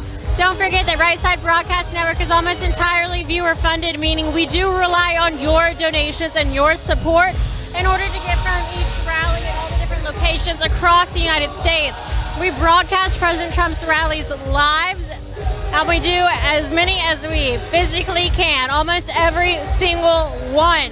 President Trump needs us now more than ever to fight the mainstream media and the false narrative they spin on him every single day. There's a number of ways you can support us, and the first one is by clicking that $sign in the bottom right-hand corner of the YouTube Super Chat. Thank you. The second way is by going to our website. That's www.rsbnetwork.com/donate. Again, www.rsbnetwork.com/donate. The third way is a non-electronic form, so you can send a check to 1550 Opelika Road, Suite 6, Box 344, Auburn, Alabama 36830. So don't be afraid to click that $sign in the bottom right-hand corner of the YouTube Super Chat. If you're watching via Right Side Broadcasting, check out our website, rsbnetwork.com. Lots of great information over there. Make sure you're following us on Twitter and Instagram at RSB Network for all things up-to-date President Trump rallies. And make sure that you are subscribed to us. Make sure you're subscribed to us on YouTube as well. Sorry for the blanking. If you guys have been watching the news lately, President Trump kind of talked about it a little bit today about the liberals wanting to take away our Second Amendment rights, and you've also seen that innocent people are falling victim to crimes, intimidation, and they're being forced to fend for themselves because Democrats and the left are successfully defunding the police. It's absolutely ridiculous, but when the government can't or won't protect your family, self-defense is the only option. Most of us won't have time to train consistently, and let's face it, ammo is insanely expensive. But that's why iTarget Pro was invented. It's a proprietary app and a laser bullet that allows you to train safely in the convenience of your own home with your own actual firearm. iTarget comes in all major calibers, including 2.23 and 5.56, so you can stay sharp with almost any gun. Today, since they're our partner for this rally, you can get 10% off plus free shipping. I'm a sucker for free shipping. I absolutely refuse to pay for it. So make sure you use this code, SAVE10, SAVE10. Again, that's 10% off your order plus free shipping. This is the smartest way for you to practice, and it pays for itself in just a few days. That's the letter I, targetpro.com. itargetpro.com. Use offer code SAVE10 for a percentage off, and you'll put that at the end of your checkout during payment methods. Check them out. It's the perfect Christmas gift. And wow, the crowd is still flowing so thick. Let's talk about that for a little bit. We're not signing off just yet because there's still so much going on. So Father Frank, what did you think of this tonight? Very energetic, yeah? Absolutely exhilarating. Is this a man who loves his job or what? He loves being president. And that's one of the key reasons why we have to re-elect him. You know, one of the first criteria of a candidate, it seems to me, is that he loves his country. If you don't love the country, how can you lead the country? And that's one of the big differences between the Democrats and the Republicans. I mean, look at those conventions. The Democrat convention was just one night after another about despising America, about looking down on America, finding fault with America. Sure, America and every country makes mistakes, but America is not a mistake. America is an exceptional nation. This president believes it. He loves doing the job that he's doing. You see, I mean, he enjoys himself at these rallies, just like all the rest of us do who are here. Brothers and sisters, everything we stand for is on the line in this election. This is no ordinary election because it's not a choice between two parties who have the same ultimate goal, but different ideas about how to get there.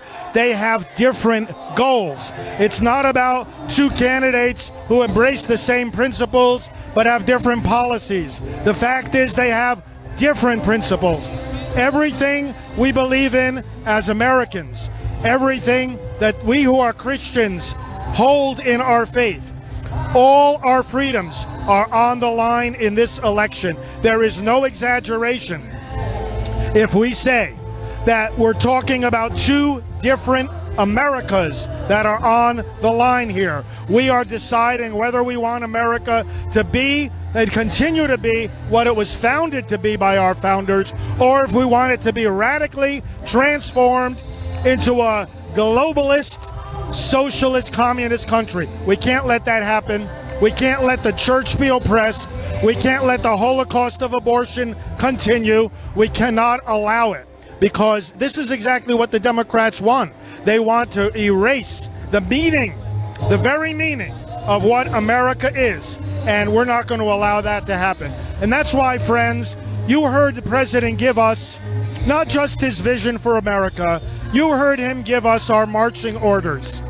He said, get your families, get your friends, get everybody in your sphere of influence out to vote. Right now is the time to register voters. You can check to see if you're registered at checkyourvoterregistration.com. And it is the time where you have early voting that has already begun in many places. By the end of this month, there'll be 16 states that have already begun voting. Air Force One is pulling away now from the hangar here. You have people already voting. So now's the time. If you can devote, my friends, every moment you can between now and November 3rd, the next 40 days, see what you can put aside. See what you can push to the side to wait until November. Give every possible hour you can.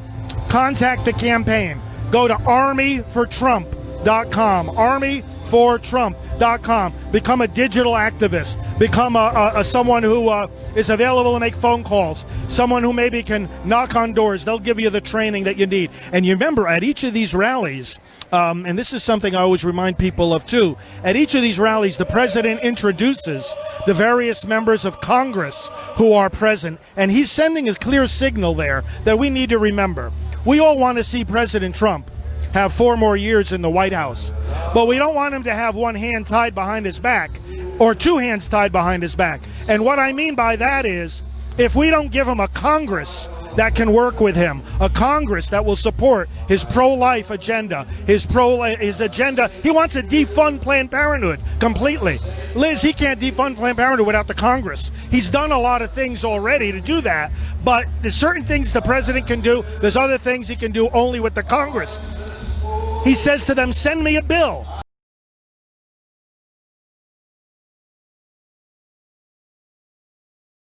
Congress are blocking it. We need to look at, really, it's 100,000 races that are composed elections 2020. There are 100,000 races at every level of government. We got to be involved in all of them. Who's the mayor? Who's on our school council? Who's our state legislators? Who's our governor? Who's our House member in Congress? Our senator? And of course, our president. I'm encouraged by this. The energy here, absolutely through the roof. The happiness. I feel like the left is the party of anger and hatred. They want to paint us as that, but did you see that here tonight? I saw a bunch of love and smiles. Love and smiles. Corny, but like, it's true. It's so true. I mean, you saw babies, you saw children, you saw people of every ethnic background. It was beautiful. It was beautiful. Very diverse. Very diverse. Here as well. I'm going to let him soak all that in for a second, but we do have some donations that have come through on the YouTube Super Chat, so quick shout-outs for those. We have Gabe the Great, so thank you, $20 from Michigan D. Judy Hiddle as well from Canada. Joyce Tessman, thank you. Gabe the Great, $50. $24.99 from Virginia Francine, thank you. Another Barbara Duffy donated as well. We have Jill Sarasi. We have Gabe the Great again, thank you. And 250. I don't know what the HK Hong Kong HK Currency. I'm going to sound stupid on that one. I have no idea. But thank you. Gabe the Great as well again. So thank you. It looks like we have some more coming in. We have a new member, Kathleen Plaisance and Lisa Collins. Thank you guys. And everyone who has supported Right Side Broadcasting Network today. We have a big day tomorrow as well. Huge day tomorrow. We're going to start off at noon from Atlanta, Georgia, where President Trump will be speaking, addressing the Black Voices for Trump Coalition. So stay tuned for that. It's going to be incredible. He will then get back on Air Force One and head over to Virginia, Newport News, Virginia to be exact, where he's going to be leading a massive rally. We hear this one's going to be very large at 9 p.m. So make sure you're tuned in for all that. Don't forget to like us, share, comment. You know the drill. Make sure you're subscribed to us on YouTube as well. If you'd like to follow me personally, my name's Liz Willis. That's Lizwillis. I'm on Instagram. It's my name. And then I'm on Twitter as well. It's my name as well with an underscore afterwards. So feel free to follow. Let me know if you have questions. And Father Frank, where can they follow you and all of your different organizations? Thank you, Liz. You can follow me on Twitter and on Instagram at FR Frank Pavone, Father Frank Pavone, FR Frank Pavone, and be glad to connect you to our election website. Is prolifevote.com. Prolifevote.com. You'll find all kinds of resources there, and we look forward to being in touch with you and winning this election together. 4 more years. All right, we're out. Good night, y'all.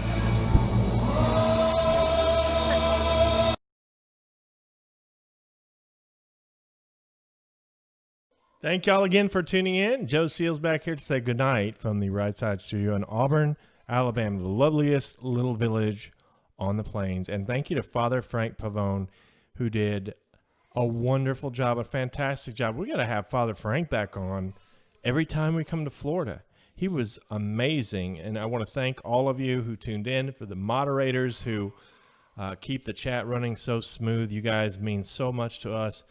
Thank you for all that you do.